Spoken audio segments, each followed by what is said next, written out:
Hello friends, we are Soul Fiction. Welcome to our channel. In today's video, we'll explore an exciting video on what if Naruto had the Diablo seal, the Lord of Terror.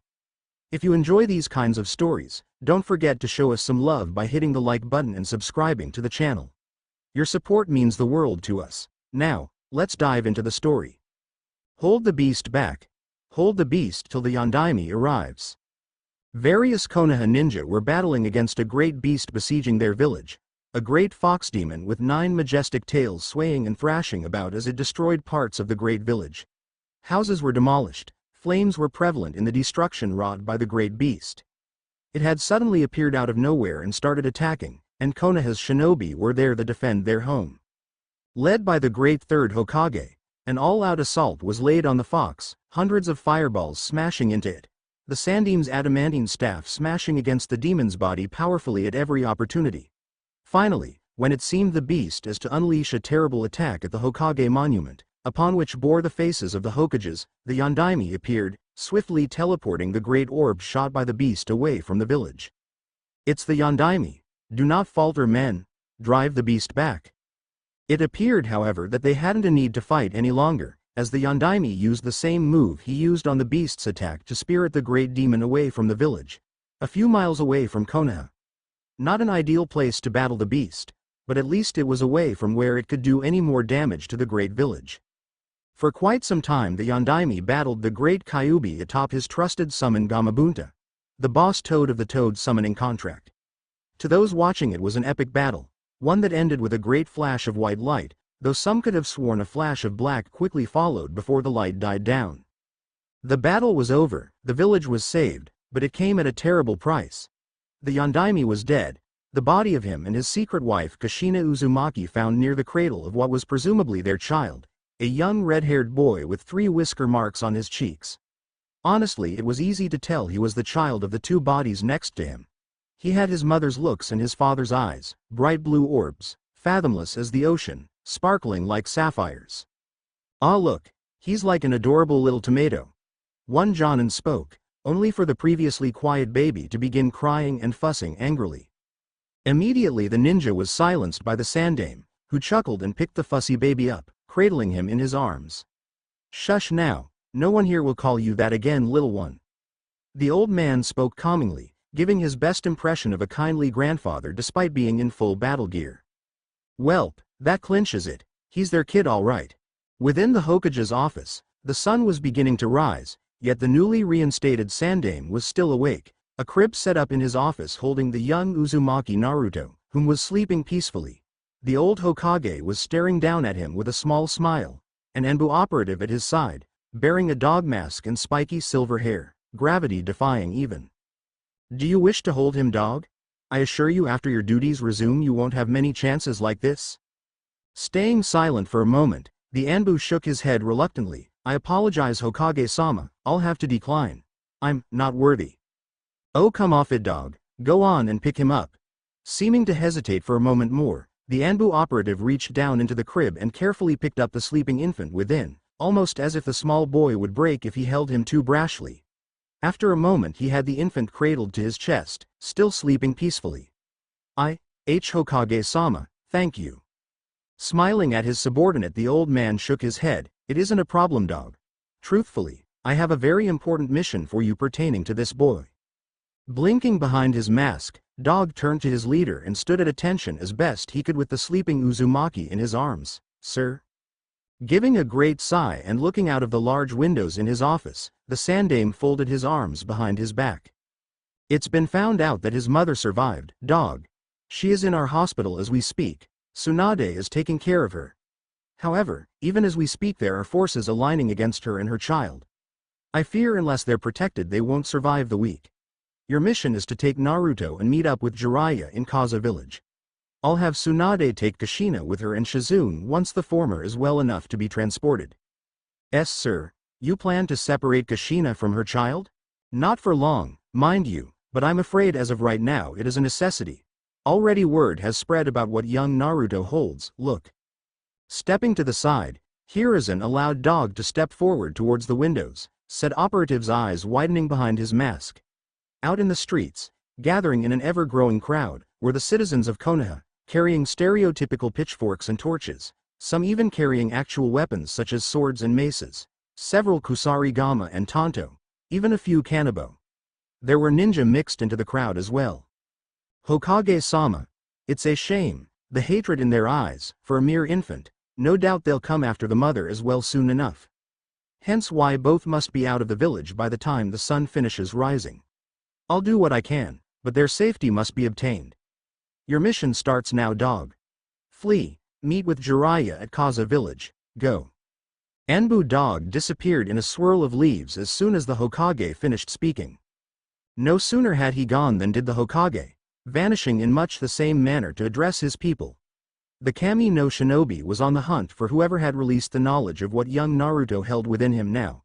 No doubt they would have let slip who held the beast previously had they known, as it was Kushina would likely be targeted simply for being the boy's mother instead. She was in no less danger. Anbu operative dog reappeared on the roof of a building a couple blocks from the Hokage's tower, crouched low so as to reduce visibility.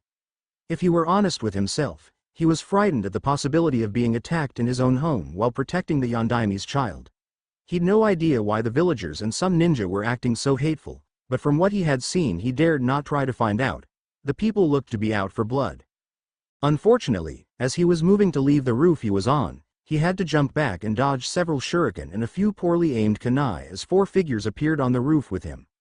The first was obviously a Jonin, 2 more were Chunin, and the last seemed surprisingly enough to be a retired ninja, wearing no identifying sign of rank. Give us the fox, Anbu. For the good of the village, it must be purged from existence. Staying silent, dog prepared to defend the boy in his arms, hoping the boy didn't wake and start crying. It would be hell if he were to alert anybody else as to where they were. Are you deaf? I said, give us the damn fox. The Jonin's cry made young Naruto stir, and dog grunted. But before he could do anything he saw the 4 hostiles stiffen, their shadows encroaching up their bodies to form hands which covered their mouths. A voice then spoke out behind them, you should be more quiet. Can you not see the boy is sleeping? Mendokase? The voice was soft, bored even, and the newfound quiet allowed dog to subtly rock young Naruto back to sleep. Arigato, Nara-san. No need to thank me. We Nara aren't so stupid as to attack an infant. We'll hold our judgment till the child is older. We'll see his true self when he eventually returns. All things are revealed in time, after all. Now go. Nodding, dog dashed off smoothly, leaving the Nara male behind WITP of hostiles, slowly suffocating them into unconsciousness as they struggled against his hold. Mendokase. Once he was far enough away from the group who'd tried to stop him and take Naruto, dog stopped for a small rest, adrenaline making his heart pound in his chest. Of course, he should have expected to be stopped eventually by fellow ninja, but so soon after exiting the tower? He silently cursed and shunshined to an adjacent rooftop as yet more metal pointy things rained down on his previous location. Looking to where he'd just been, dog found his path once more impeded by a group of fellow Konoha ninja. This time the group numbered 13. Quite the unlucky number. Drop the fox and we'll let you leave, dog. That abomination must be wiped out to preserve the village. Great, another Jonin. This time the group with him was obviously all Chunin too. Unexpectedly, he was saved here too, 3 of the group stiffening, before quickly turning on their comrades. 4 were knocked out before the rest were drawn into the battle. When one took the time to motion for him to go, he simply nodded and dashed away again, thankful that the Yamanaka had his back. He'd have to thank them some time. Next time he stopped it was because he was beginning to sweat, his arms shaking from the awkward way he was holding young Naruto. Before he could jump away from something he felt coming, a giant hand grabbed him and baby Naruto, quickly shrinking as he was pulled into an alleyway where 2 portly men and a curvy woman waited. Instantly on guard he was surprised when a small baby bag was thrust towards him by the woman. We of the Akamichi will gladly lay down our lives to end this madness. You'll have no trouble from his friend. The man who spoke did so quietly, and Kakashi nodded as he accepted the bag, the Akamichi woman moving to help correct the way he was holding Naruto, shifting the boy into a more comfortable position. You'll have to learn fast how to carry this child. This way your arms won't grow tired as quickly, and the baby will feel safer in your arms. Just don't go jostling him about too much, okay?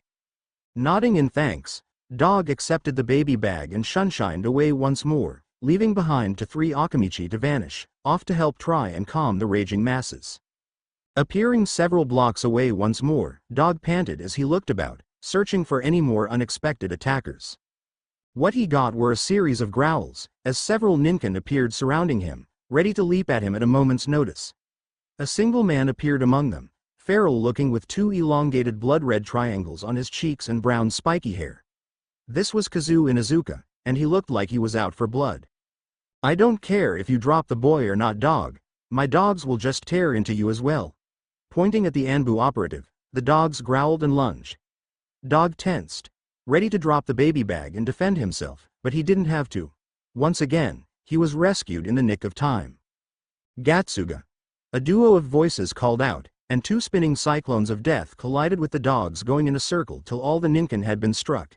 Pained yelps coming from them as the cyclones came full circle and landed in front of Dog, revealing a tall feral woman with 2 red triangles on her cheeks, and a lone wolf dog with a snarl on its face. "Leave my husband to me, dog. Me and Kuromaru will teach these mutts what it means to abandon common sense. I apologize for your loss, don't give me that crap, just make sure the pup there survives. I could always use a younger, more obedient mate, ahahaha. Go. Like I'll let you. Suga." Kazuo spun into his own little cyclone of death, charging at Dog as he tried to go around the Inuzuka matriarch.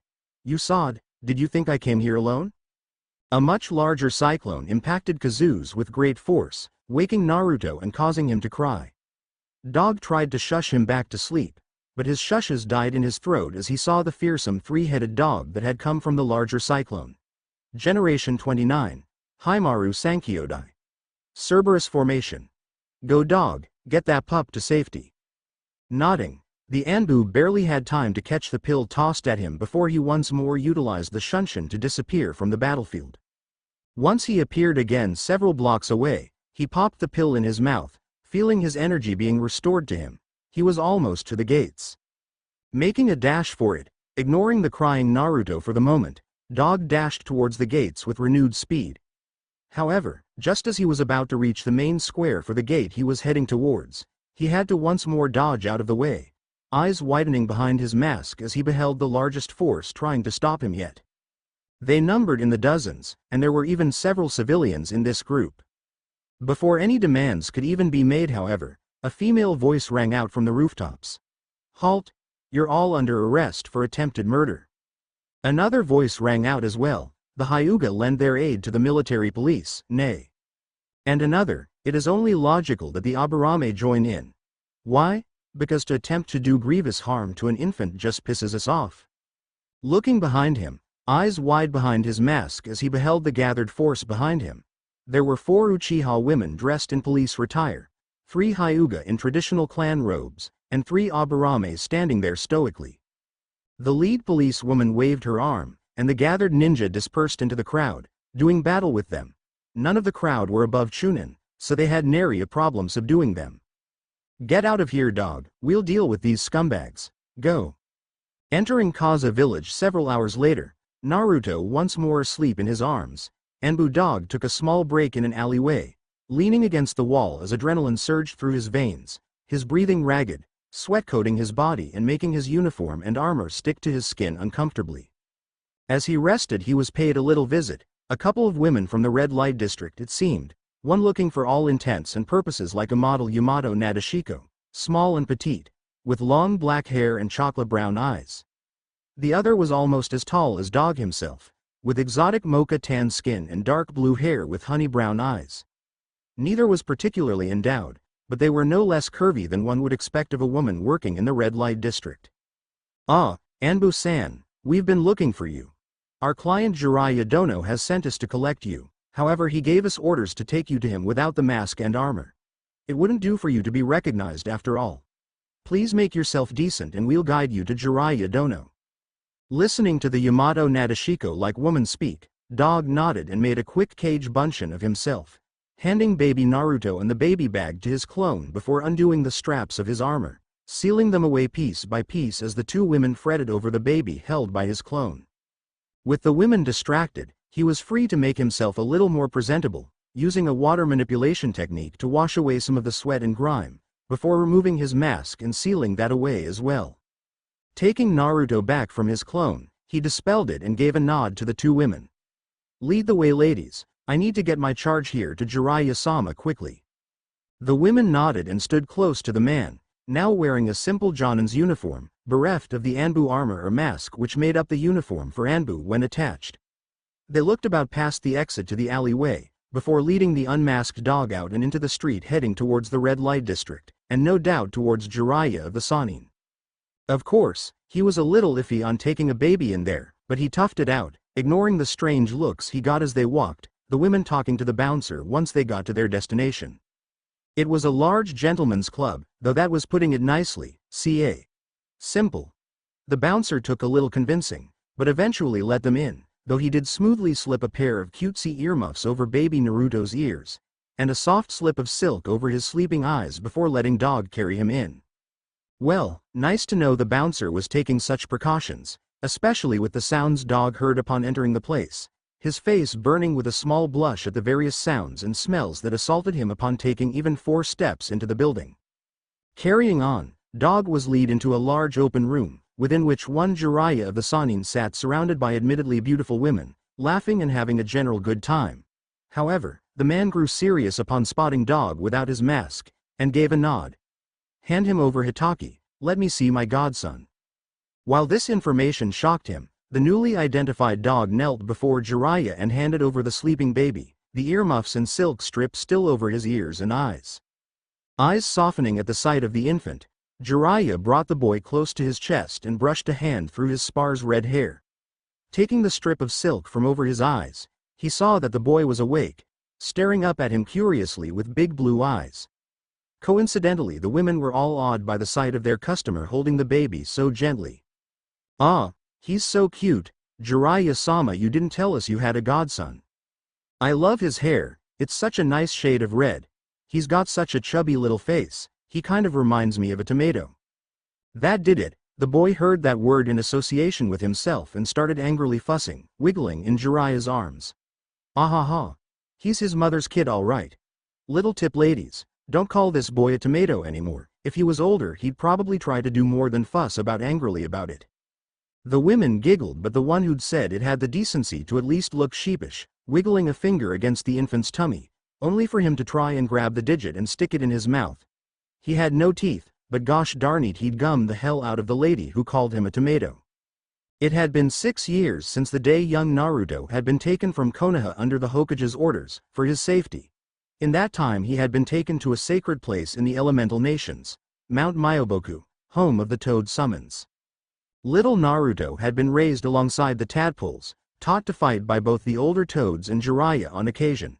Of course, the man couldn't always be there, but when he was Naruto was given all the man's attention, and was taught how to read, write, and fight by the man with the long white hair.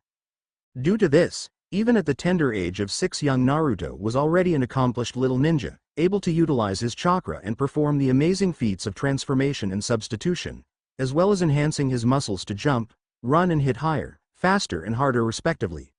Of course, the boy had also started studies for Fuinjutsu, a personal favorite of the white-haired man, and something he took to like a fish to water.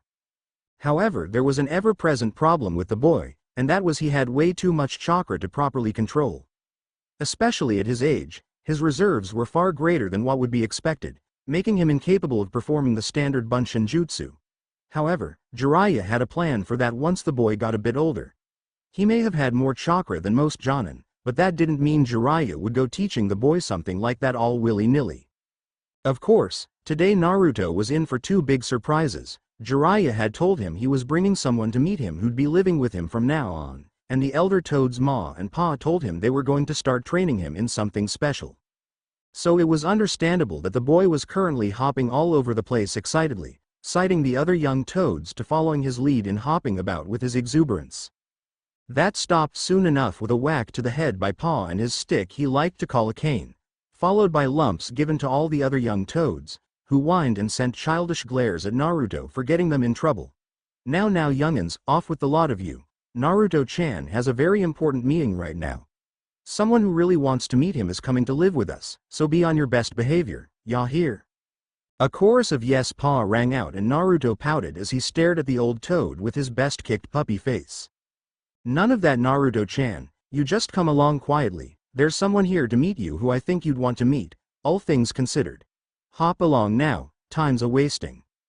Quickly hurrying off, Naruto was made to follow, grumbling and pouting the whole way, adjusting his black shirt as it hung on his shoulders, reaching to tug his large orange shorts up a bit more as they hung somewhat loosely on his slim waist, only his hips keeping them up. Wondering what all the hubbub was about, and also why he'd been stopped in his fun with the other young toads, Naruto followed Pa and was soon led to the old toad's little home. Entering the door, he stopped in the entrance as he spotted the white-haired man, though he wasn't the only other human in the room. There was a strange person with long red hair, violet eyes, a dress of all things, and two strange lumps on their chest. This must be one of the women Jiraiya always told him about. It was his first time seeing one of the human variety. Hey, who's this Jiraiya-san? Naruto, good you're here. This is a very big day for you, Squirt. This beautiful lady here is someone who's been dying to meet you since she woke up from a coma. Naruto, I'd like you to meet your mother, Uzumaki Kushina. Naruto stilled completely, eyes widening as the words left Jiraiya's mouth. He'd heard the term mother before, it was what all the other young toads had, but he mysteriously lacked. Ka-chan? You mean I actually have one? Instead of crying uselessly, Naruto exuberantly launched himself into the woman's chest, nuzzling all up to her and wrapping his arms around her tightly. Her arms went around him just as tightly, tears welling in her eyes as she looked at her baby for the first time since he was born. Though, he wasn't exactly her baby anymore, he'd grown so much. My Naruto-chan, Naruto. Kushina let out a sob and buried her face in her son's hair, taking in his smell, his feel, holding him close as the boy giggled and hiccuped, seeming to cry himself without even realizing, he was so happy. Jiraiya, Ma and Pa watched the reunion happily, their hearts warming at the scene before them. Remembering that meeting his mother wasn't the boy's only surprise for the day, Pa cleared his throat, catching the mother and son's attention. Kushina-chan, Naruto-chan, we have one more surprise to reveal today. Naruto-chan will be getting some very special training starting today, and it's very important that he be ready should he accept. Oh yeah, this wasn't the only surprise you had for me today, huh? What is it? Isn't gold? Silk? Kamoon? Naruto spoke excitedly, almost bouncing in his mother's lap. Calm down, Naruto-chan, it's nothing like that, sorry. No, as I said, it's very special training. Naruto-chan, how would you like to become a sage? Naruto and Kushina's eyes widened at that, the former both shocked and excited at the proposition, the latter both shocked and angry at the proposition. Absolutely not, it's much too soon for something dangerous like that. Yes. The dual cries rang out at basically the same time, one denial and one obvious acceptance. Immediately the two glared at each other, electricity seeming to spark between their eyes. This caused the trio watching to sweat drop, especially as the mother and son eventually clashed foreheads, still glaring. I said no, you're much too young, and I say yes, I'm super ready for some harder training. No, yes. I said no, and I said yes, you'll wait till you're much older, Databane. I'll start training now. Hina fell to the floor, dark clouds over her head with a trio of dark lines under her left eye. He inherited it. Naruto took this as his win, fist pumping and giving Jiraiya, Ma and Pa the peace sign, a large grin on his face. Once more, the trio were sweat dropping, the beads of sweat larger this time. It had been a year since Kushina had arrived on Mount Myoboku, and a year since Naruto had won their little argument and started his sage training. Of course, as Kushina had expected, it wasn't easy for the boy. In fact, it was the hardest thing in the world for him, taking months simply learning how to still his body completely as was required. However, he had learned it diligently, and now had a pretty good grasp on the technique. He was able to successfully make the transformation into Senin Modo, Sage Mode. Though, it was imperfect, giving him warts and webbed fingers and toes, and he could only hold it for 3 minutes. He would be able to use it longer, but something was preventing Fukasaku and Shima from combining with Naruto to gather the nature chakra for him in battle. Of course, that brooked a very important subject to be brought up with the boy. Today was the day he was going to be told of a great burden he bared, that apparently his mother had held before him. So there he was, taking a break from practicing Sage Mode for the day so he could sit with his mother and Jiraiya as they told him something that apparently was super important. Sochi-chan, I'm sure you're wondering why Ero Sennin and I have brought you here, right? Although Jiraiya was irked by the nickname Kushina had given him, and Naruto had taken up, he stayed silent as he watched Naruto, looking for any signs that the boy might take this news badly. Sure, I mean, it's not every day I get to take a break from mastering Sennin Modo, but hey, I'll take what I can get, Titibeo. While Kushina looked as if she'd been physically struck as her son's verbal tick made its appearance, she took a deep breath and sighed softly. Well then, I think it's time you learned something very important. Sochi-chan, I don't know any other way to tell you this, so I'm going to go ahead and say it. You hold within you the greatest of the beings known as the Biju, the tailed beasts. Within you, you hold the Kyuubi no Kitsune. Naruto's eyes widened, breath hitching in his throat, looking himself as if he'd been struck. WH what? K-Ka-chan, WH what, I. Before any more words could be spoken, Kushina scooped her son up in a hug, cradling his head to her bust. Of course they had educated the boy on subjects such as this, so he knew what the Biju were, and he certainly knew what a Jinchuriki was.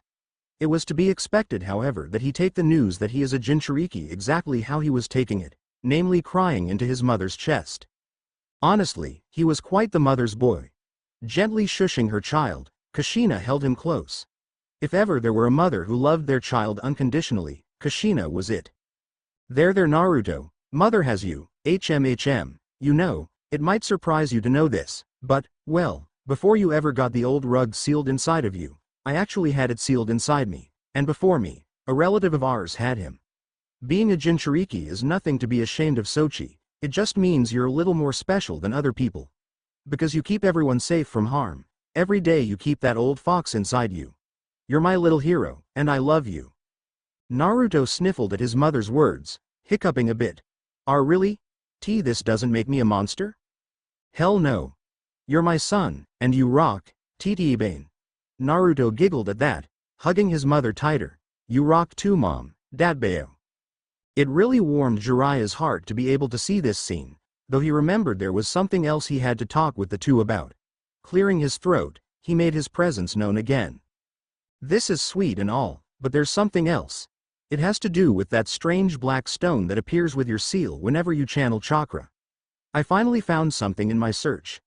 His voice was serious, and Kushina was instantly on guard, drawing Naruto's face closer to her chest, making the boy squirm and pout.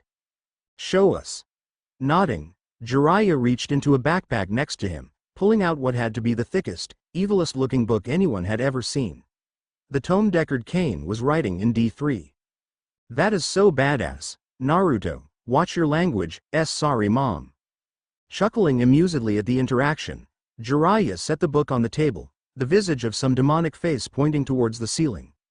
I found this in some old ruins, but I couldn't make heads or tails of it. It's in some strange language I couldn't for the life of me understand. Opening the thing up, Jiraiya showed it to the two redheads, who glanced at it curiously. Oi, I thought you said this thing was in a language you couldn't understand? I can read this just fine? Naruto's outburst made the two adults' eyes widen, before Jiraiya quickly flipped several dozen pages, till a picture of a strange black stone was shown. Right here. This looks suspiciously like what you have on your belly when you channel chakra. If you can read it, we need to know what this part in particular says. Blinking, Naruto nodded his head and scooted forward, bringing the open book closer to himself. Reading through the page silently, Naruto's eyes widened progressively, his hand quickly moving to take his mother's, squeezing it tightly. Suffice to say the two adults were quite worried now. B. Black Soulstone. Black what now? Naruto, what's wrong? What is that thing? T. The Black Soulstone, F. Forged by the rogue Horadrim known as Zoltan Kul. I. It contains the essence of the GG Great Evils. L. Lords of the Burning Hells. D. Diablo, Lord of Terror. Baal, L. Lord of Destruction. M. Mephisto, Lord of Hatred. 3 Prime Evils, Th. Then, Andariel, A. Asmodon, Belial and D. Duriel, the L. Lesser Evils. A- all are contained within the Black Soulstone, souls crying out for freedom. Naruto withdrew from the book as if burned, turning in his mother's arms and sobbing fearfully into her stomach. Kushina gave Jiraiya a serious look, when the man returned. Standing, Jiraiya moved to exit the small hut. I'm going to consult the great elder sage. If anyone would know what to do, it would be him. When he's ready, have Naruto look through the book for anything that could help him resist whatever influence that stone may have on him. You didn't even need to tell me that. I'd have helped him do it no matter what. Nodding, Jiraiya disappeared out the door, leaving Kushina to comfort her son as he cried fearfully, his sobs breaking her heart the longer they continued. Eventually she started crying with him. It had been 6 months since Naruto had read aloud the information on the Black Soul Stone, 6 months since the boy had started reading the tome, and 5 months since Jiraiya had learned from the great elder sage that said dark stone had been caught in the ceiling of the Kyuubi. It was with great relief that he had informed Kushina and Naruto of this as soon as he had heard it himself. Due to the nature of Kyuubi's seal on Naruto, namely the aspect that kept the beast locked up behind sealed bars, it was safe to assume that the same had happened with the beings Naruto had read about in the book. This was only confirmed by the Kyuubi itself when Naruto had been guided into his seal, meeting the Kyuubi for the first time. Flashback: Naruto stood in awe at the great stone arches and toad statues that made up his mind, the inside of the seal to be exact. Everything was huge and ancient looking, like old ruins or something. Walking along the great corridors, Naruto had no idea how he wasn't getting lost, let alone how he knew he wasn't lost in the first place. Soon enough he found himself in a large chamber with a set of gigantic bars at the far end of it, held together by a small slip of paper he recognized as old. Take another step closer, however, a pair of truly large eyes, red as crimson with slit pupils, opened up a ways up the bars. Behind the bars, of course. Eyes widening, Naruto watched as a giant mouth appeared next, giving a toothy smile that was positively malicious. So, my jailer finally makes a visit, Naruto gulped, but strangely enough felt no fear, only a loss for words. Hello. My name is Uzumaki Naruto, what's your name? Ahaha. This is rich. Not an ounce of fear within you after that time. The moment you found out about them you started showing some of their traits. What are you talking about? Who's them? Did you already forget? I'm talking about the great evils. I learned about them the moment you did, honestly. Hehe, and to think I like to call myself a demon. No, now them, of course, they're true evil. Of course, I'm still stronger than them, but meh. Sweat dropping a bit, Naruto licked suddenly dry lips, tilting his head a little, question. Getting the strangest hunch that the great red eyes were raising a not visible eyebrow, the deep voice spoke again. What? Ka-chan always told me you were a big grumpy pants, how come you seem so amicable? I'm not being nice because I want to. I'm being nice cause I have to. That Mephisto character seems to have absorbed all my hate into his cell. Probably thinking to use it to grow stronger. I did have a considerable amount of hate after all. It is for naught, however, as this seal by its very design will never allow him to actually use all that hate. Nodding and tilting his head again, Naruto hummed, does this mean you'll be my furry? I am not your friend. I will let you know this, however, due to the seal, you will eventually come to use their powers, their techniques. I may not like you, but your seal is loads better than the last two I've been in. When you start expressing their powers, I'll hold off their influences. But I suggest you find someone to train you in abilities which counter theirs, or get your hands on a weapon of a holy nature. Due to my own nature I will admit I won't be the best at holding off evil influences. I'm a being of destruction after all. Nodding again, Naruto gave a small smile, then I guess I have to thank you. Ka-chan always says to thank those who show you kindness, and I'm guessing this is as close as I'll get with you. For now. So thank you, Mr. Kyuubi. The grin on Naruto's face was almost infectious. Get out of here, brat. Now. Flashback end that had been just last month, and true to the fox's words, Naruto had begun to show traits of the evils in his seal. His eyes had turned a burning gold color, which glowed like smoldering embers. His nails had sharpened and grew, turning to claws that simply grew back if he cut them. He'd also grown a little slimmer, more feminine, though his muscles had also grown lean, compact and dense. This made him a bit heavier than normal.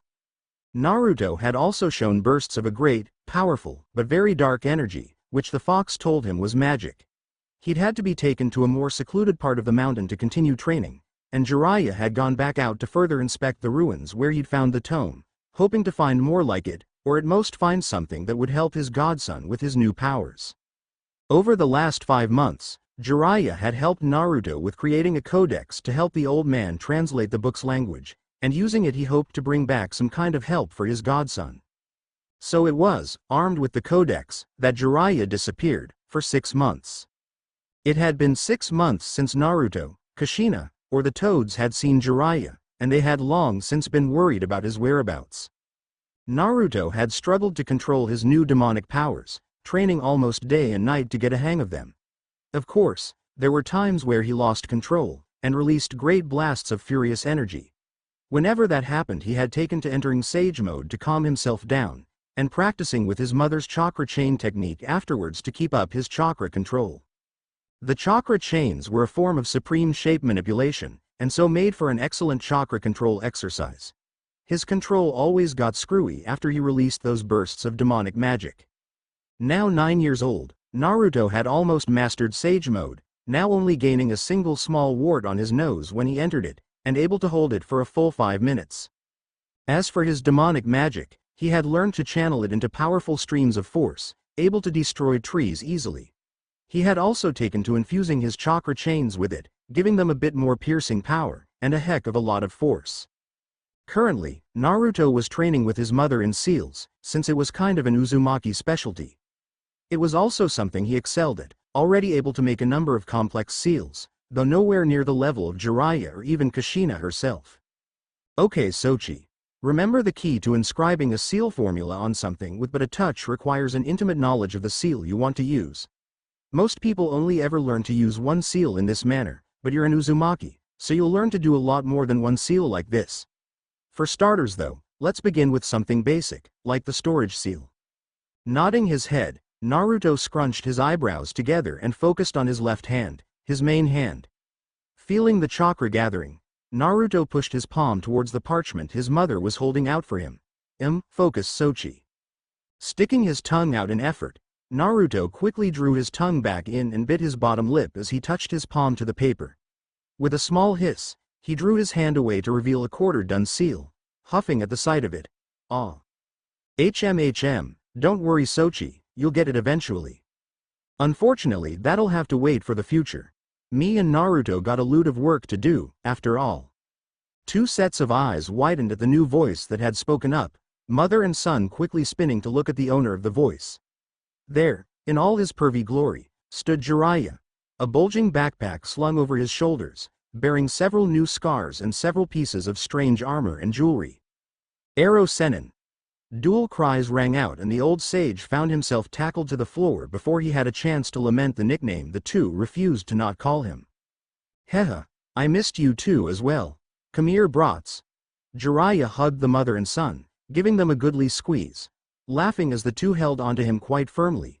It was obvious that they had missed him, and he had missed them as well, but he had stayed away so long so that he could get the help his godson needed with that cursed stone mixed in with his seal. It's good to see you two again, boy. Have I got the story to tell you? You'll never believe where I ended up. Knowing you it was somewhere with easy women. Kushina replied, though it wasn't nearly as scathing as it was meant to be. She was just too happy to see the old perv again. Ahaha. Y'all got that right, but it was also somewhere that let me get everything little Naruto will need to know. Getting up off the old ninja, Kushina and Naruto helped him up, having to pull extra hard with all the stuff weighing down the man's backpack. Once the man was standing though, he dusted himself off and slung the bag from his shoulders, letting it land on the ground with a thud. The thing was practically bulging with scrolls and other knickknacks. Almost immediately Naruto had the bag open, digging through it, though Kushina gently scolded him and drew him back by the collar of his shirt. Naruto, it's not polite to just go digging through other people's things. Bah. Don't worry about it Kushina, most of the stuff in that bag is for him anyway. I spent quite a lot of time traveling to collect that stuff ya know. Went through my fair share of troubles to get it too. Just what the powers therelix, weapons, and magical artifacts. With some stuff that was just way too cool to pass up added in. Naruto whooped with joy and once more pounced practically head first into the bag, pulling out scrolls and previously neatly packed items. More than once he also pulled out a weapon that shouldn't have fit inside the bag. Finally getting to the bottom, the boy simply grabbed the pack by the bottom and upended it onto the ground, giving it a few shakes to make sure he got everything. Heh. Interesting backpack, ain't it? Got it from a group of travelers I met in my journey. It holds quite a bit of stuff that it shouldn't rightfully hold. Plus, it's got easily accessible compartments, and a bit of magic to keep it all together. I also brought back huge amounts of gold, if you'd believe it. Over where I was at, the stuff was so common it was the only form of currency. Kushina perked up at that, crossing her arms under her bust. Oh Jiraiya, you know you want to share some of that gold with a pretty woman, right? She winked and gave her bust a little lift with her crossed arms, teasing the old perv. Huh, you'll have to do better than that, Kushina. While I was on my travels I met quite a few women who were very taken with me. Very much so, if you catch my drift. The old perv spoke, waggling his eyebrows at the woman, who was pouting at not getting what she wanted. Reaching into his pocket, Jiraiya pulled out a small pouch and tossed it to Kushina. There ya go, squirt. You don't gotta show yourself off to me to get something from me. Especially not something I've got a surplus of. Grinning happily, Kushina walked off, the pouch open as she dug into it, digging out several gold coins and messing around with them as she walked. Naruto's seal training was on hold for now, it seemed, so she could go do what she wanted with her newfound fortune. Naruto meanwhile had already busted open a few of the scrolls, accidentally burying himself under loads of armor and pointy things. This of course made Jiraiya laugh and reach into the pile to pull his unfortunate godson out. Whoa there brat, don't go hurting yourself now. How am I supposed to train you in all this cool stuff if you go and get buried in it? Perking up, the young Uzumaki boy wiggled in his godfather's grip, till he was put down and wrapped his arms about the man's waist. Ero Sennin, thank you. Thank you, thank you, thank you. To be honest, the young redhead was beginning to worry he would never be able to control his demonic powers properly. With his godfather returned, and apparently with the help he needed, he had a feeling everything would be okay now. It was only a matter of time and training after all.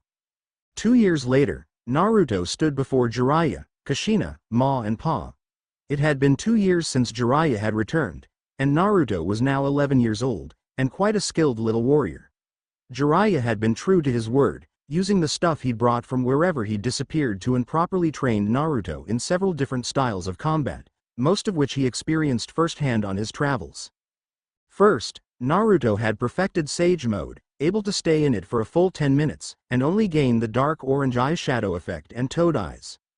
Second, he had been trained in mortal magic, strange monk techniques, the techniques of a clan, called barbarians, the arts of a demon slayer. Yes, his time was all taken up over the last few years just teaching him the basics of these things. Ideally, Jiraiya would have had him learn from those who actually used and knew the skills, but sadly that probably wouldn't be the best idea. He had gathered all these secrets in, well, secret. Kami help him if they ever found out what he'd stolen from them.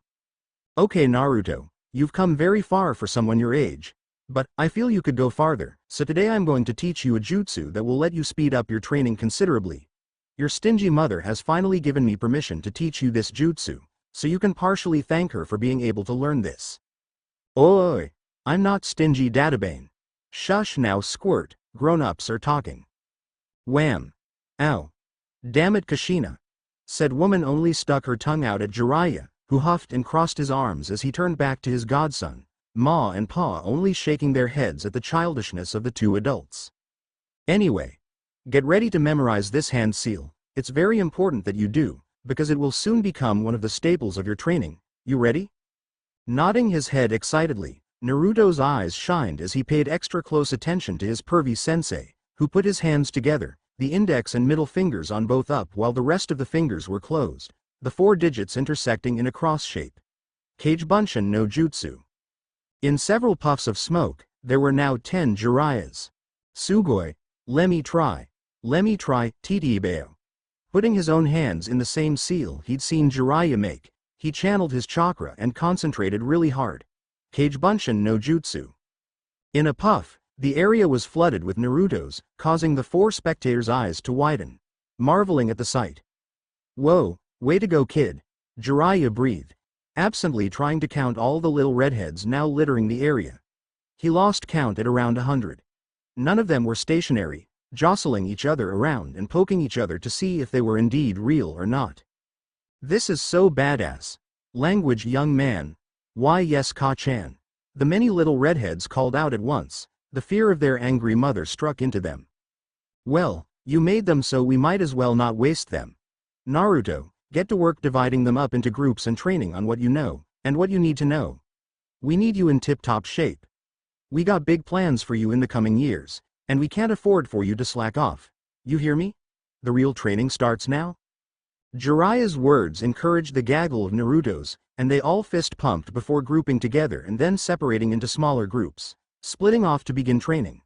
One group went off to train in mortal magic, another in his demonic magic, another group went to train in monk skills, while yet more groups split off to train in demon hunter skills and barbarian skills. It was going to be a busy day for our young redhead, and quite a busy next few years as well.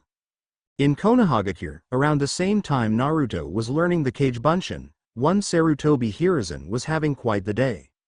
First, he had his favorite pipe had gone missing, then, mysteriously enough, his young grandson Konohamaru had been acting like the cat that got the canary. Then his son had returned from the capital to resume duties as a ninja, and while that wasn't bad by any count, the young man seemed to be plotting with his grandson for something. Perhaps the whereabouts of his missing pipe? Sigh. Today is looking to be quite a day, isn't it, Raising an eyebrow, Hiruzen spotted a puff of smoke appearing on his desk, followed by a small dark green toad wearing a small shell necklace. Hello. You Sarutobi Hiruzen-san. Taking a puff out of his backup pipe, Hiruzen nodded, and the small toad opened its mouth, releasing a small scroll curled up in its tongue. Handing it over, Hiruzen shook a bit of sticky saliva from the item, before pointing to a corner of his office. There's a spider over there that won't seem to die no matter what I do. Why don't you go ahead and take it? The toad seemed quite pleased with the offer, hopping over and shooting its tongue out at the little creature, gobbling it up with a crunch before saluting the old man and disappearing in much the same manner as it arrived. Humming and opening the scroll once the toad was gone, Hiruzen gave a small smile as he read the scroll, finding it to be an update of young Naruto's progress, and a timeline for their return to the village. That was good. People had long since forgotten what the child looked like, and none knew what he looked like now. There was still hatred for R, as he could tell there should be no ideas had as to its container's identity. Quickly writing a reply to the letter, Hiruzen told just that, and that the boy should be safe upon his return. After all, none knew that his mother had contained the beast, and she had just safe. From inside forces anyway. Or at least those that weren't jealous of her for getting the Yondaime. In any case, once his letter was done, he summoned up one of his own summons, a small monkey wearing a small vest with a little spear on its back. Excuse me, could you take this to Jiraiya up on Mount Myoboku? You remember the place, don't you?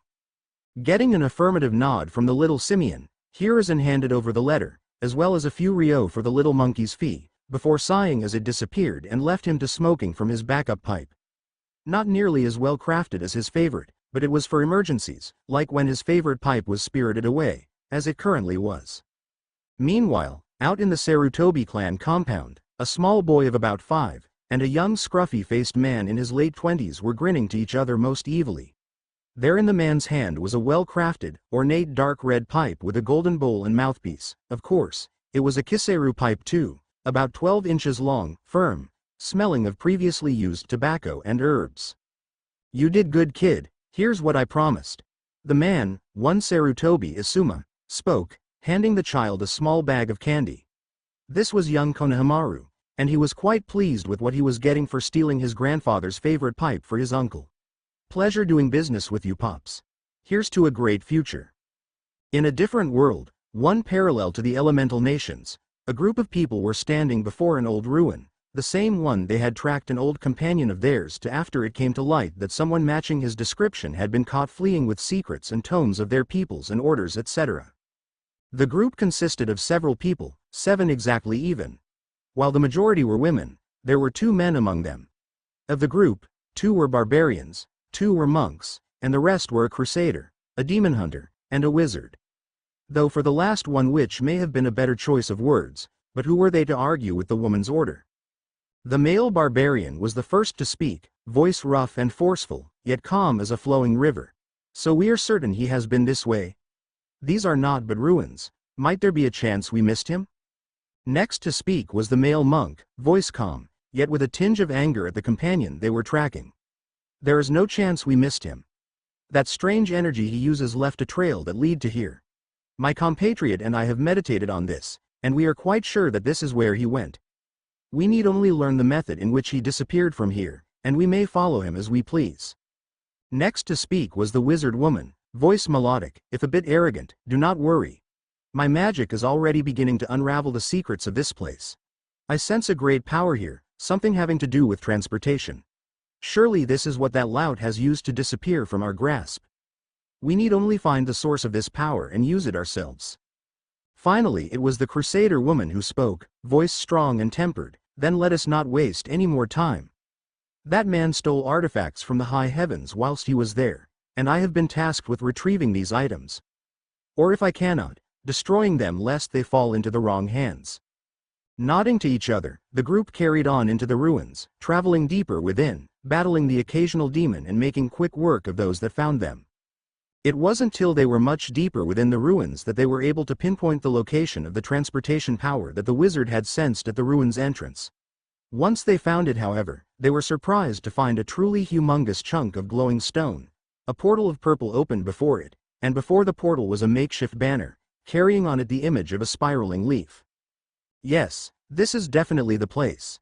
That resembles the banner he used at the waystones in the towns. No doubt it is the symbol of his homeland, or perhaps his home in general. Spoke the female monk, the demon slayer woman summoning a wolf black as pitch, having it sniff the banner, smirking as it growled at what it smelled. This is his all right. Then through that portal must be that which we seek. So, who volunteers to be first? That question alone struck nervousness into the group, some wondering why it was even asked, others wondering why it was needed to be asked in the first place. Finally, it was the male barbarian who broke free from the group, approaching the portal, weapon drawn. Let me be the first to travel to this unknown land. I will scout ahead and destroy any who oppose me. Without further thought on the matter, the aged warrior leapt into the portal, giving a battle cry as he disappeared into it. The group waited with bated breath for several minutes as they wondered what had become of their comrade, before he reappeared through the portal. A grin on his face. It's safe on the other end, not a single demon within the ruins. It is strange though, I do not feel any demonic presences anywhere, though that may just be because it's not my forte. We need little Miss Demon Slayer here to know for sure. Nodded, the group approached and went through the portal one at a time, gathering on the other side, not knowing that they were stepping through time and worlds with this one portal. As well, by the time they had all stepped through the portal, it had closed behind them, returning to the stone that stood behind the portal, the glow dying down to a dull throb. Immediately the demon slayer of the group noticed what the barbarian male had, namely a complete lack of demonic energy in the surrounding areas. Amazing, it's as if this place is untouched by the burning hells. The monks were both taking deep breaths of the fresh air, much cleaner than they were used to, crisper too. The air here is clean, untainted by the usual machinations of man. But come, we can explore this place at length later. First we must find our old companion, Jiraiya. 7 years after Jiraiya returned from his 6-month absence, 4 since Naruto had learned the Kage-bunshin no jutsu, Naruto was 15, and on this day he was being given a pseudo-mission from his godfather, agreed upon by his mother, and administered by Ma and Pa since neither adult human could stand to see the boy leave on this mission. After raising him for so long, the boy had all the skill he could get from simple training. The only thing he needed now was experience, and he could not get that by staying on Mount Myoboku. The mission he was being given was to go and travel the lands, and gain the experience he needed to become a truly powerful ninja. Naruto-chan, you know why you're here, but do you know why your godfather and mother are not? Looking a bit solemn, Naruto gave a little nod, sitting before the 2 elder toads with his legs crossed. I know the reason. But it's okay. They already told me goodbye, and that they were proud of me, so I don't have to worry about them. Don't you worry either, you two. I know what I gotta do.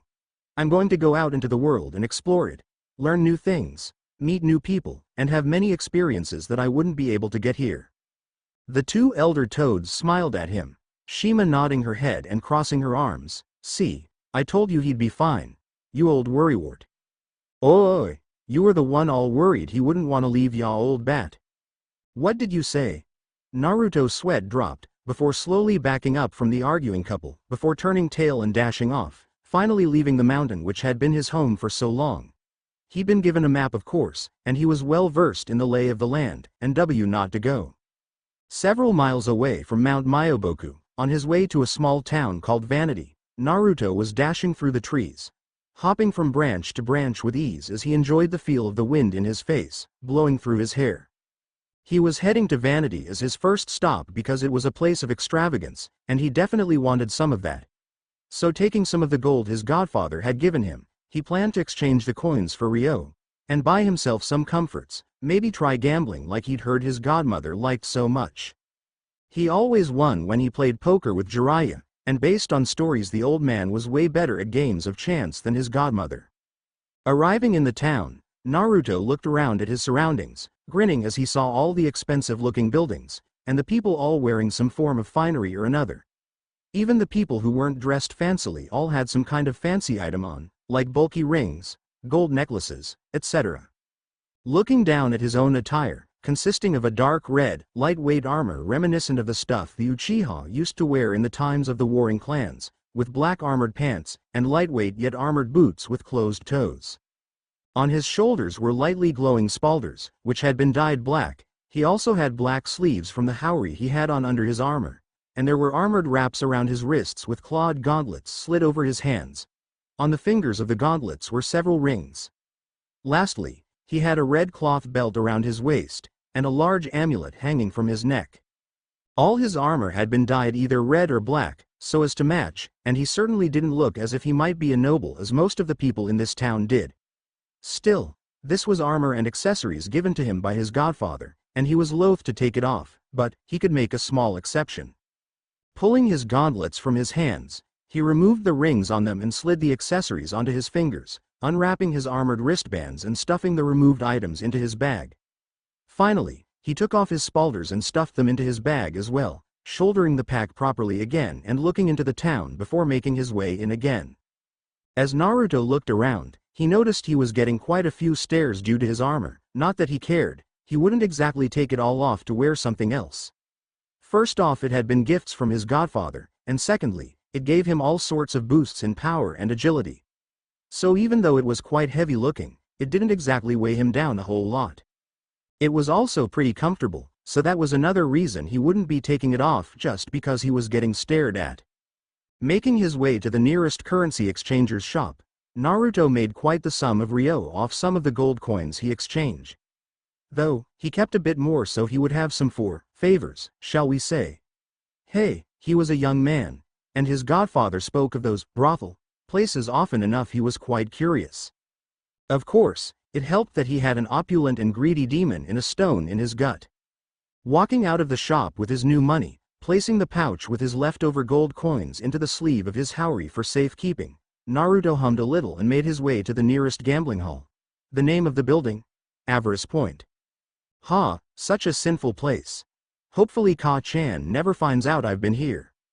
Shivering at the thought of his mother finding him in such a place, he used a quick henge to turn into an older version of himself, heading in past the bouncers and marveling at the incredibly opulent furnishings of the gambling hall. Slot machines, gambling tables of varying types, and more pretty women than Jiraiya could shake a stick at. Of course, like any good gambling hall, casinos if he remembered right, there were scary bodyguard guys to go along with the pretty ladies. Of course, scary to others was usually not scary at all to him. Having a demon that personified terror in a stone in his gut helped with that. Totally immune to fear. Not that that was always a good thing, mind.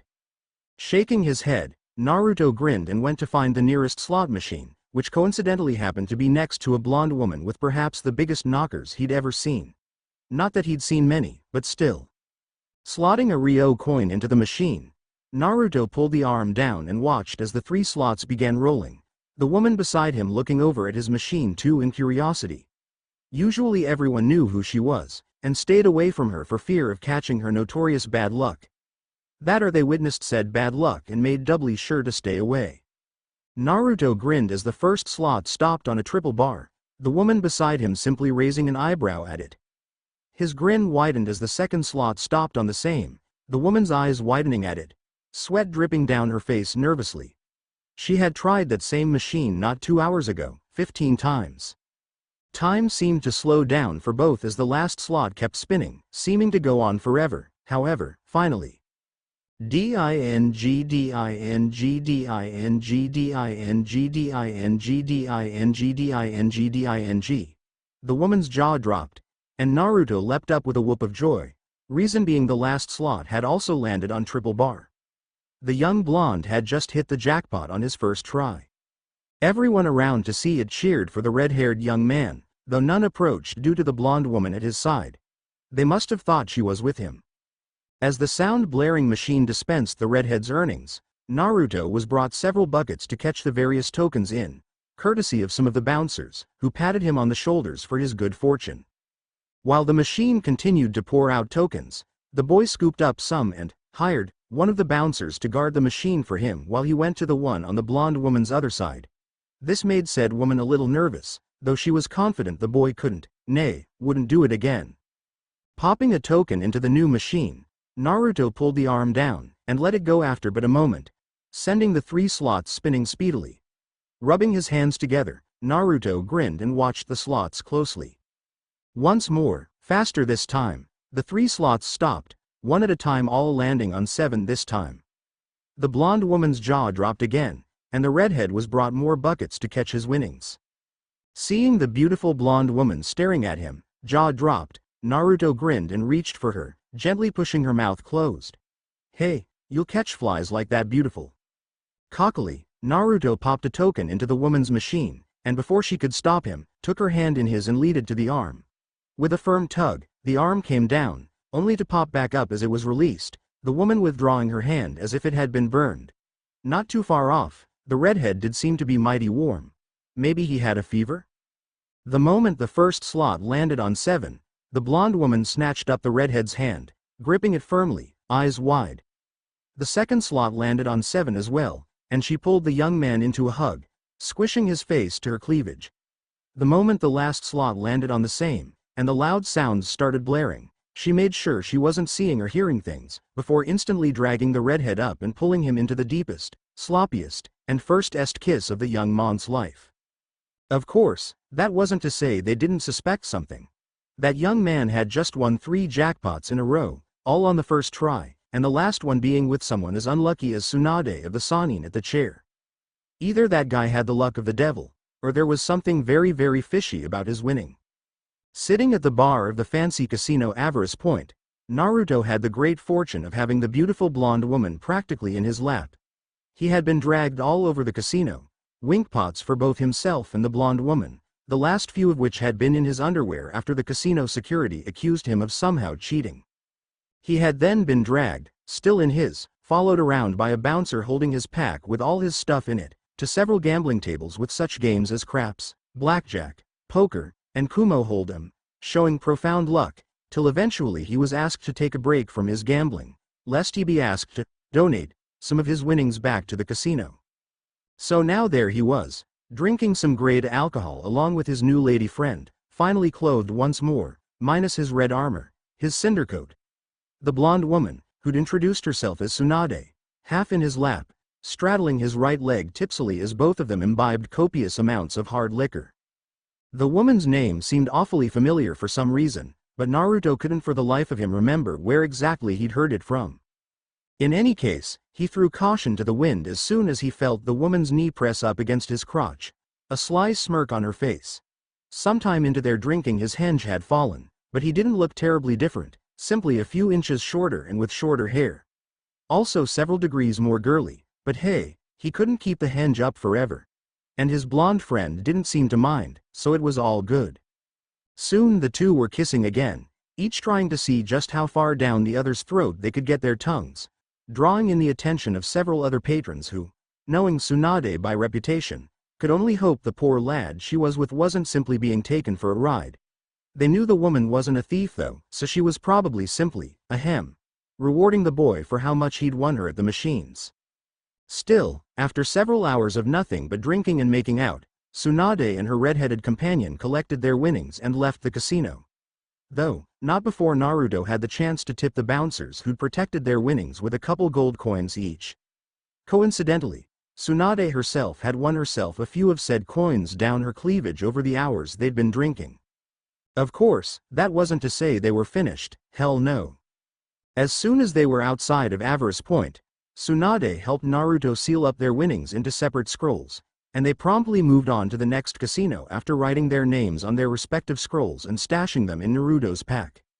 Violently resisting the urge to suckle upon one or both of the magnificent teats, he slowly turned his gaze to his left, where there was a shadow of another woman, placing a platter with what could have been a cup gently onto what could only be a nightstand. Finally, the curtain of the four-poster bed he was sleeping in with his blonde friend from the other day was pulled to the side a bit, letting in a somewhat bright stream of light. After wincing, Naruto's eyes quickly adjusted and he could make out a maid, a small flush to her cheeks as she gazed upon him and his blonde companion. The reason for the maid's blush was that both of them were naked, and she had a prime view of the blonde's bust and the redhead's ass, as well as the rest of what was shown of their bodies. My lord, I see that you're awake. I have brought you a hangover cure, just in case you need it. Oh, of course, I also brought one for milady as well. The maid was shyly using the tray she was carrying to cover her face, peeking over it demurely. Naruto nodded slowly, extricating himself from atop the blonde woman under him, drawing a squeak from the maid as he shuffled to sit at the edge of the bed. It really was quite extravagant now that he got a look past the confines of the bed. There was even a maid. Where am I? Exactly? I can't really remember much, Naruto mumbled, taking up one of the two cups on the nightstand, drinking it slowly till it was all gone, waiting for the maid to answer. My lord, you are at the Greedy King's Inn, known for its opulent accommodations, and catering to only the richest of persons. See, coincidentally you are in our most expensive suite, my lord. Is it to your liking? Naruto hummed softly as his hangover smoothly fell away due to the drink he'd had, smacking his lips a few times as he gazed about the room.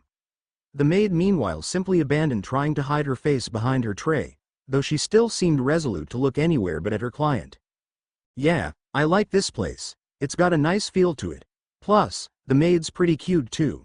He teased, grinning at the once more blushing maid. It was at this time that Tsunade woke up, groaning herself, before scrambling out of the bed towards the bathroom, where the sounds of heaving soon rang out. Holy crap, I'm in the Greedy King's. Blurg. Sweat dropping, Naruto dismissed the maid and grabbed the cup with the hangover cure for Tsunade, taking it over to the bathroom door, which opened soon, the blonde woman who'd been throwing up inside coming out and taking the offered drink, downing it in one go. Sighing as her headache went away and she no longer had the urge to puke her guts out, Tsunade looked at the young man before her, giving him an appraising look. So, mind telling me how we ended up in the Greedy King's of all places? I've never had enough money to get in here. They don't even let you in the door unless you have several 100,000 ryo on hand. Rubbing the back of his head, Naruto gave a little shrug. Well, I did bring quite a lot of money with me before I went gambling, and my luck got me plenty more. I can only guess that I made enough that I was able to get us in here. I do have a thing for opulence. I doubt that would change even in a drunken stupor.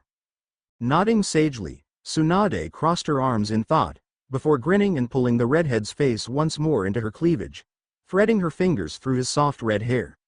Well, you have no idea how thankful I am to be here, and how grateful I am to you for getting me here. How about I rock your world before we have to part ways? We got a bit of time. I don't have to meet my pupil for another few hours. Naruto could only gulp, and hope he was as good sober as he imagined he was drunk, if the limp the woman had when she had rushed to the bathroom was any indication.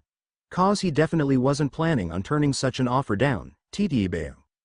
As Naruto and Tsunade left the Greedy King's several hours later, Naruto found himself receiving a mixture of glares and pats on the back from the men he passed.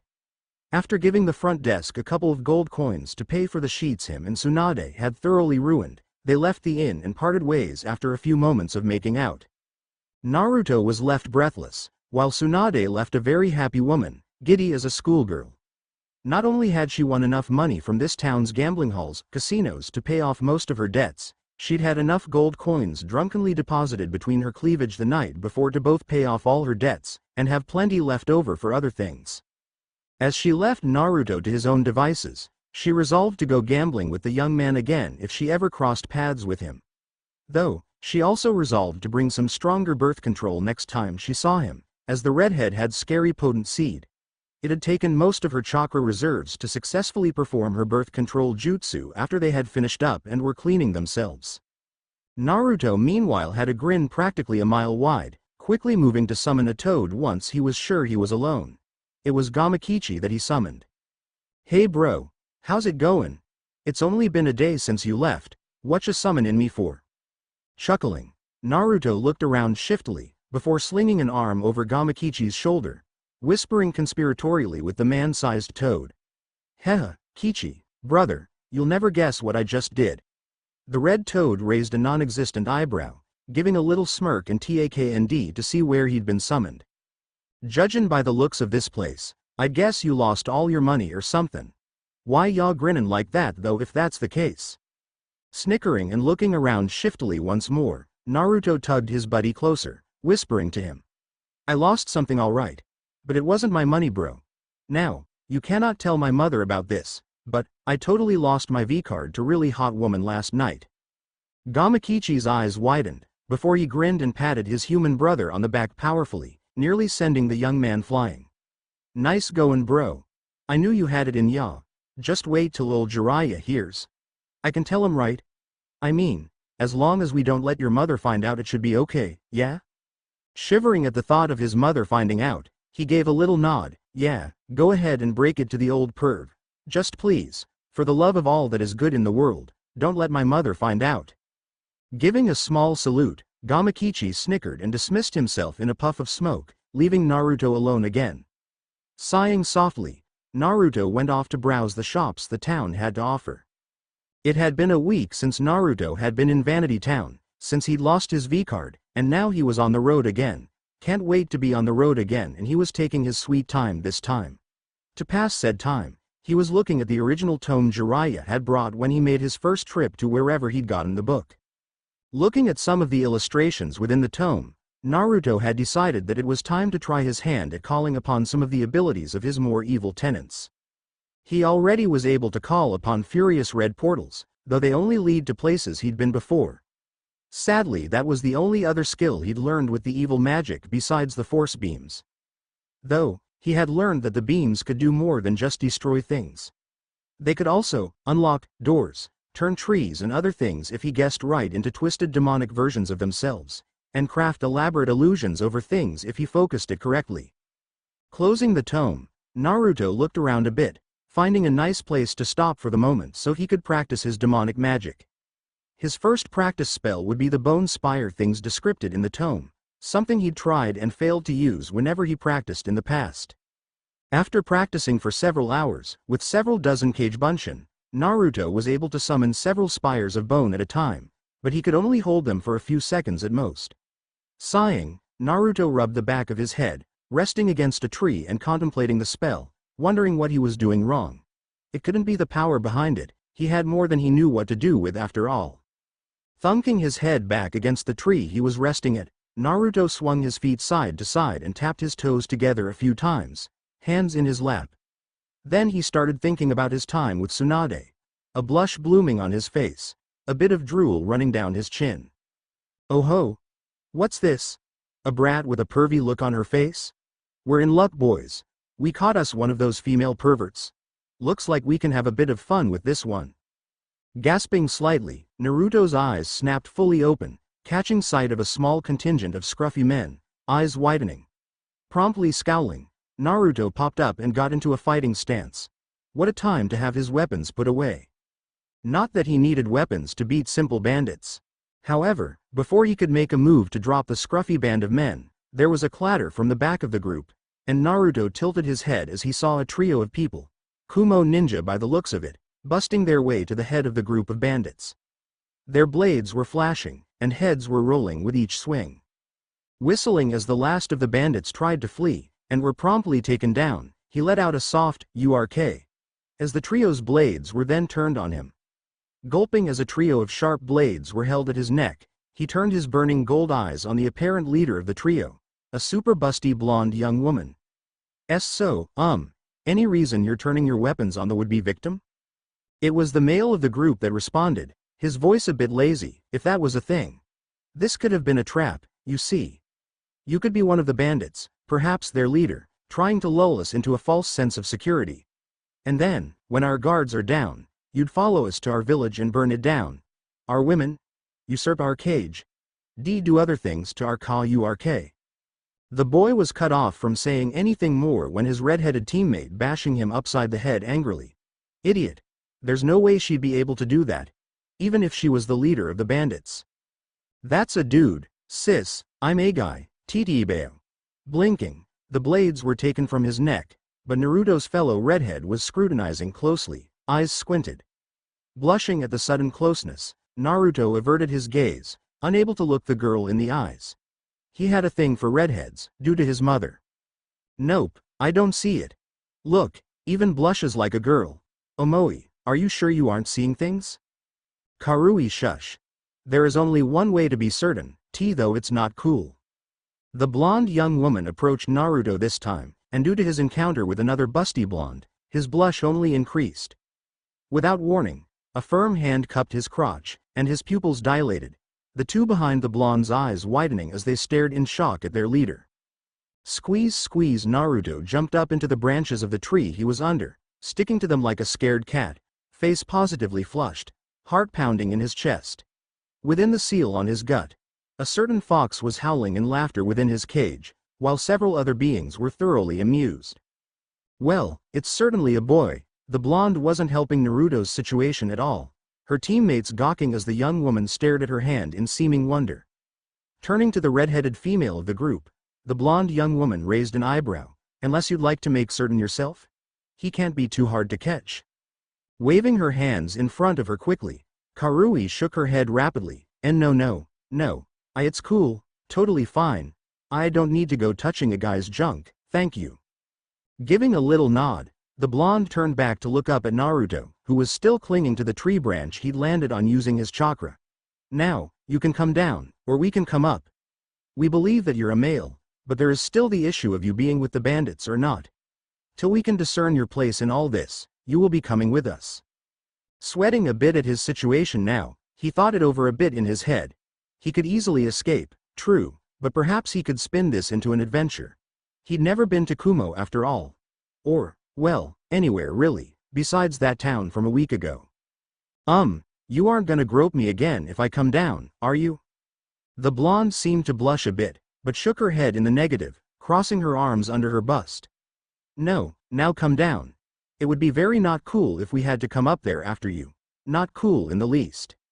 Sighing softly, our red-headed hero finally nodded, relenting and dropping from the branch he'd been stuck to, landing on his feet and allowing a pair of cuffs to be latched onto his wrists. He was surprised of course to find that he couldn't feel his chakra after they were locked in place, but he had other ways to do combat, so he wasn't really worried about it. They'd never see it coming if he decided to retaliate. 4 days of ninja speed travel later, we find Naruto in an interrogation room in nothing but his underwear, his hands tied together in front of him, tied to the table before him. On the other side of the table sat a Kumo Chunin, who seemed to have a very stern look on his face. Naruto knew this face. Jiraiya had told him it was a man trying to vanquish their, why boner, Wakad, mind telling us who you are? If you aren't with the bandits in some kind of complicated plot, why were you with them? Tilting his head, Naruto gave a shrug. Well, it's certainly not some kind of plot to get me here. I'm sure with a bit more wandering I may have ended up here anyway. Apparently those bandits thought I was a girl, or something, and I was just gonna teach them the error of their ways when those 3 Kumo ninja decided to show up. That reminds me, is the one with the sucker always so, out there, shall we say? Sighing and rubbing his temple, the Chunin could only give a nod. Yes, that's Omoi, as I'm quite sure you've heard already. He's always coming up with conspiracies, blowing things way out of proportion. Now, I've another question for you. Say I believe you weren't working with the bandits. What proof do you have that would prove it? And what about all that stuff we found in your bag? Naruto narrowed his eyes at that. What about the stuff in my bag? Were you guys going through my stuff? You dicks. I better have everything I came here with when I get released, Dadbeo. Scoffing, the Chunin gave a shrug. As far as we know, you're working for the bandits team Samui had been sent to deal with. That you're even alive means you probably have useful information about other camps used by those bandits. For all we know that stuff is stolen, and therefore shall be returned to the rightful owners, or taken as spoils. You may not live much longer, so I don't see how it matters to you, damn bandit. Now, normally Naruto would explain himself firmly till he got his point across. However, it didn't seem as if he had that option today, as if he waited any longer he may not get his stuff back at all. Now you listen here, I better have all my stuff by the time I'm released, or I swear to all that is holy, this building if nothing else will cease to exist by the end of the day. I'm not a bandit. I'm Uzumaki Naruto, Toad Sage of Myobokuzen, son of Kushina Uzumaki. Perking up at the boy's outburst, the Chunin raised an eyebrow as he scrutinized the boy. We've heard of that woman before. You're her son, huh? Well, no wonder I've been sitting here thinking you looked like a familiar tomato. Moments later the man realized what he just said and paled, watching as Naruto's face grew shadowed, showing only his frowning lips. His muscles all visibly tensed, and the Chunin began fearing for his life as a violent reddish-orange energy began to form around the redhead. The next thing to tip the poor man off that something was up with the prisoner was the sound of the ropes holding his hands together straining, dangerously so. Tomato, no, tomato, no no no. By this point Naruto's face was set in a shadowed scowl, and the Chunin was shaking his head as he slowly backed up towards the door, slowly quickening his pace. He had almost reached it before. Tomato. Non-boom Naruto exploded in a massive show of power, destroying the rope holding him bound, the chair he was sitting on, the table, the very ground he was now standing on. Even though the poor Chunin had made it to the door, he didn't survive the explosion, at least not with dignity. The man's clothes were destroyed, and he was flung clear from the building with impressive force, only to land directly in one of Kumo's few hot springs, in the women's side, during a meeting of Kumo's Women's Association. Suffice to say, while Naruto had barely not killed the man, the women in the hot spring may very well have finished the job. Back in the building, after the explosive force at the start, the blast had expanded rapidly and engulfed the entire building, leaving it in ruins. Panting in the middle of it all was Naruto, surrounded by the groaning bodies of those who had been inside the building when he exploded. Searching around a bit, Naruto found his bag, with his things littered around with a few groaning bodies. Quickly collecting his stuff, he stuffed them into his bag and, wincing a bit, inscribed a basic storage seal on his right arm, sealing his bag inside as he was surrounded. Thankfully for Naruto, they were all Chunin, and he knew he had enough training to take care of them. Hey guys, I'm just gonna go this way? Naruto asked, rolling his shoulder a bit, a grin on his face as he began walking. At once the Chunin surrounding him attacked, only making Naruto's grin widen, a tick mark on his forehead. Instantly Naruto released a burst of frost a full 360 degrees around himself, his Frost Nova spell. Several of the ninja were frozen solid, but the rest jumped back and escaped being frozen. Promptly following this, Naruto created several Kage Bunshin, each using Ray of Frost to further freeze the frozen ninja over. As this was going on, more ninja were converging on his location, including the team that had originally captured him. The clones' job's done. Naruto released them and gathered his fury, releasing a threatening shout that echoed and made his opponents step back.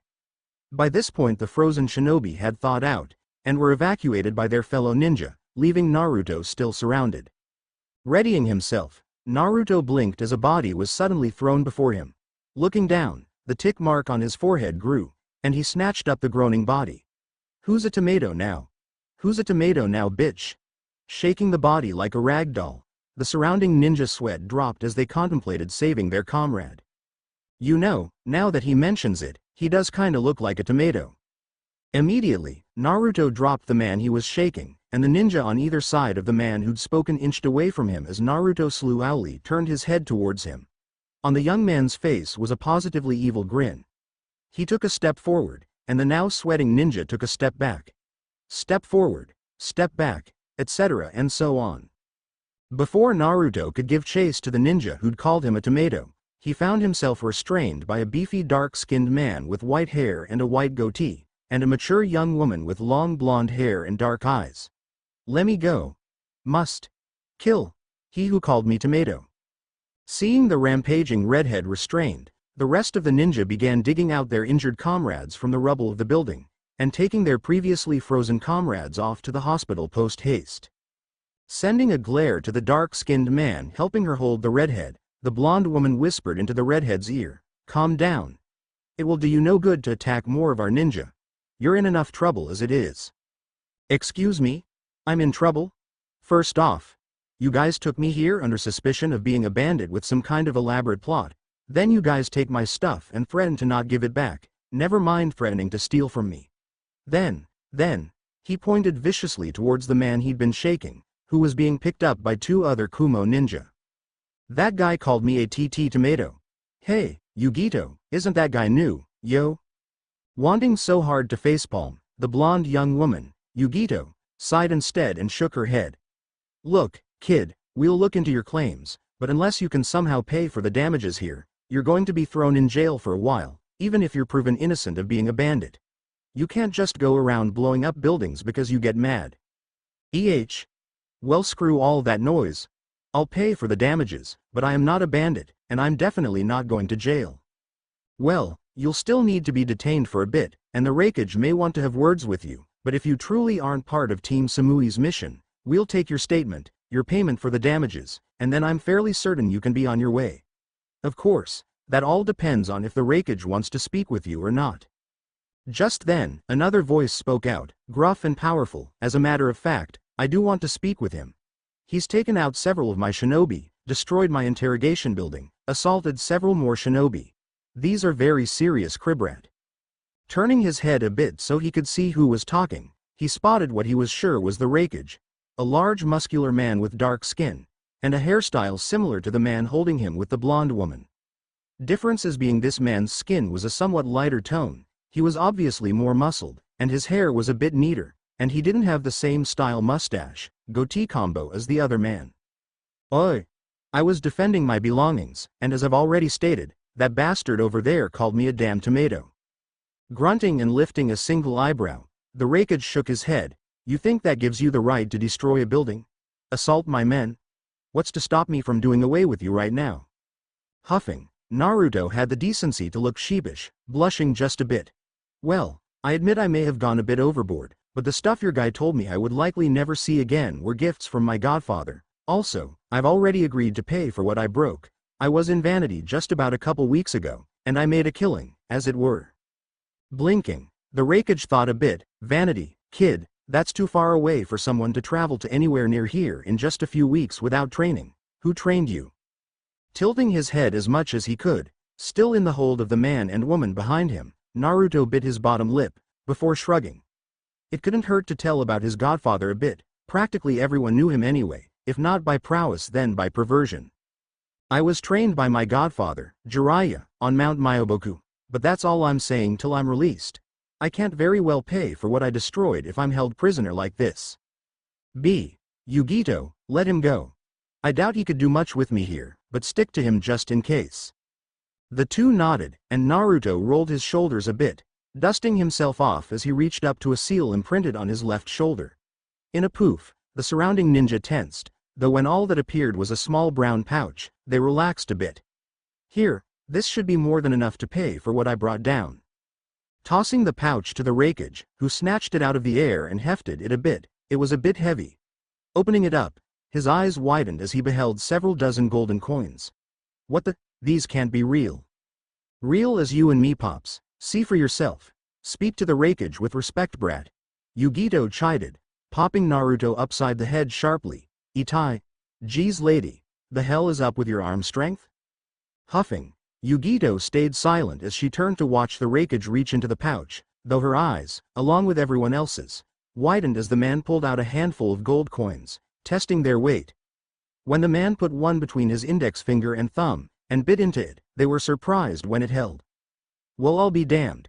It's real. Your godfather Jiraiya give you this too?"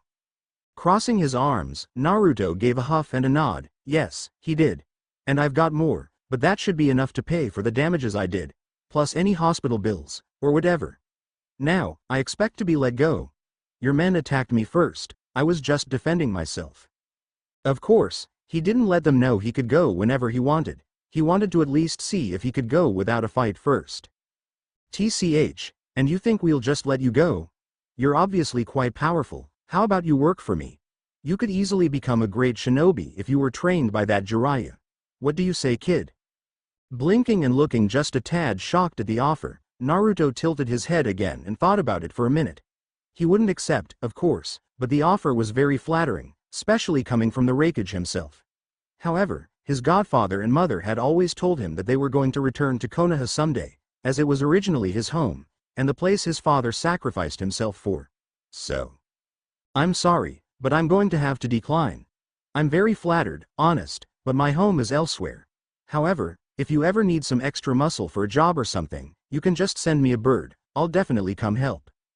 For a moment, it seemed as if the Raikage would take offense to this. Before the man shrugged, he could always just have the boy detained and, shall we say, re-educated. Before he could give the order, however, the boy lifted a hand and conjured a portal of furious red. Well, I guess I'll get going then. Hey, nice meeting you, Pops. Dodging another fist from Yugito, Naruto turned and jumped into the portal, sticking his tongue out at the angry blonde. Well, that just happened. Okay.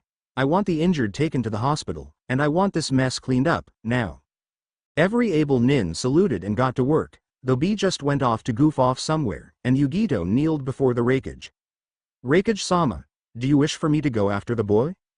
Stroking his goatee, the man sighed and shook his head. We have no idea where he's gone, so there's no point. However, if you see him out on missions, go ahead and try to apprehend him. For now, we'll put him in our bingo book as capture alive. Letting out a breath, Naruto closed the portal behind him as he exited it, looking around and rubbing the back of his head. He was back near where he was captured. The bodies of the bandits were still there, and there was an unholy stink to the place. Well, can't just leave them like this. Can't be good for the environment. Rubbing his hands together, Naruto called on his magic, his demonic magic, since usually he used it to destroy things. Hopefully it would get rid of these bodies till he could learn the disintegration beam spell in his wizard path's abilities. Shooting out a beam of the furious red magic, Naruto watched as it impacted the first body. It wouldn't be till the beam split off and hit the rest of the bodies that he figured something was wrong. The bodies started to glow with the furious magic energy, and Naruto found he couldn't stop the flow, no matter how hard he tried. In the end, he was able to redirect the energy upward, blasting a hole through the canopy of trees. This also had the effect of widening the beam, and showering the surrounding area with the furious red magic. The moment the beam finally stopped, Naruto gasped and jumped back to avoid a slash from deadly claws. His eyes widened further as he saw the cause. The corpses of the previously dead bandits had changed, becoming demonic, alive. Did not see that coming. Quickly putting his hands together again, Naruto channeled his arcane energy, firing off his ray of frost, catching two of the demonic creatures and slowing them down, the rest taking the chance to flee rather than fight. TCH, crap baskets. Intensifying the beam of ice, Naruto growled and bit his bottom lip as his palms began to frost over. Before it could get any worse though, he was quite surprised to find the two frozen demons crushed under dual ethereal spiked hammers, which created glowing blue cracks along the ground as the frozen demons were shattered. He quickly threw his hands up as he found something hard poking at his back, and some kind of strange fist weapon aimed at his jugular by a surprisingly pretty woman with short white hair. What kind of demon summoner attacks the demons he summons? This was the voice of a fighter, a warrior, and it came from one of the two who'd used those badass ethereal hammers, Hammer of the Ancients if he remembered correctly. From the barbarian path of his skills. The male was the one who spoke, and Naruto had no idea what he meant by his words. Though, he had a feeling he was in trouble. Demon summoner. Demon summoner, nope. D don't know any demon summoners, TTBO. The sharp implement of the fist weapon held at his neck pushed a little closer, and Naruto gulped, biting his bottom lip and mentally smacking himself for his words. We saw you make those demons, boy, don't get smart with us. While we're at it though, where did you learn that ice spell? This time it was a woman who spoke, little floating blue orbs, and a wand, crap. I was brought material on them by my godfather. They were something I needed to counteract something I have. Very personal, I don't suppose you'd let it go at that, would you? Unfortunately for him, the next one to appear was another woman, this one with a bow trained on him. The first thing he noticed, however, were her legs. First, he was raised around Jiraiya, and second, The shoes the woman was wearing just made her legs quite enticing. I love the female demon hunter's legs. Gulping, and quickly tearing his eyes from those lovely legs, he looked into the strangely glowing eyes of the woman. She had a small smirk on her lips, no doubt having caught where the red-headed boy had looked first. No such luck, kid. Tell us though, this godfather of yours, he wouldn't happen to be named Jiraiya, would he? Blinking, and looking around as the rest showed themselves, the first thing Naruto noticed was that the majority of the group were extremely beautiful women. Groaning loudly, Naruto sighed and rolled his eyes. Okay, what has Ero Sennin done this time? Did he peep on you while bathing? Or did he steal your panties or something? At once, the men actually snickered, though the women all looked affronted at the claims. Just what did their old companion get up to in his spare time? No, nothing of the sort. He has stolen many things of great importance to us and ours, and we have been sent to retrieve them. Great secrets have been stolen by that man, and this is the place we followed him to. Though, admittedly we lost his trail after we entered this strange land, and have simply been following the strong demonic presence we felt. This time it was the armored woman with long white hair who spoke. Even under all her armor, Naruto could tell she was quite a beauty. Well, if it's secrets and stuff, I know what happened with them, but before I say anything, who are you guys? First to speak was the buff man with the wicked armor. My comrade and I are barbarians, from Mount Akarat. We have been tasked with retrieving tomes stolen by Jiraiya pertaining to our techniques and teachings. Next to speak were the ones holding Naruto at staff and fist point. The female spoke, seeing as she was in front of Naruto, me and my companion have traveled with this group in hope of retrieving tomes of our order of monks. Likewise, our teachings and techniques have been stolen by Jiraiya, whom we had called friend before now. The woman with the great legs spoke next, not lowering her bow at all, keeping Naruto in her sights. That rad Jiraiya stole from my clan, the teachings, secrets, and techniques of the demon hunter, and I have been tasked with collecting what he has taken. Or destroying it should I not be able to. The arrogant-sounding woman spoke next, the one with the floating orbs and wand. The wizard, no doubt. I am a wizard, and that beast Jiraiya has stolen many tomes from my people, and though honestly I could care less for their wishes for me to retrieve the tomes for safety reasons, it irks me that Jiraiya even bothered with them in the first place. All one would learn from those things was safe ways to channel magic. Naruto's sweat dropped at this, as it would explain a lot about his troubles with magic. Finally, it was the armored white-haired woman who spoke up. I am a crusader, and it is my job to retrieve or destroy knowledge and artifacts that Jiraiya had stolen from the high heavens. It is what I have been tasked with, and I shall carry out my mission. Naruto gulped, now knowing just who these people were. Ooh, him and Jiraiya were screwed, so screwed. Well then, I think that's all I needed to hear, thank you. While I'm sure being done in by pretty women would be a nice way to go, I'd rather not die here. So I'll just apologize for now, and be on my way. When next we meet, hopefully I won't feel like you'll all try to kill me. With his piece spoken, Naruto released a great force of energy, his wave of force, knocking the monks away from him, though in response he took an arrow to the shoulder. Grunting, Naruto dashed off, ripping the arrow from his shoulder as he ran, dodging more arrows being sent his way. Well, at least we know where your people's secrets ended up, wizard. Quiet, he could very well know your people's secrets as well, barbarian. He said Jiraiya is his godfather, he could very well know all our secrets. Sparing no more time for chatter, the group gave chase to the red-headed boy they had found. It seemed they hadn't even needed to find Jiraiya to get hold of their secrets. But this proved a danger to them as well, for if this boy indeed knew all their secrets, they may very well have to do as the boy feared and kill him. The only other option would be to train him themselves, and induct him into their orders, and that would not go over well with their leaders. Naruto groaned as he ran from his pursuers, occasionally having to dodge arrows or spells, even ethereal thrown hammers, or axes. On occasion, the Crusader lady would ride at him on a ghostly horse, almost catching him a couple times. The wizard too showed to be a nuisance, teleporting uncomfortably close to him whenever she could use the spell. If only he could use those techniques too. But he couldn't, because for one he hadn't been trained in the Crusader lady's ways, and for another, he wasn't skilled enough in magic to teleport yet. He could always try a portal of course, but who was to say it would work in his panicked state? The group chased him for quite a while, and honestly even Naruto was starting to get a bit fatigued. Taking a deep breath, the redhead held his breath and pushed harder, straining his legs as he pulled further ahead of the group pursuing him. "You'll never take me alive, Dadbeo." "That's the point, brat," spoke the male barbarian, though his words were quickly refuted by the demon hunter. "Hush, we aren't here to kill anyone, this boy could very well be innocent. We will question him further once we catch him." Naruto heard them of course, as neither had tried to be quiet, but that still didn't inspire confidence in him.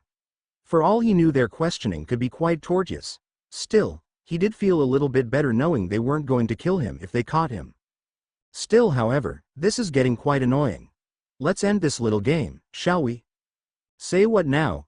Chancing a look behind him, his eyes widened as he saw the barbarians pick up their wizard companion, carrying her with little difficulty, and tossing her forward.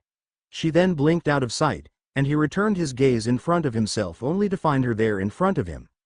Gasping and digging his heels into the dirt, a bola was shot at his ankles, then his knees, and finally his hips, thoroughly binding his feet and legs together.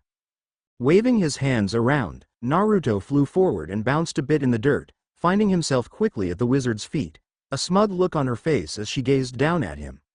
"Say good night, princess." The woman mocked, "I'm a boy. Ttba urk." The bolus wrapped around him exploded, making him seize up in pain, before blacking out. The last thing he saw was the group gathering around him. When next Naruto awoke, he found himself in what looked to be a forgotten tomb, probably an old clan burial ground. He really didn't like the feel of this place already. Didn't have anything to do with a fear of ghosts that he certainly didn't have. Nope, not at all. Hearing voices on the other side of a door, he tried to move, only to find himself chained to the wall, his hands above his head.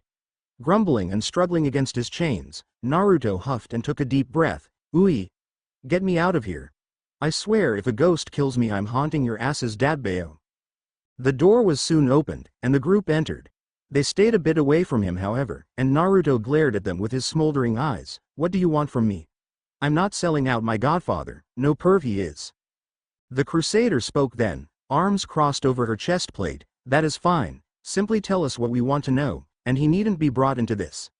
Naruto gave her a wary look. All the women of the group were extremely beautiful, but from their little chase of him alone he could tell they were also very dangerous, even to strong ninja. "Well, what do you want to know? Depending on what it is I may or may not be able to tell you." The barbarians stepped up first, arms crossed, stern looks on their face. "As first, brat, tell us what that loud Jiraiya took our people's tomes. What use could he have for them? Why did he steal them in the first place?" Naruto looked at them for a moment, and while he wasn't one to like muscular women, he had to say the female barbarian pulled the look off nicely. Even the male barbarian had a youthful flair to him, even if he was older than the female. He brought them to me. I'm assuming everything he stole from all of you was brought to me." Raising an eyebrow, the crusader stepped forward again. "And why would he bring you these things, young man? Did you ask him to bring you these things specifically?" Shaking his head vehemently, Naruto denied that. No, it was simply needed that he bring me things to counteract demonic magic. Skills, artifacts. I needed these things because something interfered with a very important event in my life. Before I tell you though, I need all of you to give me your word. Give me your word that I won't be harmed for the knowledge I give." Looking at each other, the group gave little nods. It wasn't as if the boy was a demon or something. Even if he had created demons when they had met, something they'd have to take care of immediately after they were finished with the boy. The crusader spoke again, seeming to be the spokesperson for the group. "Very well, you have our word that you will not be harmed. Now tell us, what has you so up in arms over this information?" Sighing, Naruto took a deep breath and let it out. 15 years ago, my original home was attacked. A great nine-tailed fox, a demon, attacked my village. It killed many people, destroyed many homes, before it was eventually stopped by my father. He died, sealing the great beast. Of course, of the Biju, the nine-tailed fox was the strongest, and so couldn't be sealed into something inanimate. It had to be a living being, whose chakra coils were yet to develop. It had to be a newborn, and I just so happened to meet those parameters. My father sealed the beast inside me. This got the group's eyes to widen. Sealing a demon into a human, now why did that sound so familiar? The seal is there, Under my shirt on my stomach. It shows every time I channel chakra, but that's not all. That alone is not the reason my godfather had to take those things from you. If you were from wherever my godfather got what he did, you're likely the group he was with when he was gone. He told me a bit about you, though I never got your names. Go ahead, lift my shirt, I'll channel some chakra, and then you'll know why I needed what he took. The Crusader stepped forward once again, reaching forth to lift the shirt they had put on the boy. Honestly, who went around in their underwear? Once he was sure they could see his stomach, Naruto sighed and channeled chakra through his body, bringing forth the seal on his stomach, drawing interest from the group, the wizard more so. Then the group gasped, the Crusader stepping back hastily. There, on the boy's stomach, sat the black soulstone. Now do you see? The terrible danger I pose to my world if I do not get the gifts that stone gives me under control? Due to the nature of my seal I am in minimal danger of possession, but I am fully capable of using the evil powers within. And therein lies the problem. Whenever I use that dark magic, it's like a fight for control. I've got it down to where I can use simple blasts of it, but I fear that should I ever lose control like I did today, I will bring about the end of days for my people. That is why I needed what my godfather stole from you. To give me skills, discipline, and power to properly counter whatever may happen in my moments without control. Naruto's right eye twitched as he watched the group chat quietly about the black soulstone in his gut, his shirt once more pulled down. They had been discussing something for the past 10 minutes, and it was beginning to get on Naruto's nerves.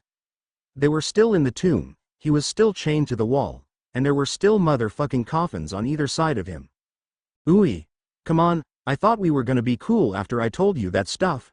Why are we still in this creepy-ass place? I don't wanna die. Naruto called, anime-style tears falling down his cheeks as he pulled at the chains holding him, completely forgetting that he had skills that would let him escape said things. Hearing a sigh, he perked up, like a puppy, when the Crusader woman left the chatting group and approached him. Very well, young one, we need your input, in any case. Come. When finally the chains were off, Naruto flung his hands in the air, well, further into the air, and hugged the Crusader, making her flush just a bit, before she pushed at his face roughly, trying to dislodge the little leech. You have no idea how happy I am to be unchained. Now if only we could get out of this creepy tomb, Dabbao. Get off me at once. The barbarians laughed at the Crusader's misfortune, doing nothing to calm the woman's ire. Eventually she wedged her shield between her and the boy, using her shield bash to dislodge him, sending him against the wall by proxy. And there he laid, eyes like little swirls after taking the attack. Naruto recovered quick enough, however, popping back up and rubbing the back of his head sheepishly. Sorry about that, but yeah, can we get out of here? I kinda got a thing about spooky tombs. Motioning towards the exit of the room they were in, Naruto gave a little nod and stepped out, only to gulp and look back at the group. Just, how far in did you guys take me, exactly? Looking at each other, it was the demon hunter who answered, we ventured to the innermost part of the tomb. Honestly, it's quite a fair bit smaller than the ones we are used to, so it didn't take us that long to get here. Plus, we didn't have to fight through the undead while moving here. Gulping at the mention of undead, Naruto gave a shudder and sighed. Well, at least we don't have to deal with that crap here. No way these stiffs will just pop up and attack us. Of course, Naruto had inadvertently jinxed himself, for no sooner had he spoke it, did the male barbarian smack him on the back heartily. Don't worry about it, you. Never mind. Whatever he was going to say caught in his throat as soon as he smacked the boy on the back. Said action caused a forward-moving pulse of furious red energy to escape the boy, sweeping through the tomb, making the walls shake, and the coffins it passed begin shaking as well. Turning to the male barbarian, everyone glared at him, though at least he had the decency to look sheepish at what he'd done, if inadvertently. Soon enough, the dead began to rise from their graves, sleep disturbed by the furious energy Naruto's body had released. At once they attacked the group, who thought it would be a piece of cake, just like taking out the dead in their home. They didn't take something into account, however. These were undead ninja. The moment the group sent their attacks at the undead, said moves were dodged, albeit a bit choppily, and the undead ninja were on the attack. Only swift thinking and the advance of the female barbarian and the Crusader to the front of the group, shields raised, saved them, practically ancient kunai shattering against the shields. Naruto stood wide-eyed at the back of the group, knees clattering as he watched the undead rise and attack. His pupils had shrunk down till only the whites of his eyes showed. He wreathed things like this. Still, seeing that the group were having some trouble with the agile dead, Naruto sighed and gulped, gritting his teeth as he pulled a kunai from a seal inscribed on his left wrist. Dashing into the fray, Naruto yelled out as he channeled wind chakra into the blade, bisecting 2 undead shinobi in one go. These guys are ninja. You're going to have to be faster than that to damage them. He proved his point as he moved with agility and speed, slashing and punching the undead so hard that some of them fell apart. They were just bones after all. It wasn't like, even magically brought back, they were gonna just magically gain epic durability. Add in the fact they were still freshly awoken, and with Naruto's help, the group fought their way back to the entrance of the hidden tomb. Though once they got there, Naruto quickly felled a tree and pushed a trunk first into the entrance to keep any more creepy things inside the damn place. Wheeling around once the tree was in place, Naruto glared at the group. Never take me inside another scary, spooky place like that again, Dabbao. He yelled at them, arms flailing as he stomped a bit. It was more funny than intimidating, however. The male barbarian stepped forward. I apologize, young one. I had no idea my actions would prove to disrupt whatever control you have on the evils. Sighing, Naruto huffed and crossed his arms. Don't worry about it. My control was already on thin ice while I was down there. It's like I said, I have a thing about spooky places, like tombs. Nodding, the male barbarian stepped back with the rest of the group. The Crusader spoke this time, continuing acting as the spokesperson for the group. Now, young man, I believe it is time we gave you our names. We have your name, it is only polite, especially after what we have done. My name is Alluvia. My compatriots, from left to right, are Makar, Volka, Nguyen, Trisha, Vortic and Aradia. Each person introduced gave a small greeting to the boy, and Naruto greeted them back with a wave each, though when Trisha was introduced his eyes flickered to her legs seemingly on their own. This caused him to flush, and the woman in question to smirk as she once more caught him looking. It wasn't as if she minded the attention, and he was good looking in his own way. Though she would have to make clear that turnabout was fair play.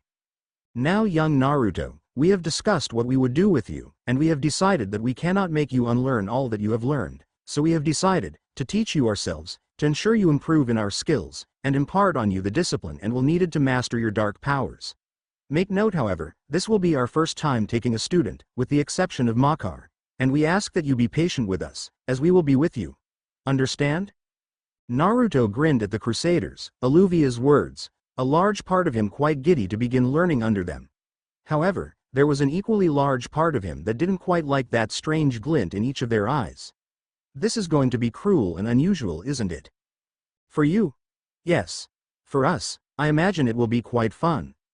It was 2 months later, and Naruto had been trained into the ground by the barbarian duo. He had been run ragged, gone through combat scenarios, and actual combat using nothing but the barbarian discipline. To do this he had been made to lead the group around, taking down every single bandit camp they could find. By himself. With only his barbarian path skills and techniques. Of course, when they ran out of bandit camps, they had moved on to the occasional pirate or missing ninja. Due to this, Naruto had progressed at an astonishing rate in the path, and gained a bit of worldly experience like his godfather and mother wanted him to. However, at the end of his training, the duo of barbarians had left off to explore Naruto's world, promising to meet up with him once he returned to his old home, Konoha. This was the plan the group had made. They would train with him for 2 months, forcing him to use not but their skills, so he had no choice but to get better and learn more. Then they would leave the group and look around on their own. Of course, now that they had ran out of bandits, pirates, and missing nin steered clear of them, they were forced to move on to a new area. Hence why they were now in Kusa no Kuni, looking to take out the land's bandits, or at least deal a massive blow to the bandit population there. His next teachers were to be the monks. Vortic set to train him in the Daibo, while Nguyen planned to train him in the use of fists, weapons included. And just like with the barbarians, he was to use no other skills than those in the monk path of his disciplines. This was going to be a major pain in the butt. Naruto looked up at the gates of Konoha with a small smile, fidgeting nervously as he did so. It had been a full year since he left Mount Myoboku, though he was late getting here by a couple weeks, to make up for the time he'd been wandering before he'd been training and traveling. Beside him was his last teacher of the year he'd been wandering, the demon hunter Trisha. And beside her was the crusader, Alluvia. She had stayed with them on the premise that she had nothing to really teach Naruto, nor did she wish to explore his world. For the 2 months she had been teaching him, she simply provided a tough opponent in sparring matches. She couldn't honestly teach him because it was tradition for her people to give their students their names, and Naruto seemed pretty attached to his name. So for her 2 months, they had focused on his ninja techniques while fighting bandits, missing nin, and other such baddies. With all his months of training in the last year, he was pretty sure they had become the scourge of bandits in a lot of places. Now that he saw the gates though, Naruto gulped as a thought came to him. He was like, 2 weeks late. His mother was going to kill him. Well, I guess 16 years could be considered a nice life, Naruto mumbled, before taking a deep breath and walking through the gate. Of course, as soon as he did he felt a feeling of dread descend on him like a great pressure. His eyes widened, and he slowly turned his head up and to the right. There, standing on a building with her arms crossed, an angry expression on her face and her hair seeming to float menacingly in 9 separate tails, was his mother Uzumaki Kushina. I changed my mind, I wanna leave, Titibeo. Naruto dashed in the opposite direction as his mother gave chase, screaming bloody murder at the young man for being so late. You don't even know Kakashi, how the hell is he rubbing of on you? When I get my hands on you people will be able to use your tanned hide in leather products, young man. You've got some explaining to do, young man. If Tsunade wasn't such a great medic I'd be a grandmother right now, Databane. Such things were some of what she was shouting at the retreating young redhead. She had heard of what had gone down in Vanity Town, and while Tsunade had taken the fact she'd shagged her godson a lot better than Kushina was taking it, well, there you go. Tsunade was taking it a lot better than Kushina was taking it. The hell does that mean, Ka-chan? Who's Kakashi and why would he rub on me, Dadbeo? Never mind. I blame him, Titibeo, arg. Why does that name sound so familiar? Were his responses, his mind seeming to take the time to answer his mother even as he ran from her wrath. The two were making quite a spectacle for the villagers and other shinobi of the village, jumping from the rooftops, shouting back and forth, one in anger and one in complete fear for his mother's anger. Speaking of the villagers, the adults all seemed to be having a sense that they should remember the first red blur from somewhere, but it had been so long they couldn't for the life of them remember why. Most simply shrugged it off and made way for the awe and fear. Others watched on in amusement at what was obviously a son running from a ticked-off mother. Nara men all over the village felt the sudden need to help a brother in the struggle survive. They knew the horror of an angry mother, or female in general. So troublesome. Soon, however, the chase came to an end when a slender arm stuck out and clothes-lined Naruto, URK. The arm was attached to a beautiful blonde woman, one that Naruto recognized from his time in Vanity a year ago. Immediately he was pulled into an alley, in time for his mother to rage on past the alley he was pulled into.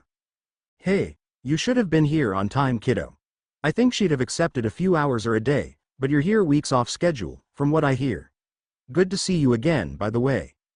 Naruto pouted and rubbed his neck where he was clothes-lined, looking the woman over and blushing a little as she showed him a bit of cleavage with a grin on her face.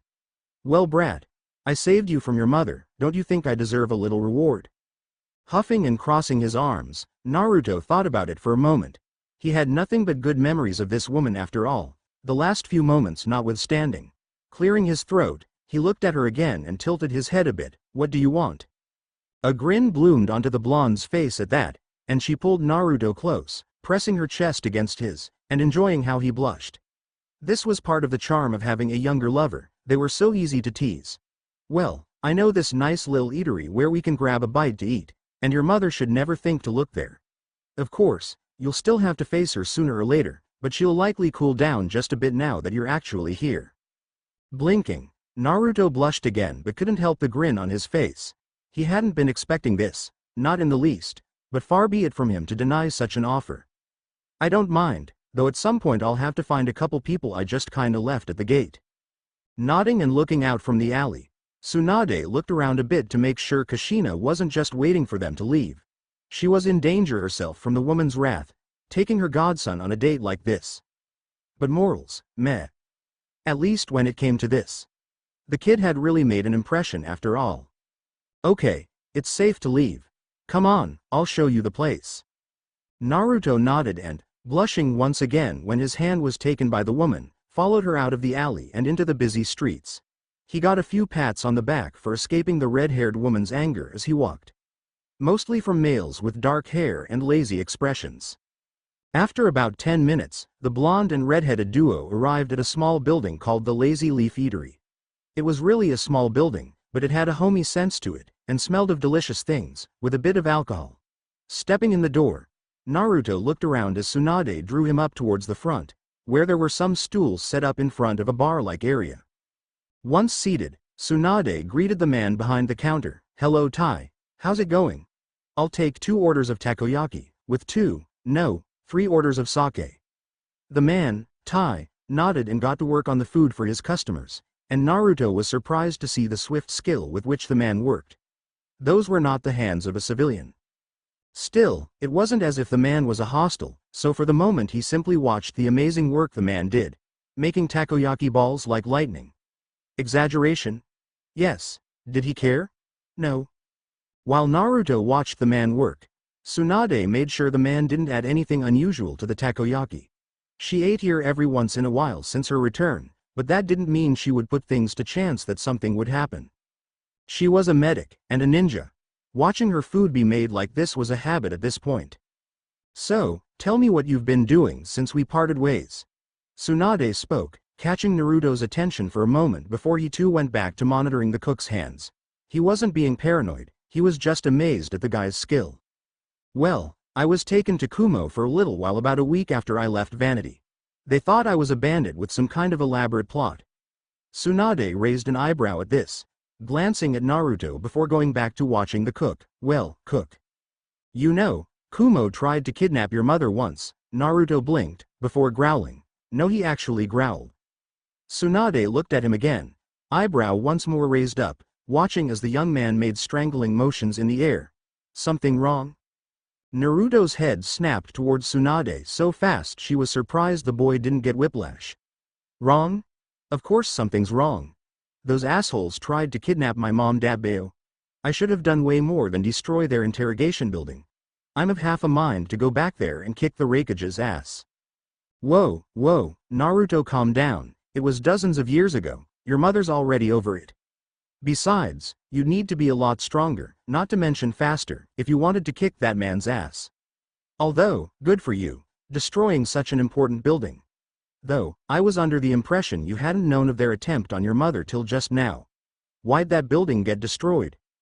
At this, Naruto blushed and looked away, only serving to amuse the blonde woman. Even the cook behind the counter was amused, unwittingly eavesdropping as he was. Not his fault the two were talking so loud so close to him. "Hey, now I have to know. What, did they mistake that pretty mug of yours for a girl's?" Huffing, Naruto pouted and crossed his arms as he turned to glare at the woman, no heat behind it. "If you must know, they called me a TT tomato? Arg." Naruto thunked his head onto the counter, and Tsunade giggled at him, reaching to rub the now sulking young man's back. Poor boy seemed as if he'd been physically struck. "I think I died inside right now, just a little." Laughing good-naturedly, Tsunade pulled Naruto's head from the counter and planted his face against her cleavage, rubbing the teen's head comfortingly. There. No one here's going to call you that. Except me, but only in bed," she thought, before continuing. "Your mother has a reputation from when she was younger for that name. Trust me. Everyone in Konoha should know by now, except maybe the young people." She heard a sobbing sound from her cleavage, and smiled, sweat dropping just a bit at the young redhead's actions. 2 takoyaki plates and 3 bottles of sake. Accepting the order as it was finished, Tsunade set the 2 plates before herself and Naruto, and placed 2 of the sake bottles on her side, while the last one went to Naruto's side. Patting the boy on the head, she pulled him from her cleavage and patted his back to straighten him out. Now, don't worry about it. You just have to make your own reputation with the other brats and they'll eventually get the message. Now, eat up. This is supposed to be a date, so cheer up. It's not every day you get to go out with someone like me." That only served to remind Naruto of something, and as he plucked one of his takoyaki balls up with a toothpick, he turned to his date, blowing on the ball to cool it down. That reminds me.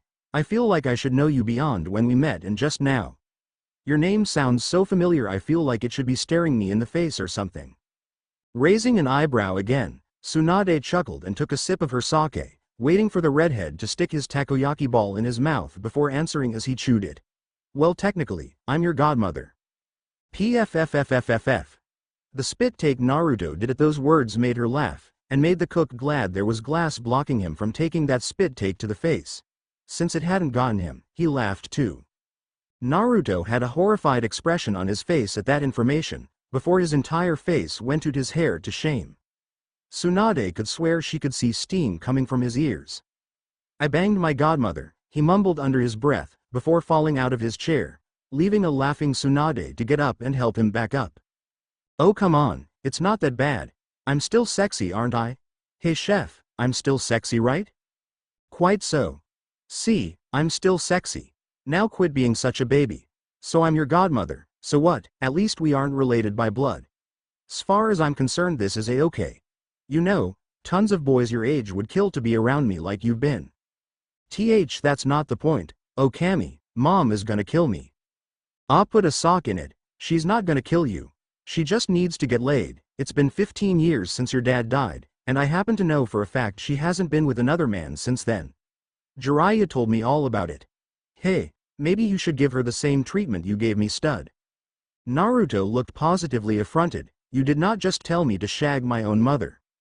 Tsunade shrugged. Hey, with medical jutsu as it is today, you wouldn't have to worry about pregnancy. And what's a bit of skinship between mother and son? I hear some mothers do it with their sons to keep them out of trouble with girls during school. And that's just the civilians. Ninja clans are filled with inbreeding, and medical knowledge has progressed so far we can medically purify any ill traits from said unions. That's my mother. First off, I like my penis where it is, thank you. You've been reading Ero Sennin's books, haven't you? Second off, when I die, how the hell do you expect me to meet my old man with the knowledge that I stole mom from him? Laughing good-naturedly again, Tsunade patted Naruto on the head and ate one of her own takoyaki balls, sipping her sake afterwards. The two were totally unheeding of the blushes they were putting on the other patrons' faces, even the cook. Oh fine, leave your poor mother alone then. She'll meet some new guy eventually, and when she does she'll just have another kid. Forget all about you, maybe change her name. Low blow, damn it. Ah, come here, you know I didn't mean it. Tsunade comforted the redhead, planting a kiss on his cheek, making them turn rosy with his blush. Let's change the subject, shall we? What else have you been up to since you ran into me last year? Huffing and pouting, Naruto reached for another takoyaki ball, popping it in his mouth and chewing for a bit in thought. Well, I'm pretty sure Kusa owes me a medal or something for taking out all the bandits in the country. I also learned more about the stuff Ero Sennin brought me a while back. Oh yeah, that reminds me. I gotta warn the old perv that some friends of his are looking for him. Before the boy could get up to go do that, Tsunade grabbed him and pulled him close, looking him dead in the eye, the boy flushing again with how close he was to the woman. Let's let that old pervert deal with his own problems, shall we? You, sir, are my date at the moment. Stop thinking about troublesome old men and let's finish our meal, shall we? Gulping, Naruto sat down promptly and gave a little nod, Tsunade smiling at the boy and leaning in to kiss his other cheek this time, giving the boy a distinct peek down her cleavage. Such a flirty woman. Ah, you make me feel so young, Naruto-kun. Anyway, let's finish up here and then we'll go see if Kushina's cooled down or not. Face the music, as it were. Shivering at the thought of facing his mother so soon after dodging her wrath, Naruto distracted himself with the delicious takoyaki the cook behind the counter had made for them. Just as well, he also started to sip at his sake, thinking he might need another one before facing his mother. He also wondered why the cook didn't say anything about him drinking, since he definitely wasn't an official ninja yet, and he definitely didn't look old enough. Of course, that just got him thinking about how he got his hands on alcohol back in Vanity, before his brain started hurting and he just let the thought go. Naruto stood shaking in front of his mother inside the Hokage's office, only the whites of his eyes showing as his knees clacked together. His mother was glaring at him from her spot in front of the Hokage's desk, her hair floating ominously in 9 separate tails, as she glared. The Hokage himself was sat behind his desk, giving the young redhead an apologetic look. Next to Naruto, Tsunade stood nonchalantly, as if nothing was happening. In fact, she had the gall to just stand there looking at her nails, completely ignoring the fact that Naruto seemed to be in such trouble with his mother. Around the village, Nara men were seen in prayer, as if sending off the soul of the soon-to-be departed. Drinking, gambling, sex, all three vices of a shinobi. All three, not even a week after leaving Mount Myoboku, and my own Sochi turns into such a deviant. I'm of half a mind to grounding you till you're a jonin. However, you should thank Hokage-sama, he's convinced me to not in fact do that. At this, Kushina grew a positively demonic grin that would make the Kyuubi proud. Instead, instead, he's convinced me to give a much more lenient punishment. You see, when you got here you were supposed to take a combat test to see if we could place you with this year's graduating genin. You were going to face a simple chunin, but now, your opponent. Pausing at this, Kushina cracked her knuckles, and Naruto squeaked in fear. Your opponent will be me. Eek! Naruto let out a positively girly shriek as he ran from his mother, who gave chase immediately. Naruto fled from the Hokage tower, his mother in hot pursuit, chasing him across the village once more. Stand and take your punishment like a man. Back in the Hokage's office, Hiruzen and Tsunade both had giant sweat drops, before the former sighed and took out his new pipe, this one with a seal on it that would let him track it if it went missing like his last one. So, no mercy, huh? Tsunade asked, raising an eyebrow at the old man behind the desk. Nope. I'm afraid Naruto-kun will have to take his punishment properly. Of course, if he passes his little test I'll be more than happy to put him in with the graduates. Tsunade nodded, before grinning and turning to leave the office herself. Well, I'm going to go make sure Kushina doesn't kill him. I'm quite fond of him, you know, even if I only met him once before. With that the blonde woman left, leaving the old Hokage to grin and pull out his crystal ball, intent to watch Naruto's test himself. All around the village, the villagers were treated to another dashing duo of redheads, one giving an aura of fear, the other extreme anger. The two kicked up a wind with their running though, and many girls and women had to hold their skirts down in the wake of the chase. Finally though, Naruto decided to stand and fight, or run and fight, as it were. As he took his next step, he left a black rune on the ground, a spiked metal ball in the center, followed by two more with his next few steps. Going as fast as they were, Kushina couldn't go around or over them, and the first one slowed her down quite a bit, pain shooting up her legs. When she hit the last two she tumbled and rolled on the ground several feet. This gave Naruto a chance to stop and pull out a bow that looked like a pair of giant raven wings. As soon as he pulled it out an actual raven appeared flying above him, before he pointed at his mother and the creature sped towards her while Naruto pulled back the drawstring on his weapon. Of course, Kushina was a highly skilled ninja, and before the bird could get very close at all it had to dodge glowing golden chains sprouting from the woman's back. The woman slowly stood up as her chains chased the bird, finally skewering it just as a trio of icy bolas impacted her face, knocking her for a loop. She stayed on the ground for a few seconds, giving Naruto enough time to put his bow on his back, lifting his fist SF for some hand-to-hand combat with his mother. Just in time too, as the Kushina on the ground went up in smoke, and Naruto yelped as a fist impacted the back of his head, knocking him for a loop. Ah, did that hurt? Good. It's a mother's job to punish her child when he's been naughty. Now stand up and take your licks. I'm not gonna be satisfied till I'm sure you've been properly chastised, Databane. Naruto grumbled and stood up, rubbing the back of his head, before turning to face his mother, putting his fists up once more. Taking a deep breath, he threw his right fist towards his mom, a blast of air extending out till the tip hit her right in the face, her eyes wide before she went flying back. In the face. Hey son. Yeah mom. What's the opposite of Christopher walking? Confused by this, Naruto tilted his head, inadvertently letting his guard down just a bit. What's that have to do with an Okami? Kushina came smashing knees first into her son's own face, breaking his nose and sending him flying back several yards into a busy street. Christopher Reeves. I don't get it, Naruto cried, rolling around and holding his nose. Hopping up after a second, Naruto glared at his mom, arms at his side yet lifted a bit, elbows bent. Say cheese. Slapping his hands together as if in prayer, Naruto released a blinding flash of light, catching not only his mom, but everyone else within 20 yards who'd been watching, getting a myriad of cries of shock, and one of pain as his mom immediately covered her eyes. Naruto took this chance to dash towards his mom, leaving a blue after image as his open palm impacted her stomach and knocked her back. But he didn't let up at that. He dashed in again with the same move, yet instead of striking her with it again he released a flaming drop kick that caught her in the chest, making her spit up globs of saliva as she went flying this time, given a wicked case of heartburn by her son's last attack. "Get up, Ka-chan, I know that wasn't enough to keep you down. Foo, since when did my son get so cheeky, I wonder?" Naruto felt a shiver go down his spine, before a foot impacted it. "Urk, he went flying like a ragdoll, sending him into a fruit stand, wrecking it with his body. You're paying for that, Sochi. Evil, era. What was that?" Shivering again, Naruto let out a breath and got up out of the wrecked stand, civilians running away from the fight. "Okay mom, that's how you want to play it." Clearing his throat, Naruto began to mumble under his breath, a flash of energy coming from him before a clear blue glyph appeared under his feet.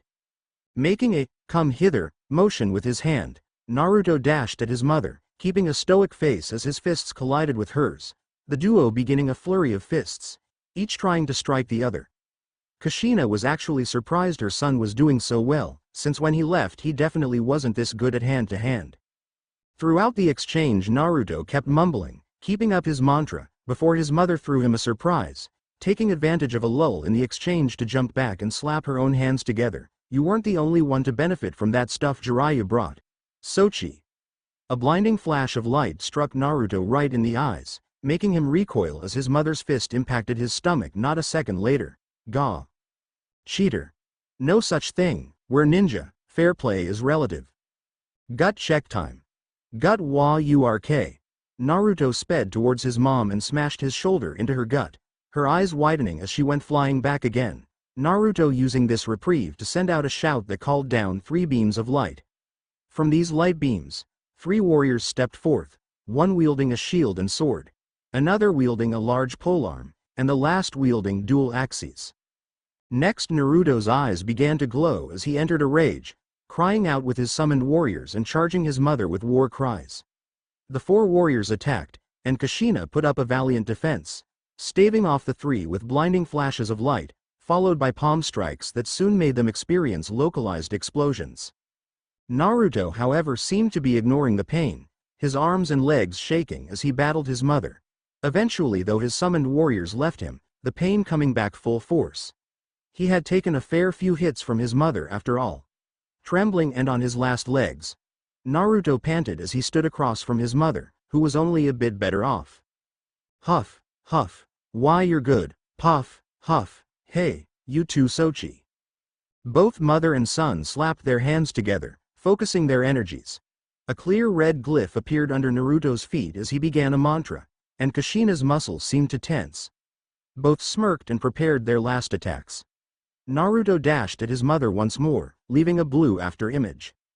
Naruto's smirk turned into a look of horror as his mother gained a shit-eating grin, her body being wrapped in gold as she activated Serenity, an enlightened look popping onto her face as she disappeared just before Naruto could strike. Those now watching watched in awe as a large seal was inscribed into the ground in a giant circle made of 7 smaller circles with smaller still circles at their tops and strange symbols within the larger circles, all centered around Naruto. At the same time, Kushina dashed in with insane speed, striking her son from different positions 7 times almost instantaneously, reappearing behind her son as the symbol on the ground slowly faded, the golden aura around her disappearing, a giant grin on her face as her son fell to his knees, before falling flat on his face. "Huff, you know, they say specialization is bad, but this just feels so good. Think about what you've done, Sochi." Kushina said her piece, before she too fell flat on her face, both mother and son out like lights. In his office, Hiruzen had a small smile on his face, though he sighed as he turned off the technique on his crystal ball letting him view Kushina and Naruto's battle.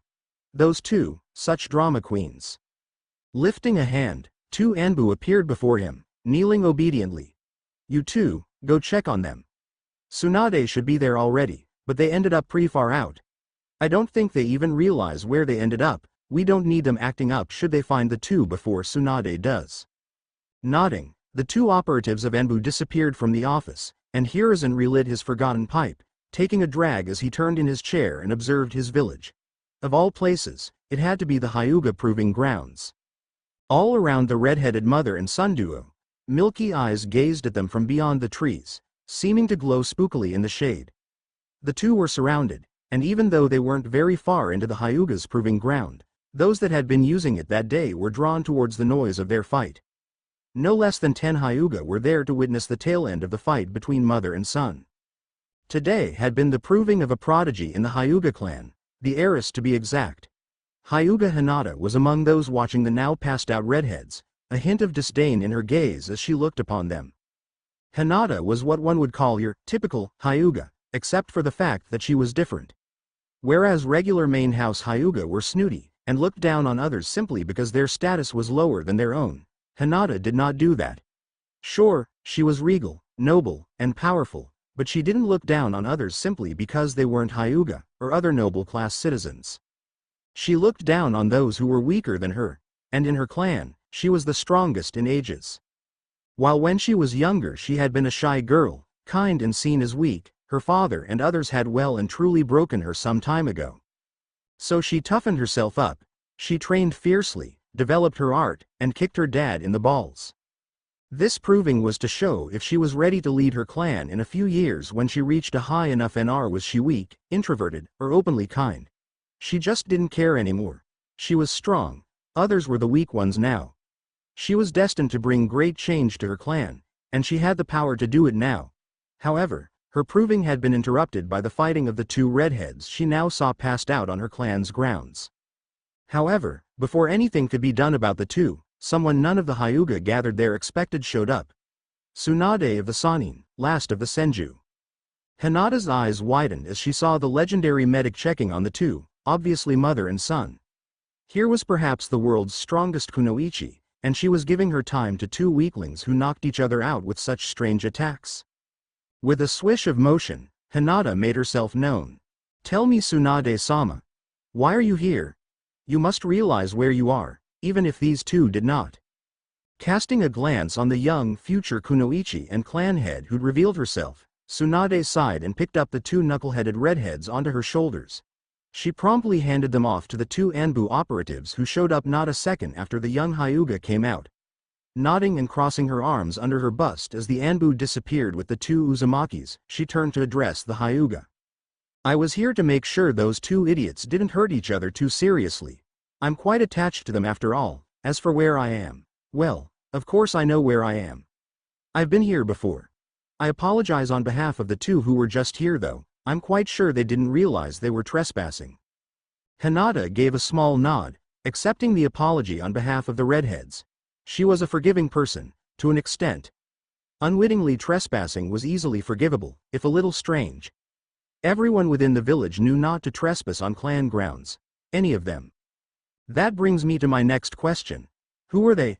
I'm quite sure I've never seen them around the village before. Are they infiltrators? If that is the case, why had they not been stopped and detained far before they entered my clan's grounds? Tsunade shook her head. No, they aren't infiltrators.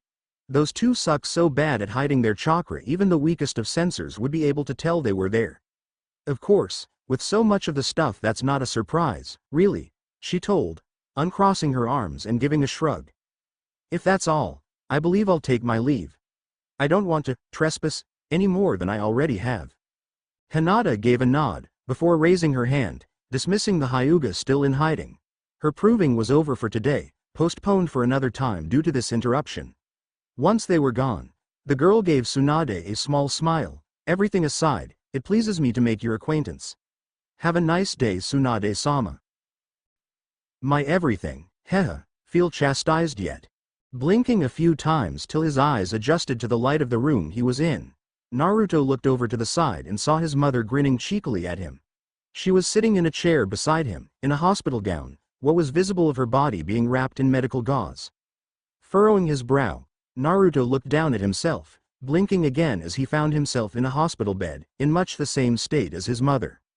"Sue, are you still mad that I had relations with Tsunade?"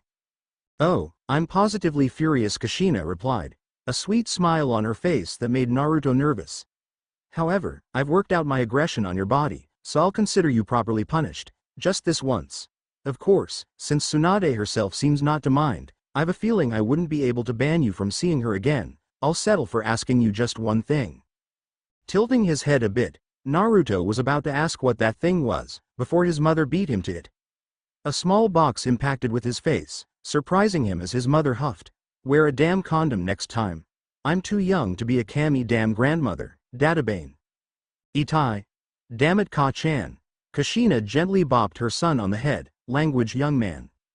Yes Ka-chan. The door opened then, and Tsunade walked in wearing a doctor's coat, holding a clipboard, with a pair of obviously fake glasses on her face. Well you two. You should be good to go about now. You ready to be checked out? Naruto, be sure to meet with the Hokage after you leave. Both redheads nodded, giving little salutes that made Tsunade smile. Get out of here brats. Don't let me see you back in here for a while, okay?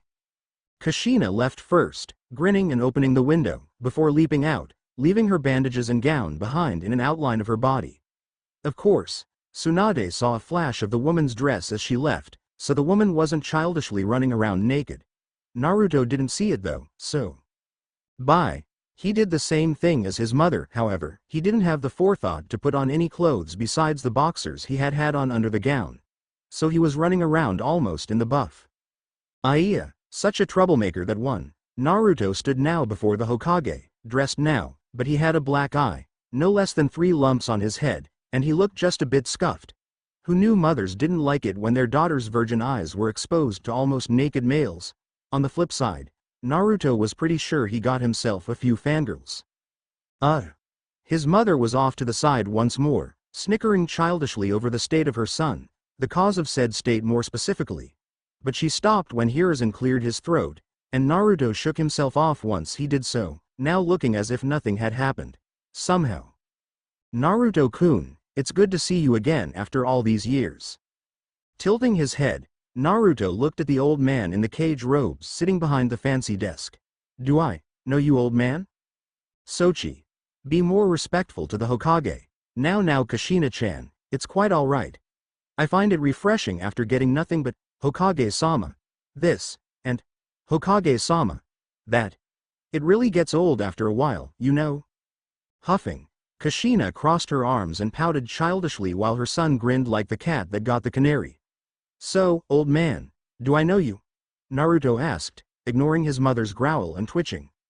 Oh my no, you were much too young when I last met you to truly know me, young man. However, I would like to change that, if you would allow.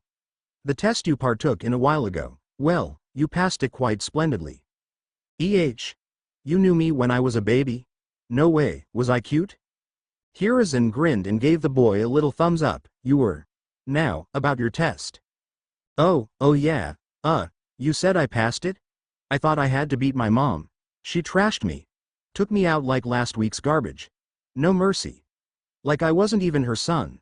Naruto spoke, arms crossed, nodding as he spoke, oblivious to how bad it was making his mother feel.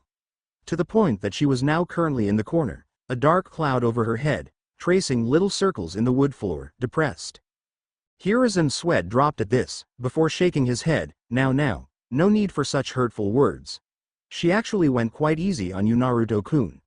Don't you find it strange how you were able to keep up with her, despite her being such a powerful ninja? Tilting his head, Naruto thought about that for a moment or two, before shrugging. Yeah, sure.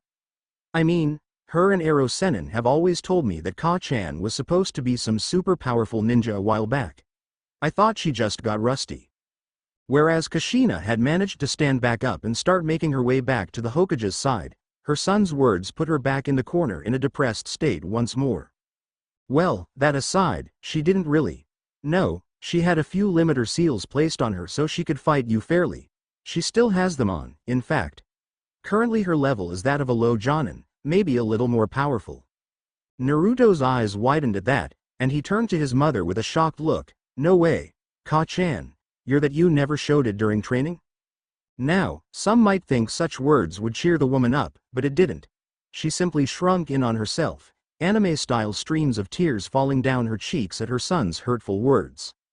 Now Naruto-kun, why don't you leave your mother alone for now? I think you've said enough.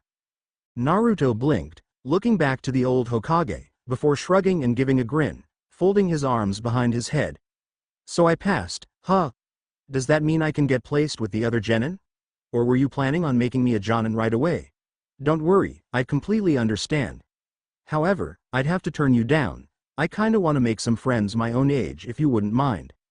Smiling warmly at the boy's words, Hiruzen shook his head. No such thing, Naruto-kun. I fully plan to stick you with this year's graduates at the academy. They just graduated last week, you see. And tomorrow they'll be gathering at the academy to learn their teams, and receive their sensei. I want you to be there tomorrow at 7 a.m. Naruto smiled and saluted the old man before he was dismissed, turning and walking his happy ass all the way out of the Hokage's tower. Once the boy was gone, Kushina shakily stood from where she had been crouched, sighing and scratching the back of her head. Gee, it's really nice knowing my Sochi thinks so low of me. Hiruzen stood, before pulling the woman into a hug, making her blink, before she returned it. Don't worry, Kushina-chan. I'm sure Naruto thinks very highly of you. You may not have seen it, but he had a certain mischievous smirk the whole time he was saying those things. Kushina blinked this time, before pouting. Why that cheeky little, oh just wait, he won't know when, I don't know how, but I'll get that brat back for this. Hiruzen chuckled and patted the pouting woman's head, rubbing it and ruffling the woman's hair playfully. I'm sure you will. Now, let's get those seals off you, okay?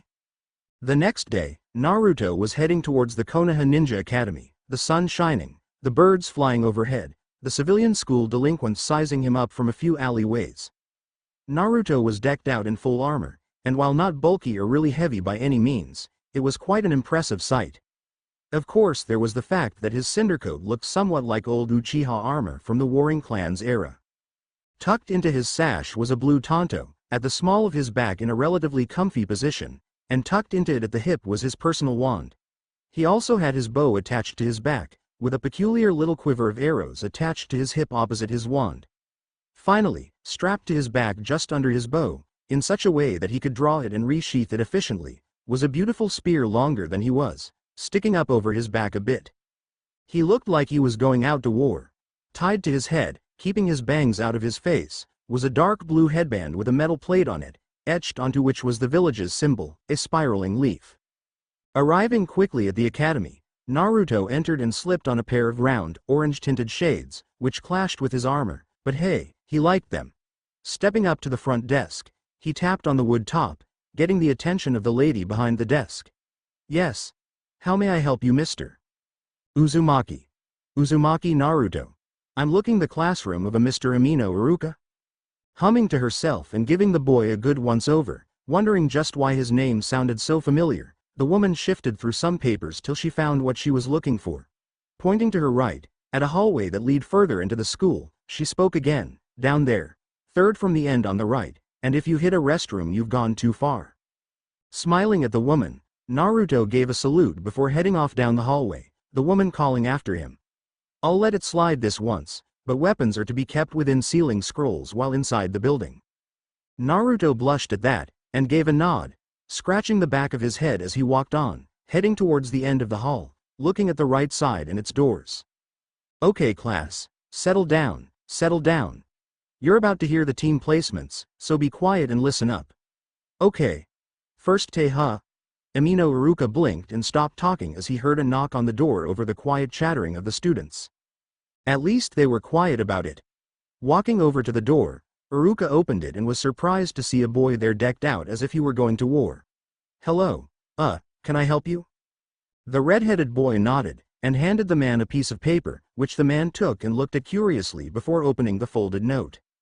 While the teacher was dealing with the stranger at the door, the students were taking him in, looking him over. The boys all thought he was trying too hard to look cool in his armor, while some of the girls looked to be infatuated. One girl in particular had an eyebrow raised as she looked upon the boy. That is, the boy who interrupted my proving. He had some nice moves, but why is he here? I wonder, she thought, a smile forming on her face. Meanwhile, at a seat by the window, another girl had her eyes on the strange boy talking quietly with Iruka. Onyx's eyes locked onto the redhead, though for a moment they panned over towards the Hyuga, seeing her frown, before a small smirk bloomed on the girl's own face as she looked back at the red-headed stranger. Iruka cleared his throat after a moment, before walking back to his desk and addressing the class, giving them all a serious look, making them curious as to what the redhead at the door had done to warrant such a thing. Class. While I know this is unusual, please bear with me. Today, joining you in the ranks of Academy graduate, we have this young man. Turning to the boy, Iruka gave a small nod and beckoned him over. Please, tell us a little about yourself. Nothing personal if you don't want, but it would help your fellow ninja get to know you a little. Start with your likes, dislikes, hobbies, and dreams for the future, if you would. Giving a smile, the young man gave a nod and joined Iruka at the man's desk, standing in front of it and giving a small bow. Polite. Hello, my name is Uzumaki Naruto. Things I like include my Ka-chan, my pervy godfather, my equally albeit secretly pervy godmother, training, and fighting. My dislikes include cheap things, bullies, kidnappers, rapists, and people with proverbial sticks so far up their asses their teeth look like leaves. My hobbies include meditating, messing with my Ka-chan, and as of recently, bandit hunting. Like I told my godmother, I'm pretty sure Kusa owes me a medal or something. Anyway, my dreams for the future are to get so unbelievably powerful that I get a flea on sight order in the bingo books, and to one day humiliate if not mutilate a certain dark-skinned individual. At this, one of the boys of the class couldn't handle the temptation, and thus shouted out, "Racist bastard." Said boy got a piece of chalk flung at his head by Iruka, which knocked the boy back into his seat once it impacted his forehead. Nice shot, Teach. The man blushed at Naruto's praise, before waving him off bashfully. Is there anything else you'd like to tell the class before I assign the teams? Humming and stroking his chin, if only he had a cool beard, Naruto tilted his head, before biting his bottom lip. Yeah, though I only hope I'm not supposed to keep quiet about it. But what the hey? My name is Naruto, and I'm the new Toad Sage of Mount Myoboku. The class exploded with accusations and denials, since Jiraiya was a significant, if small, part of Konoha's history, well known as the Toad Sage, connected to the legendary mountain Mount Myoboku. In her seat, Hinata's eyes widened in shock at the boy's claim, since sages were notoriously powerful and respected individuals. To believe that this dopey boy was connected to such a man to claim to be the man's successor. It was inconceivable. Incomprehensible. Not possible. It had to be a false claim. Meanwhile, the girl with the onyx eyes was looking at the redhead in a new light.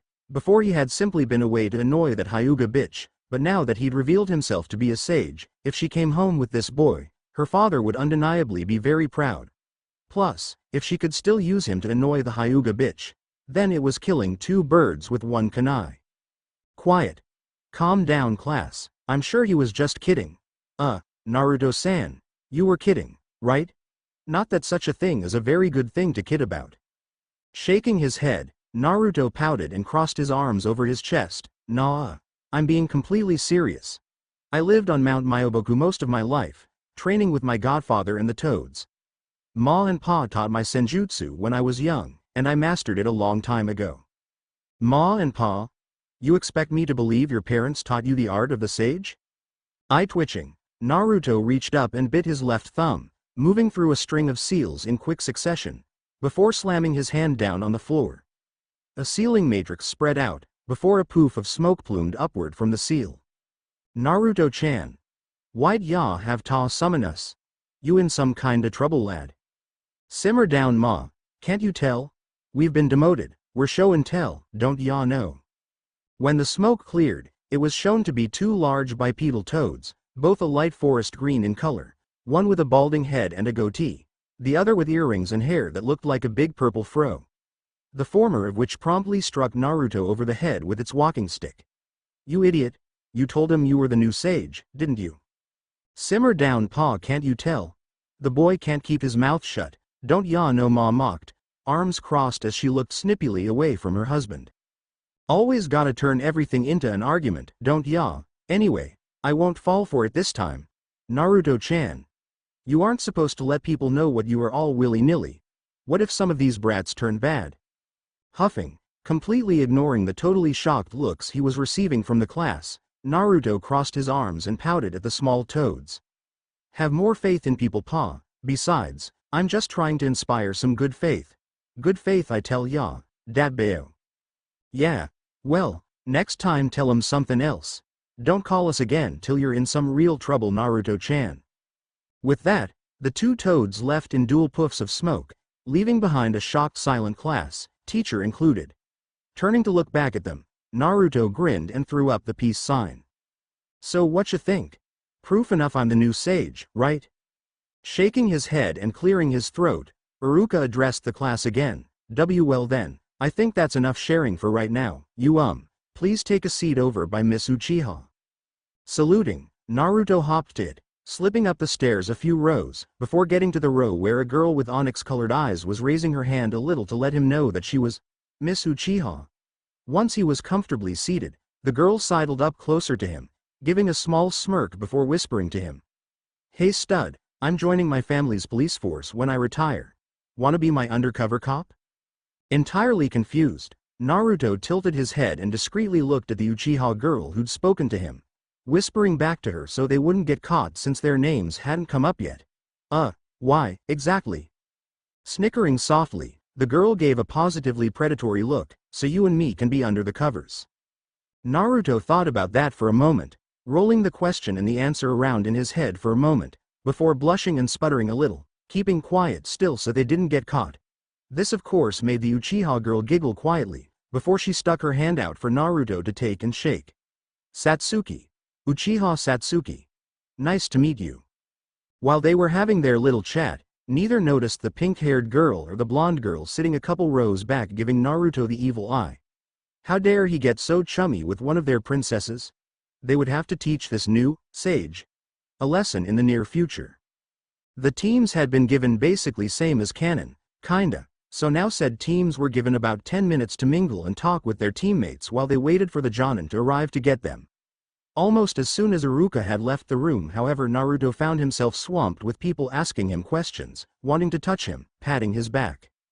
This all stopped, however, when two people walked forward, both with dark hair, though their eyes contrasted greatly.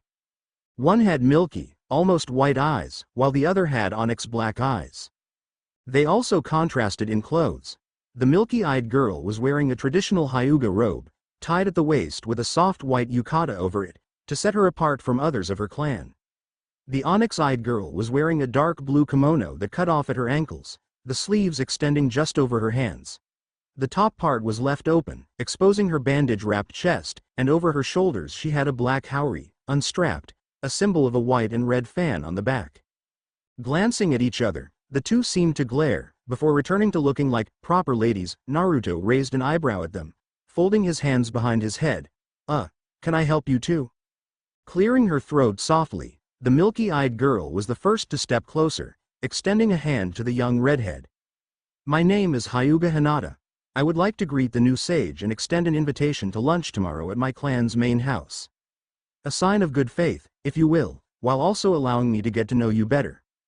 Naruto grinned and gave a shrug. I guess I can go, though we might have to put it off a bit. I kinda got things to do tomorrow. Important things. Things that cannot possibly be put off. Though, if I finish before lunchtime then sure, I'll swing by. While Hinata accepted the proposal, she looked somewhat offended at the boy's choice of words. One did not simply swing by the Hyuga compound, one was invited in, and of course would show proper manners at all times. Perhaps she had been too hasty inviting him to her home. The other girls scoffed at this, before grinning and looking at Naruto, who grinned back for no other reason than this girl looked fun. You already know my name, I told you earlier. Now, you could go to that girl's stuffy old home, and just think about this one for a sec, you could come with me tomorrow and I'll show you around town or something. We don't need that stuffy Hyuga, let the Uchiha show you a good time. Yes, I'm quite sure you'll show him a good time. Yes, everyone must love being escorted by the police. If he goes with you, that's exactly what will end up happening. You know your brother is protective of you. Frankly, your late father would be ashamed. The class gasped at that, taking steps back as it seemed like the conflict twins were about to get into it again. You, bitch, don't bring me father into this, at least mine never ridiculed me as a child. I was never so weak that I had to be mentally broken down before anything respectable could be built up. HMPH, No, you were simply so arrogant and childish that your brother had to spank you publicly every time you did something foolish. I feel sorry for all the apologies your clan had to give out on your behalf. Naruto's sweat dropped at the two girls' back and forth banter, scathing as it was. Just as it looked like the two were about to come to physical blows, Naruto injected himself between them, pushing them apart by their shoulders, subtly inscribing repulsion seals on them. With said seals on their bodies, neither would be able to come within 6 feet of each other with any part of their bodies. Whoa now, calm down you two, what's with all this hostility? From the little crowd of people, a male voice Papa anything? Their clans are rivals in this village, they can't be around each other without a teacher or people they care about. Otherwise this happens, like all the time. Humming at this, Naruto looked at the two girls, before grinning and strengthening the repulsion seals before removing his hands from their shoulders. Well, in that case, if you two can get close enough, you can duke it out if you want. Are you crazy? You're the sage, right? Stop him. I am, you moron? Sheesh, you think I'd let two people just knock each other about without a plan? His words were proven as he stepped back, the two girls glaring at each other haughtily, dashing at each other the moment the boy had stepped from between them. Whoa. The fuck? The moment either of them got close enough to strike the other, the seals Naruto had left on them flashed, and the girls flew back away from each other, knocking over a few people in the crowd of students. See? I had a plan the whole time. What'd you do? Yes, oh sage, what did you do? Hinata's voice chimed in, her glare now set on Naruto. Sweating a bit, he quickly slapped a seal onto himself, before explaining. I left repulsion seals on your shoulders. They work by repelling each other. You both have one on you, so for now, if you try to attack each other, you'll just be flung back with force equal to how hard you tried to reach each other. See? To prove his point, Naruto, his own seal active, walked towards Hinata. Being naturally stronger than her physically, as soon as he got within range of her seal, the girl blinked in surprise as she began to slide back on the floor. It was as if something was pushing her along. It stopped as soon as she flowed chakra to her feet, stopping Naruto's forward momentum, like he was pushing against an invisible wall. Like a mime. Amazing. Simply amazing. Not only a sage but he can use seals too. Damn, some guys get all the cool stuff. A voice spoke from the gathered people, another male, voice a little gruff. Satsuki scoffed at this, before glaring at the Hyuga girl. So what, we can't attack each other physically, these seals do nothing against weapons. No. No they do not. Crap. Before the Uchiha girl could throw any of the weapons she was reaching for at Hinata, Naruto threw his hands up, creating a bubble around the onyx-eyed girl, everyone's eyes widening at the sight of it. More so however when the weapons the girl threw began traveling at a snail's pace within the bubble. Whistling nonchalantly, as if he hadn't just slowed down time in a localized area, Naruto walked into the bubble, showing to be completely unaffected by it, and snatched the shuriken out of the air. The time-slowing bubble shrunk down to nothing a few moments later, and the boy gave a cheeky grin as he stared at the shocked Uchiha. Now, no throwing lethal objects at people. I don't care if they can block them or catch them or what have you. Of course, then the class exploded into an uproar. Sighing and looking at his team, one Hitaki Kakashi was wondering why he ever quit the Anbu. The moment he and the other teachers had arrived to pick up their teams he had been forced to be there on time by Kushina. The class had been in an uproar over something. At the center of it all had been two of his genin, and one of Kurenai's. Rubbing the back of his head, Kakashi sighed again and cleared his throat. Okay you three, we'll start with introductions. I'll go first to show you how to start. Now, while yes, you three probably know each other from class, I don't. So, here we go. My name is Hitaki Kakashi. I have many likes, and there are a few things I don't like. Hobbies, well, I have some certainly. As for dreams for the future, my current one is to make you three into outstanding ninja. All we learned was his name, was the cumulative thoughts of the three sitting before the man. Okay, you, Pinky, why don't you go first? Said pink-haired girl huffed and crossed her arms over her almost flat chest. My name is Haruno Sakura. My likes include Satsuki, Hinata, reading books, and learning new things. My dislikes, anyone who gets between me and my princesses. So currently, Naruto. She glared at said boy after speaking, though Naruto only waved her off. How was he supposed to know the two were spoken for by such clingy girls? Seriously, Sakura and that Ino girl. Any hobbies? Oh, yes. I like to spend a few hours at the library every other day, and I like to try and brush up on my ninja medic skills. As for my dreams for the future, well, I have two. One is to become a medic on par or better than the legendary Tsunade of the Sannin, and, well, the girl started blushing and wiggling in her seat, seriously freaking Satsuki and Kakashi out. Naruto just thought she might be constipated. Oh my, I couldn't, but maybe, oh my. But who would I choose?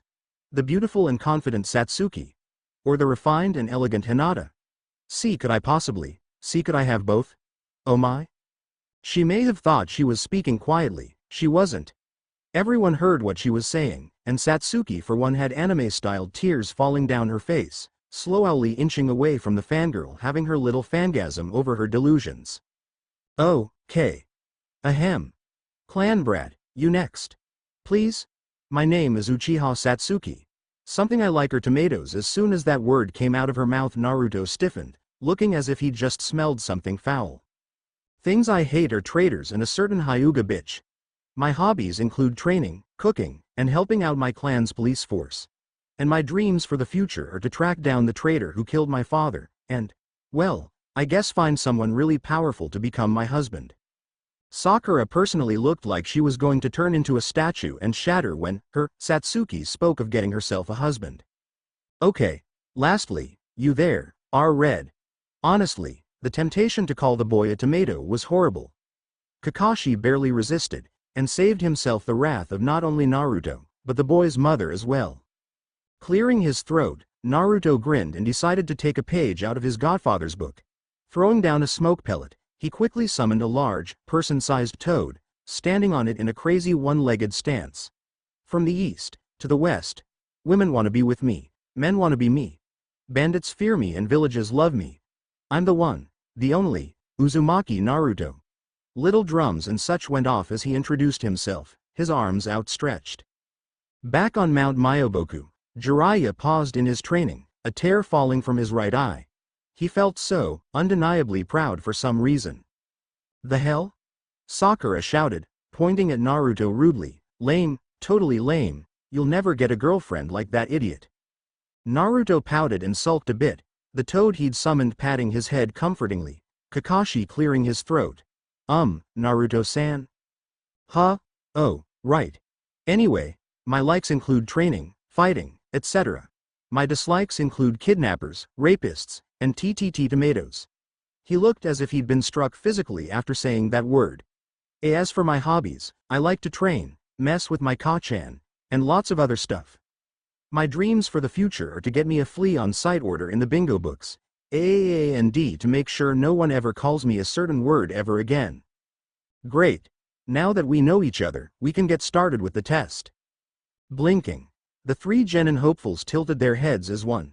Test? What test? Didn't we already do a test to become genin? Yes, you did. However, suffice to say only Naruto here had a test that would count. No, this test will be a bit different. This is a survival test. Kakashi spoke, giving his wannabe students his patented eye smile. No, seriously, he had it patented. People owed him money whenever they eyes smiled. Aw man.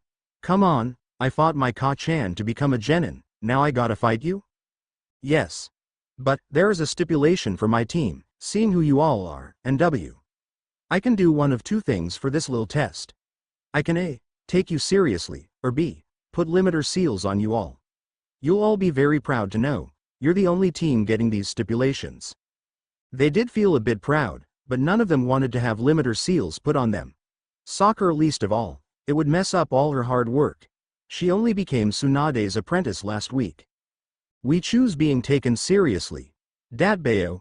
Kakashi eyes smiled, giving a nod of his head before standing up from the railing he had been sitting on. Dusting himself off, he turned and looked out over the village, or at least what could be seen from where they were. Very well. I'll take you all seriously. But you should know, it won't be easy. Many students will fail their tests. Are you sure you want to take the chance that you too will fail? All three genin hopefuls threw on their serious faces, giving small nods in unison. It warmed Kakashi's heart, seeing little genin wannabes so filled with hope to become fully fledged genin. It made him feel so nice when he crushed their hopes and dreams. Still, it would feel even better to finally be able to pass a team, so he kept hope that these three would be different than the last few he'd had to test. Very well. Meet me over in Training Ground 7 for your test in 15 minutes. If you're not there, you fail automatically. Bye-bye now. With that, Kakashi disappeared in a shunshin, leaving behind only a few leaves in his place. Turning to his new teammates, Naruto looked them over for a second, before sighing softly, "So, any chance one of you two could show me to this Training Ground 7? I don't really know where it is, you see." Satsuki was the first to respond, cutting off whatever scathing remark Sakura was going to throw in the boy's face. "Well, I guess I could show you there, but you'll owe me, you hear me?" Naruto grinned and gave a little salute. "Not a problem. Whatever you need, I'm your guy, just let me know beforehand, okay? Now let's go. We only got 15 minutes, TTBO." Hopping up from his seat, Naruto ran and leapt off the roof, letting out a whoop of joy as he flew through the air. Satsuki and Sakura quickly took off in pursuit. Sakura with a tick mark on her forehead, "You idiot, slow down. You don't know where the training ground is." Naruto of course couldn't be bothered to slow down, hopping from roof to roof in joy, loving the feel of the wind surrounding him as he flew by the scenery. "You two speed up. Not my fault you're so slow." Satsuki took offense to that. "I'll show you slow you little tomato." The world seemed to stand still as soon as she called the redhead that. She instantly felt as if she'd done something wrong, and both her and Sakura stopped immediately as they saw Naruto do the same. Almost mechanically, the boy's head turned towards Satsuki, and she gulped as he reached up and lifted the shades covering his eyes, revealing glowing molten gold pupils. "What did you call me? TT Tomato?" The air around Naruto began to warp, a furious red energy sparking from his palms, frankly freaking the two girls out. Meanwhile, with Kushina, she stopped what she was doing and looked up at the sky, watching as the clouds grew darker, seeming to cover the sky far too quickly. "I sense a disturbance. Why am I so angry all of a sudden?" Back with the trio of genin hopefuls, Satsuki and Sakura were sweating as Naruto advanced on them slowly, the latter wondering just what had happened. Satsuki began to pant softly as the oppressive feeling got heavier the closer the redhead got to them. Finally, she took a step back as Naruto got onto the same roof as her and Sakura. Furious red energy continued to spark from the boy's palms, and began to surround him as well. Suddenly the two girls felt vulnerable, alone, even though they were right next to each other. Satsuki gulped again, and as Naruto got right in front of her, she took a step back unwittingly. "You wanna run that by me again?" Naruto was seething, his hair seeming to blow in a non-existent wind, his eyes glowing fiercely. That all stopped when he felt a hand on his ass, making him blink and look Satsuki in the eyes, his shades resting on his forehead. "Dear Kami, you're so hot right now." That killed the mood.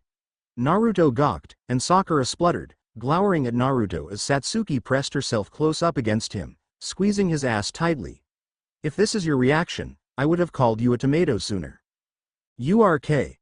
Gra." Grabbing hold of his teammate around the waist, Naruto bent back, and suplexed the young Uchiha, only the whites of his eyes showing as he shook in rage at what he'd been called. Totally worth it. Letting the Uchiha girl go, Naruto stood back up and panted, his head snapping to look at Sakura, who held her hands up in surrender immediately. "You're a witness, you heard it, what she called me. Tomato. I don't get it, what's so bad about that? Why you do kind of look like one, if just in the face." Oh, poor Sakura. Smart girl, but simply didn't know when to keep her mouth shut. Gra. Sakura promptly found herself on the end of a suplex as well, right next to her princess, Satsuki. This of course left Naruto panting and shaking in righteous fury, only the whites of his eyes showing once more. The civilians who were around on the streets to see the spectacle all had large sweat drops, wondering if those two girls would be okay. Already the gossipers were gossiping, some wondering how the boy had managed the maneuvers he just pulled with weapons on his back, especially one taller than he was. "I'll find the training ground by myself, HMPH. Stomping off, Naruto tried to cool down as he left his two teammates in steaming holes in the roof, made by their heads from his suplexes. As he went, His anger left him slower than usual, and he was still shaking with rage by the time he decided to take to the streets. Luckily they still had plenty of time to get to the training ground. Naruto sat grumpily in the training ground, his teammates on either side of him, Kakashi standing before them holding a clock and a particular orange book. Said man had a sweat drop as he looked at his sulking students. All three were sulking, angrily in Naruto's case. Ahem. Well then, I believe it's time we start this little test, don't you? He spoke, completely leaving out that Kushina would murder him if he tried to slack off on this. They didn't need to know. What is the test, sensei? Good question, Sakura. Your guy's test is to get these bells from me before the timer runs out. Good news, you have a good several hours before it goes off. Getting serious, Kakashi set the timer down and gave a small sigh, looking over to a stone that stood close to the 3 wooden posts his students were sitting on. Shaking his head, he looked back to his little genin hopefuls. But, sensei, there's only 2 bells. But there are 3 of us, so what gives? Good Sakura, these are important questions. The answer is quite simple really. Whoever doesn't get a bell, will be sent back to the academy. Or simply to the academy, in Naruto's case. All 3 wannabe genin gulped, Naruto's anger completely forgotten as Kakashi talked. Again though, Sakura piped up, but that's not fair. Sensei, what happens if none of us get a bell? Kakashi simply smiled at that, tilting his head a little. Well, in that case, all 3 of you get sent back. The 3 looked at each other, before looking back at their sensei and getting up, dusting themselves off. We're ready, sensei. Very well. Now, come at me with the intent to kill, otherwise, powerful or not, none of you will get a bell, and all of you will be sent to the academy again. Begin. Instantly the 3 wannabes jumped back into the trees, going into hiding. Kakashi blinked, but shrugged and took out his book again, deciding to get in a bit of reading while he waited for his little wannabes to come out. Oh well. I guess the more time the less time they have to mount an offensive. Naruto looked around as he landed, extending his senses and trying to find his 2 teammates. His mother and godfather had literally pounded the value of teamwork into his head when he was living with them. So it therefore stood to reason that this was a test within a test, to see if him and his teammates could look beyond the given goal of the test, and work together to get the bells. The first one he found was Sakura, and he snickered quietly as he snuck up on her slowly. Reaching for her, he suddenly slipped his hands around her, covering her mouth and binding her arms. The girl began struggling, till Naruto whispered in her ear, Hey, calm down, it's only me. Now sush, otherwise Kakashi-sensei will hear us. The girl flushed at the boy's words, taking them a completely different way, struggling more. This of course annoyed Naruto, and he reached and gave her side a pinch, making her give a muffled squeak against his hand. Hush, I'm trying to help. Sensei is trying to trick us. Looking around, Naruto slowly released the girl, having to dodge a swipe at his face in the process. Now listen, Kakashi-sensei is trying to trick us. Think, have you ever read of a team with less than 3 members besides the sensei? Sakura blinked, thinking about the annoying boy's words, before huffing and crossing her arms over her chest. Okay, spill. What do you know? Not here, let's find Satsuki first, then I'll explain. We have to move quick, before we run out of time. Running off, Sakura sighed before running off after the boy, searching about for Satsuki, their missing teammate. With said teammate, she was watching Kakashi read his book, grumbling about how unprofessional it was. She knew what that book was. She wouldn't admit it, but she had a copy. It used to be her father's, but now it was hers since her mother didn't personally read the series. Or no, her father had it, since she'd found it hidden in her parents' bookshelf. Anyway, she was watching and observing the Jonin, trying to think up a plan of attack that wasn't simply just attacking. Seriously, people who said attacking was their plan of attack were stupid. Lucky as hell when it worked, but stupid. A rustling in the bushes behind her made her eyes widen before she spun around and drew her chikudo, putting the blade to the necks of what was revealed to be her 2 teammates. Blushing slightly, she pulled her blade back and resheathed it, huffing and crossing her arms under her modest chest. Okay, what are you 2 doing? We have a test to do, shouldn't you be formulating a plan of attack? And Naruto, you're cute, but say attacking is your plan of attack and I'll give you a high five. Naruto grinned at that, only to pout at the Uchiha's next words, in the face. So mean. Here I am trying to help and you're over here dissing my plans before I can even make them. Raising an eyebrow, Satsuki began to tap her foot as she waited for the boy to continue. Well, you see, like I told Sakura here, Kakashi-sensei is trying to trick us. Think. Have you ever heard of a team with less than 3 members besides the sensei? Come on, even the Sannin were a team of 3. Blinking, Satsuki hummed and thought about that for a moment or two. The boy did have a point, though she didn't exactly like where he was going with this. Is there a point to this? Yes, for you see, I believe that this is a test within a test. He's trying to see if we can look past the given goal and work together. He's pitting us against each other and attempting to throw us off. You know, you're surprisingly smart. Ah, Satsuki-san, that's mean. I'm smart, Dadbayo. Patting Naruto's cheek, Satsuki cooed, yes, you're very smart, don't worry. Naruto's eye twitched at her words, and he gave her a half-hearted glare. You're mocking me. Not at all. Now, since you figured this out, leave it to me to come up with a plan, okay? Kakashi was now whistling to himself as he read his book, before he blinked when 2 of his wannabe students came from the trees together. Well now, had they figured it out? You know, you two are a bit weird. Anyway, where's the third one? Surely little Miss Bubblegum wouldn't leave her beloved princess alone with you, Naruto. Hey, we don't need to tell you anything, you're going down. 'Cause we're gonna kill ya. Kill ya dead. Satsuki, if you had to think of a word for how dead he'll soon be, what would that word be? Cadaverific. Kakashi's sweat dropped, before shaking his head and chuckling softly. Now you two, none of that. You'll have to actually do it first before you start with words like that. He told them, reaching up to lift his headband from his left eye as he spoke. The 2 wannabes stiffened as he did this, lowering themselves into proper fighting stances. Satsuki nodded, and Naruto grinned, a light green glyph appearing under their feet as they engaged Kakashi. At the same time, Naruto shot forward leaving a blue after image, Kakashi's eyes widening, even as he moves to block the coming attack. Catching Naruto's hand, he throws the boy aside just as Satsuki reaches him, slashing at him quickly with her Chikudo. You'll need more than that, you two. Come, show me what you've got. At once, 2 contraptions that looked like mounted crossbows sprouted from the ground, and began firing at Kakashi, both bolts and dark red energy bolts that homed in on him. At the same time, a terrifying sight popped out of the ground to his left. A trio of serpentine heads made of fire popped up and began to fire balls of fire at him. So busy dodging both the projectiles and his students was he, Kakashi didn't notice when he stepped on a black glyph on the floor.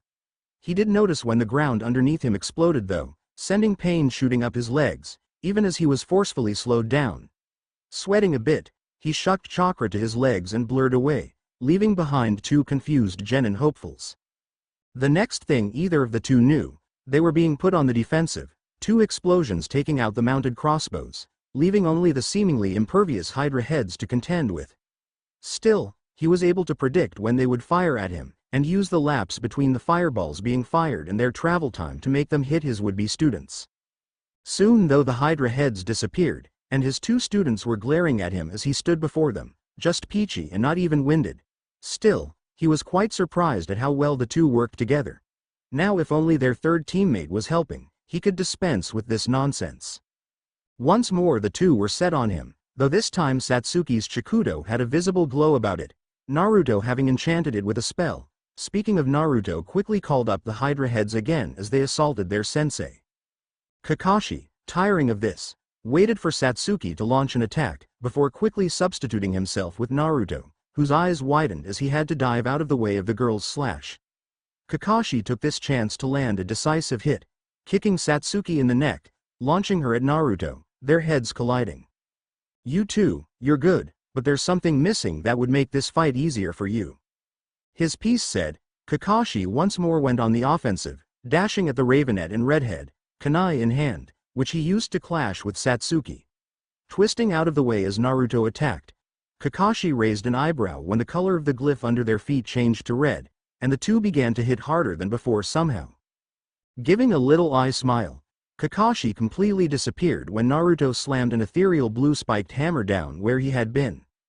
This put the 2 genin hopefuls on edge, making them stand back to back, looking about for the wayward Jonin. Where is he? He can't have just disappeared, Titibeo. Left?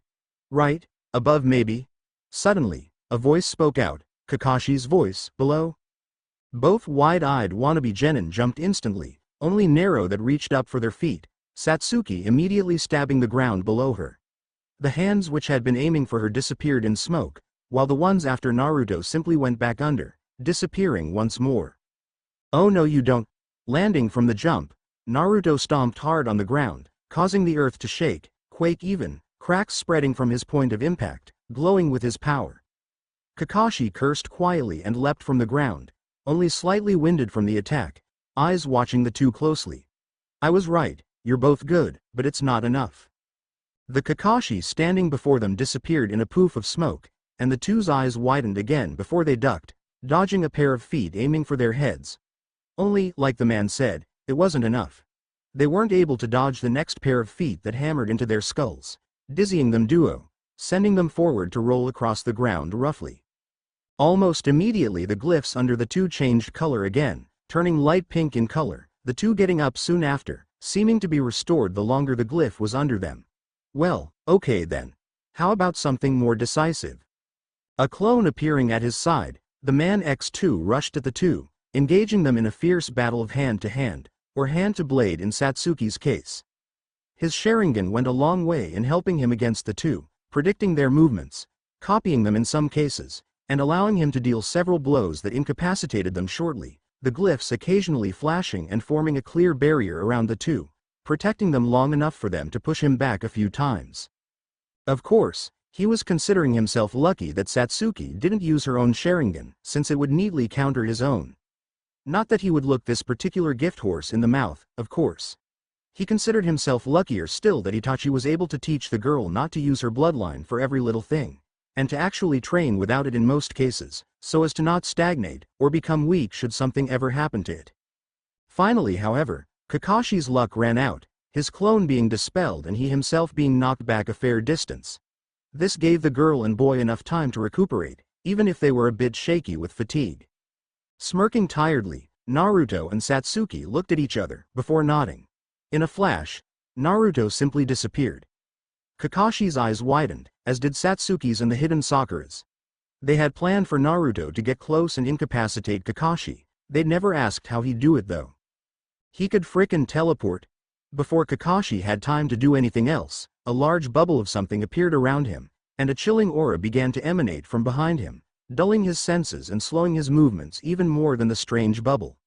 Finally, Naruto threw his arms out and cried out as a flurry whipped up around him, catching Kakashi in it, further slowing him and slowly damaging him with whipping, icy winds.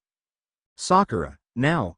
At Satsuki's yell, an arrow flew out from the trees, Kakashi's eyes widening as he forced his hands to come together. He utilized a shunshin to escape the devastating combo by his red-headed wannabe student, but it was too late.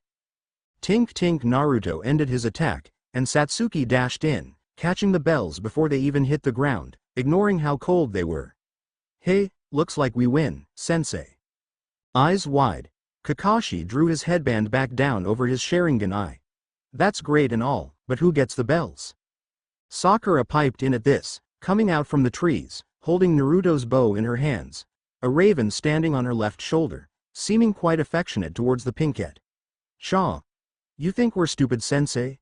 We know the test is about teamwork, so you can cut the crap already, we figured you out, you sneak. At this, Satsuki of course had to burst the pink-haired girl's bubble. Of course, it was Naruto who figured it out, and told us. Just pointing that out. She spoke with a grin, secretly enjoying the sight of her fangirl giving her a betrayed, wide-eyed look with a little pout, as if to ask, why? Naruto of course preened at being given some credit, folding his arms behind his head and grinning widely. That's right, it's like Satsuki-chan said, I figured you out, of course, we couldn't have gotten the bells if we hadn't worked together, so I'm giving credit where it's due. Satsuki came up with the plan to get the bells. All I did was tell them your plan to pit us against each other, you sneak. Kakashi couldn't help the smile that spread across his masked face as he beheld the three teens before him, eyes smiling as well. Still patented. Then, I have no choice. You all, pass. Congratulations. Me and Naruto get to live, and we start missions tomorrow at 7 a.m. sharp. Get to live? The hell does that mean? It means, Naruto, that if you three had failed, your mother would have killed us both. You for failing the test, and me because I was the one who gave you the test. So I'm really glad you figured me out. Good job. Now, you three are dismissed. Go have lunch or something. Kakashi disappeared after that, leaving behind only leaves, slowly swirling about. The three new genin looked at the spot their sensei had just been, before looking at each other, before grinning and giving each other high fives. Or in Sakura and Satsuki's case, the former hugging the latter, only serving to make Satsuki roll her eyes and pet the pink-haired girl's head, like a puppy. So, do you two want to go get something to eat? Don't know about you but I'm starving Datbeo. Satsuki raised an eyebrow, before humming and grinning mischievously. Well, I could take you to my place.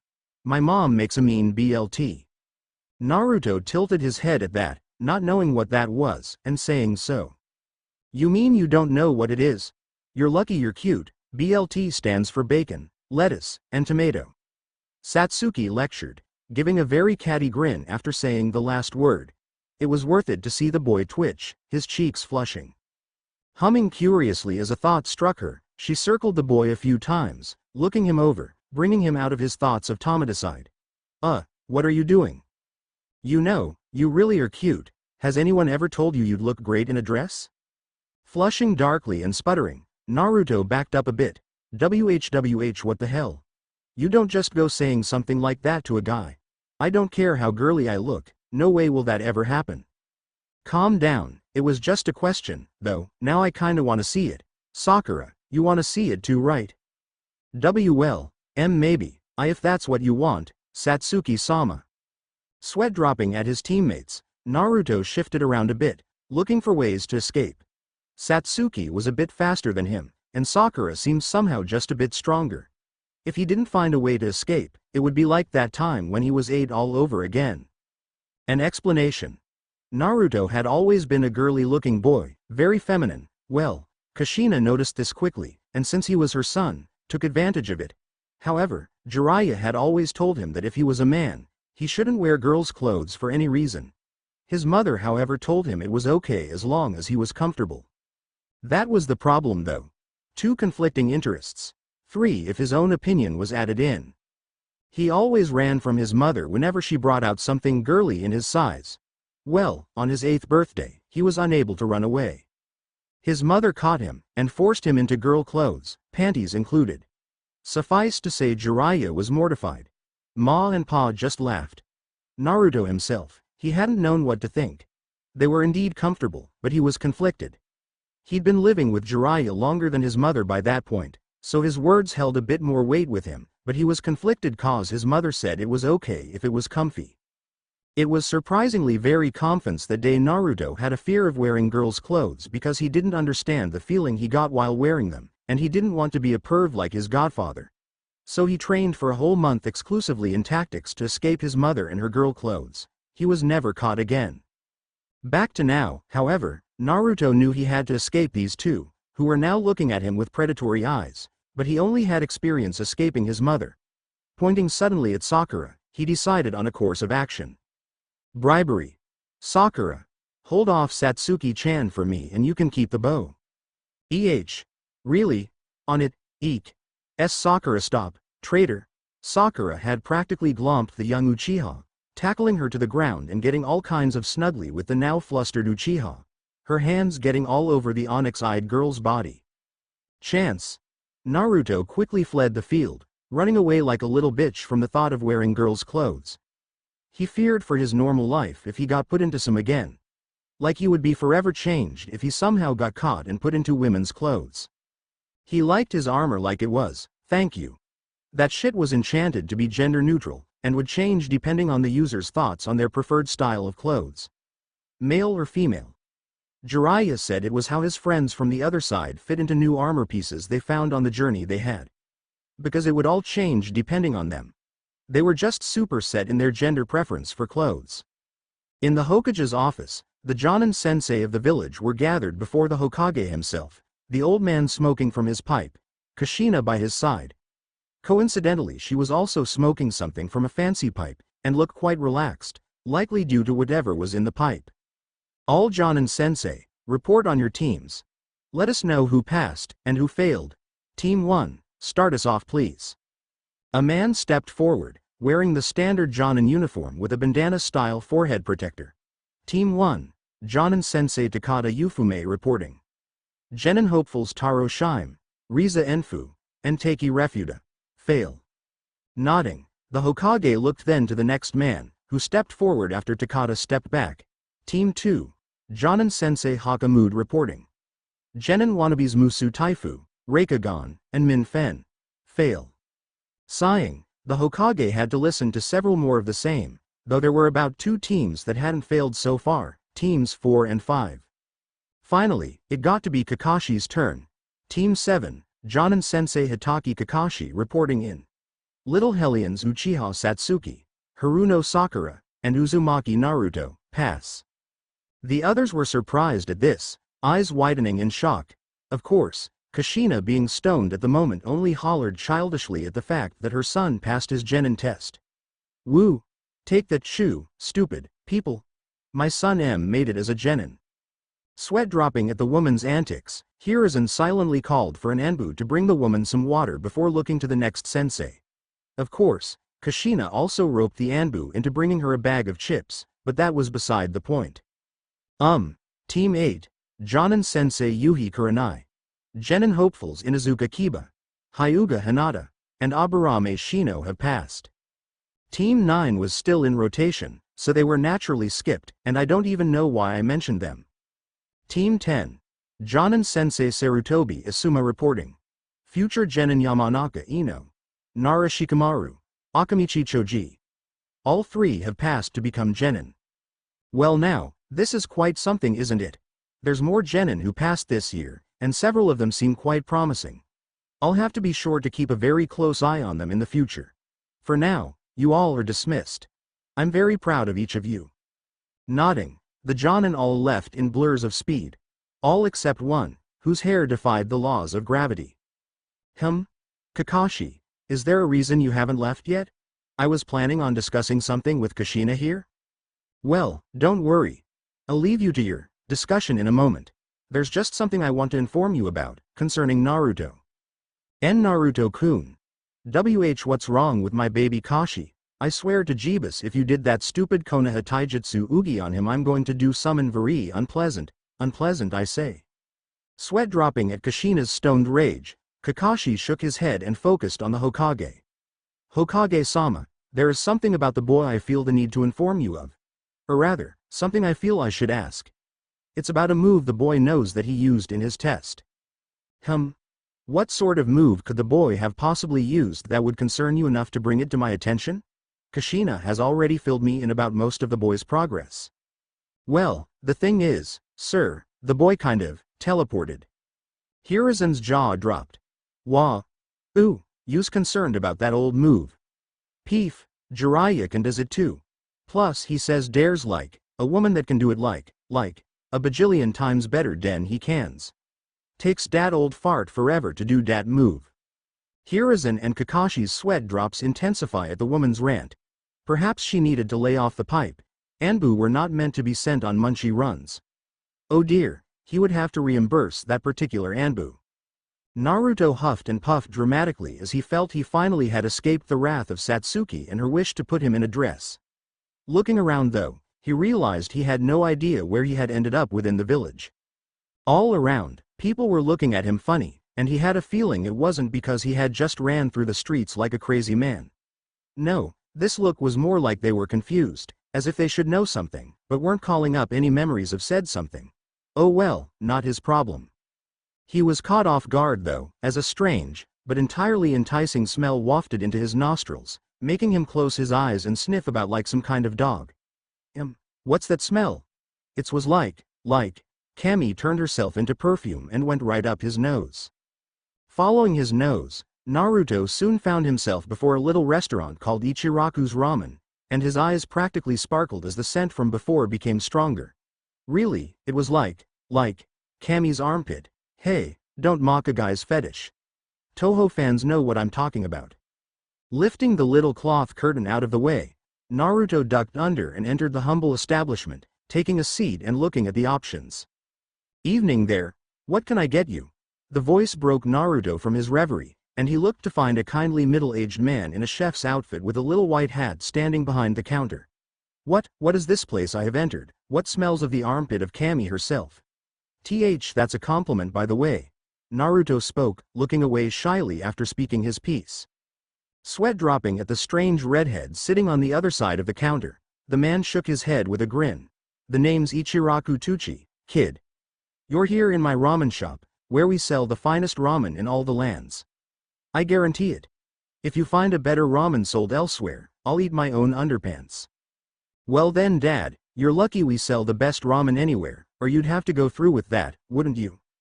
The new voice made Naruto peek around the man to see a pretty, if a little plain, brunette wearing a similar outfit to Tucci, hat and all. She was currently at the back of the kitchen, stirring large metal pots of what Naruto could only guess was ramen. Now Ayame, none of that. It's friendly banter, anyway, what would you like kid? Ooh, I'll try a miso ramen please. One miso ramen, coming right up. Ayame, you hear that? Got it daddy, I'll have it ready in no time at all. And the girl was right, in what seemed to be literally no time at all after she spoke it, a large bowl of piping hot ramen was placed in front of Naruto, along with a pair of chopsticks. Gulping, Naruto enjoyed the smell just a bit before breaking his chopsticks apart perfectly, and scooping up a big bit of the noodles. Father and daughter watched the boy try his first bite, before the boy froze, as if a statue. This worried the two. Was their ramen not good to the boy? This is, Naruto stammered, hiccuping a couple times, tears welling in his eyes before falling down his cheeks anime style. This is the best thing I've ever tasted. Naruto practically devoured the contents of the bowl after that, finishing it in seconds, before practically demanding another bowl. Aha. Glad you like it kid, there's more where that came from, you know, so long as you can pay. And more there was, Naruto eating bowl after bowl of the ramen why goodness. With Kushina in the Hokage's office, she bolted up suddenly, freaking out the Hokage who was doing his paperwork while the woman slept off the stuff she'd smoked. Ramen for the ramen gods. Back with Naruto, he finally stopped eating after a good dozen bowls of ramen, patting his bulging belly and giving a burp. Ooh, that was the best stuff I've ever eaten. Glad you enjoyed it, though I feel I've gotta ask if you can actually pay for it. If not, it's dishes for you, brat. Don't worry about it, I'm good for it, Naruto told, digging into his pocket and pulling out a little toad wallet filled to bursting with thick rolls of Ryo. Pulling out one such roll, the boy unfurled it and removed several large numbered bills, handing them over to the chef as payment. There ya go. Plus a little extra for introducing me to this heavenly food. Not a problem kid, pleasure doing business with you, though, I feel I've gotta ask. What was up with the armpit thing earlier? Blushing a bit, Naruto coughed a couple times into his fist embarrassedly, rubbing the back of his head with his other hand. Well you see, I'm kind of a mama's boy. When I was younger we used to sleep together, me and my Ka-chan. Well, each night I would snuggle up to her side, and stick my head under her arm. A lot of the time my face would end up right against her armpit, and I guess, well, I just started liking that particular part of the body. Nodding, Tucci crossed his arms understandingly. I get it. Ayame here was much the same way when she was younger. Could never seem to get any time to myself when the wife wasn't around. She never got any weird habits from sleeping with us, but she was quite the little daddy's girl. Of course, Ayame didn't appreciate having her embarrassing habits as a kid being told to strangers. So down Tucci went, struck in the head with a frying pan by a blushing Ayame. When she turned it on Naruto, the boy froze and lifted his hands up in surrender. Not a word, or the whole village will hear about your little armpit fetish, got it mister? Why yeah, not a peep. Nope, no one will hear it from me Dadbeo. Good boy. Deep in the land of rice, while the teams were being formed and taking their real genin tests, something sinister was happening that would soon have far-reaching repercussions. In a dark room lit only by a couple candles, none other than Orochimaru of the Sannin was currently having a very important meeting with a small group of strange individuals. He had found them trying to hide in one of his minor hideouts, and quickly rounded them up while avoiding doing them any undue harm. Not that they weren't harmed, of course, they were found inside one of his lairs. But, they interested him, so he allowed them to live. Currently the demons, as they had called themselves, were being contained in large crystals with only their heads free. His subordinate Gurren was beside him, kneeling with her head down, maintaining the technique and making it impossible for the creatures to escape, tightening the crystal around their bodies whenever they would try. So, you say you were created from the bodies of dead bandits, and the energies of beings called the Great Evils? My, such an interesting story. I can't say I find myself doubting you, but I don't believe you either.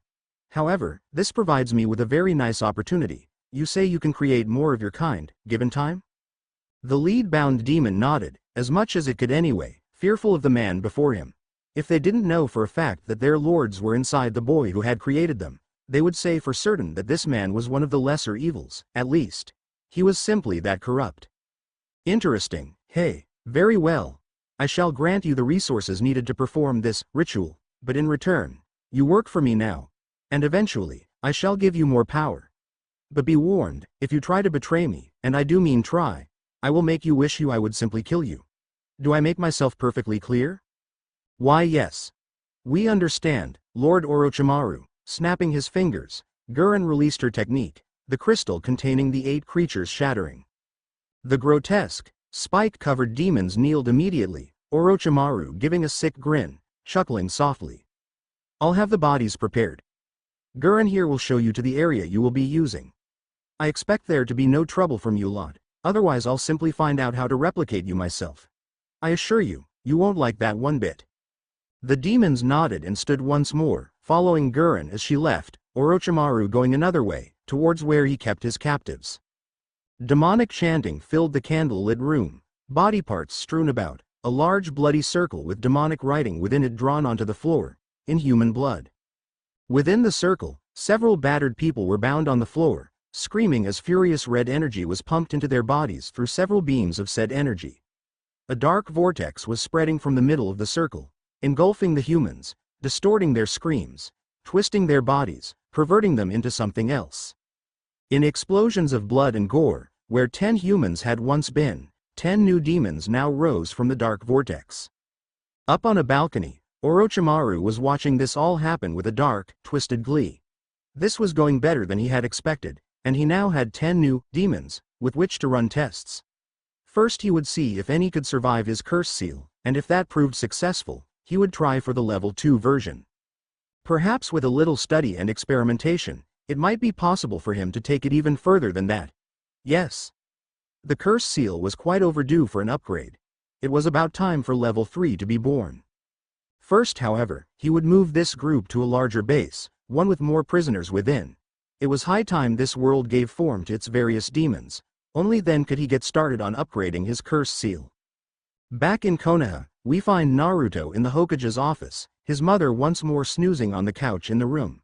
Standing in front of the desk were Trisha and Alluvia, and beside them were Makar, Vortic, and Nguyen.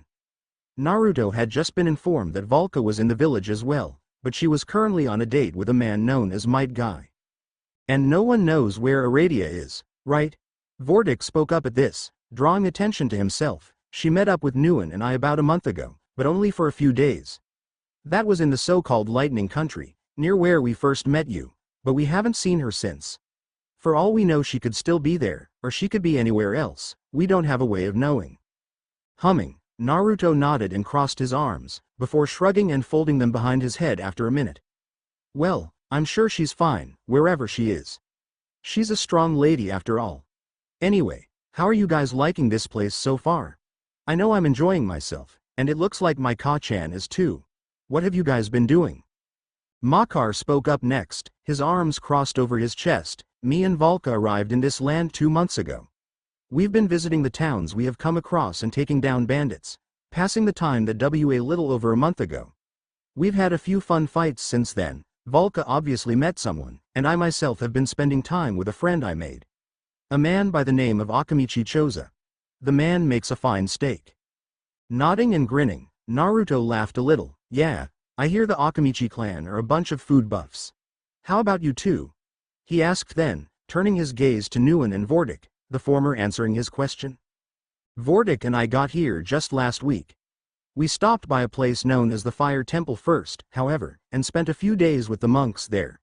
It was a great learning experience, and we were taught much by the men there. We have been thinking of starting our own temple, to teach people our ways, and the teachings of Itar.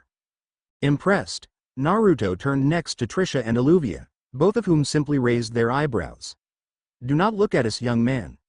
We have been searching for you since you left us yesterday. It was only recently that we were brought here by your villages, Anbu. Shrugging again, Naruto hummed and turned to the Hokage next. So Hokage-sama, is there anything else you needed me for? It's nice to know my friends are here, but the Anbu that went to get me made it seem like there was something urgent like. What you got for me? Clearing his throat, Hiruzen gave a small nod. Yes, there is something important that I called you here for. It's not terribly urgent, but it is quite important. There is a girl from a certain clan that I would like you to meet, someone I'd like you to help if you could.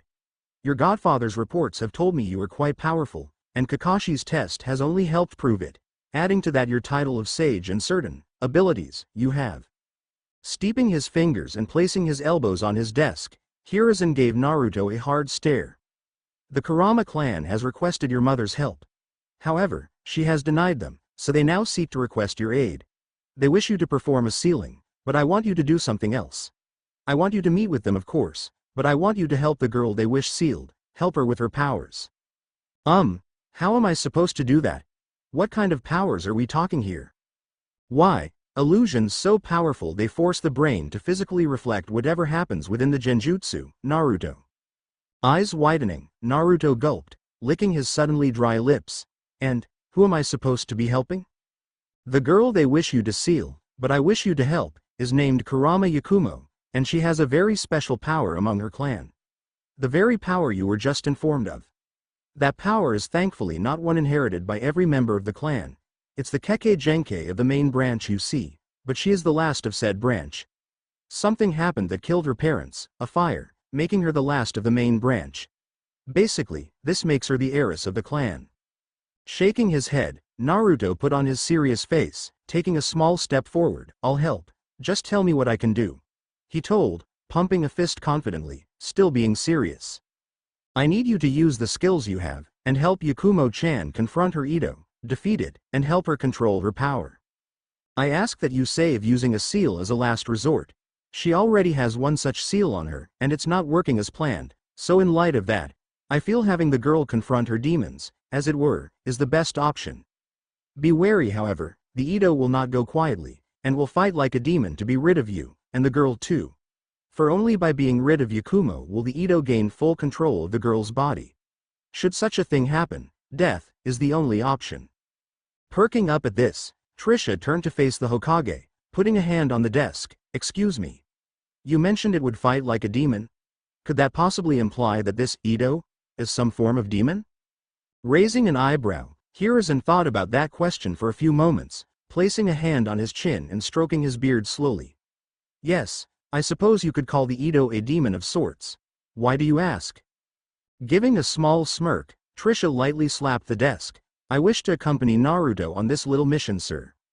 I am a demon hunter, one with considerably more experience than young Naruto here. I could be a great asset in this endeavor, and I dare say I could teach the girl my people's ways. She could become a fine weapon against demon kind. Humming, Hiruzen looked thoughtful upon hearing this, though he did feel a bit uneasy upon hearing the word weapon used in association with a person. Usually such a thing had poor implications. Very well, I will allow this, as I'm sure the Kurama clan shall, though I must warn you both. Let no harm come to the girl during the confrontation with the Ito, for to allow such to happen could prove disastrous. Kami forbid the girl die during the confrontation. Stepping back to stand next to Naruto, both he and Trisha saluted, and Hiruzen smiled softly. Very well. Uzumaki Naruto, Trisha-san. I assign this mission to you too. Naruto, I know your team doesn't begin missions till tomorrow, so I apologize for giving you one in advance. You will still receive pay for this mission, and it will be placed in your records, though for security reasons we can only label it as an anonymous, village-bound C rank. Waving the old man off, Naruto smiled before giving a thumbs up. Don't worry about it, me and Trisha will have this taken care of lickety-split dadbayo. Traveling through the trees on a path leading to the Kurama clan main branch compound, Naruto and Trisha had their armor and weapons fully fixed on their bodies, and it seemed a little cleaner than usual.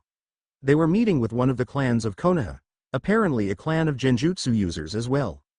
Jiraiya always told Naruto those kind of folks were kinda stuffy, so barring wearing fancy clothes, they just cleaned up their armor.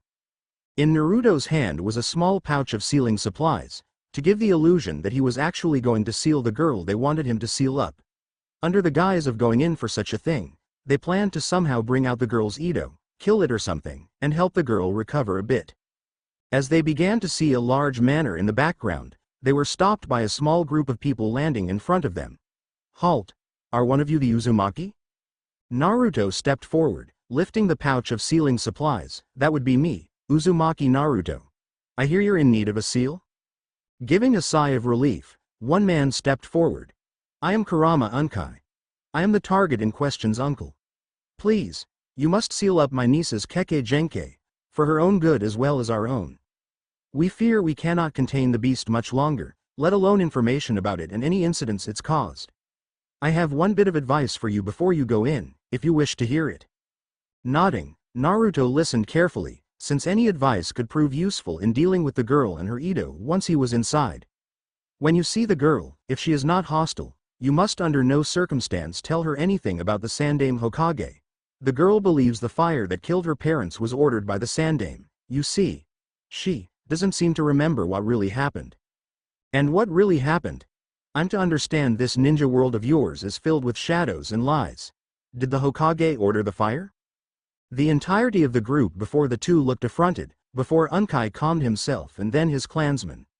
No, the Sandaime did not order the fire. The cause of the fire was Yakumo herself. It was a genjutsu she painted while under the control of that damn Edo. This shocked the two. They were not informed that the beast they had come to secretly hunt had any control over the girl. That seal the girl had already must have really sucked or something. I try not to blame my niece, but it's hard not to when the beast within uses her body for such evil deeds. Please, you must seal away her power. For her the building without alerting the person inside was surprisingly easy, though when they were actually in, they immediately sensed that something was wrong with the place. It was too quiet, and felt as if no one at all lived within, the only proof that someone did in fact live there being a few empty food containers and disturbances in the dust that seemed to have settled over the interior. However, there was something else within the house as well, Trisha practically smelling it. Malicious intent filled the place, and Naruto himself smelled something too, or more, someone. There was someone else here, that was not supposed to be. Looking at each other, Naruto and Trisha nodded and split up, the former calling forth a large black spider, the latter calling forth a pitch-black wolf.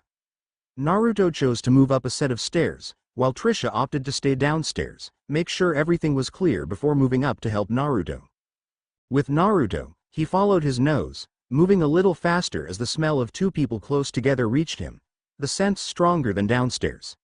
Such a thing could only mean he was going the right way, and he didn't have Trisha to help him, as calling for her would alert the people he was moving towards, and inversely going back for the woman could prove detrimental. Whatever that second person was doing here couldn't be good.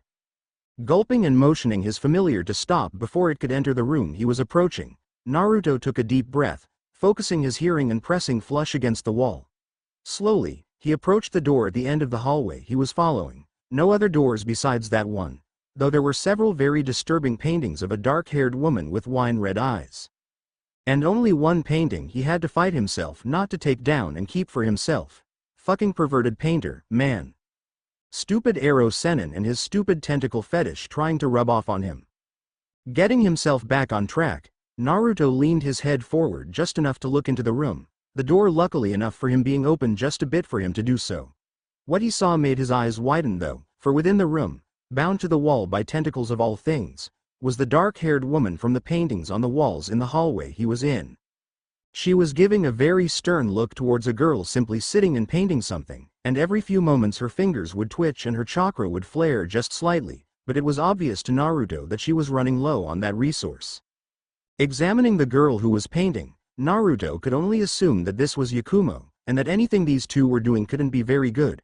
However, it was also quite apparent that at the very least, the woman bound to the wall was one, not there of her own free will, and therefore two, not working with the girl with the scary Keke Genkai. Taking this into account, Naruto tried to catch the eyes of the woman, but failed as she seemed too focused on the painter. Though, now that he thought about it, why was she just sitting there painting? Sending his spider back a little more, Naruto left the doorway and calmed himself with a few deep breaths. He had to focus, he had to think. Why would the girl just be painting? Then he remembered the paintings on the walls out in this hallway, more specifically the ones which featured the woman he'd seen bound to the girl's wall. The darker ones were on one side, and those that didn't seem to be too graphic, sans a tentacle porn-looking one, were on the other side. Blinking and turning to look back into the doorway, Naruto was met with the stern glare of the girl who'd been painting not a few moments ago. His first reaction sent his fist flying into the girl's face, hard. What the hell? Sorry. Stepping into the room, against his better judgment, Naruto helped the girl up and dusted her off. Of course, while he did this he got a better look at the now shocked woman who was bound to the wall. Besides now sporting a new tentacle, this one crudely stuffed into her mouth, he was able to spot signs of damage done to her, able to faintly smell blood over the smell of canvas and paint in the room. Therefore, while he was dusting her down, he placed a repulsion seal on the girl. His theory only confirmed that she somehow used her paintings to bring about the effects of her genjutsu. Now all he needed to do was put a similar seal on the girl's painting tools. So, sorry for breaking in like this, but you see, there's a very good explanation for this. And that is, what possible reason could be good enough to break into someone's house, on clan grounds by the way, and punch the owner in the face? House keeping? Even the bound woman gave him an incredulous look for that excuse. Well, leave. Go right now. Forget what you're seeing, and I'll forget I even saw you here.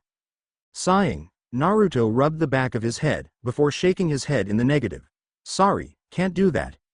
You see, I need to clean. I've been paid a lot of money to clean. And, as a special gift, I think I'll start with, say, these very messy painting tools?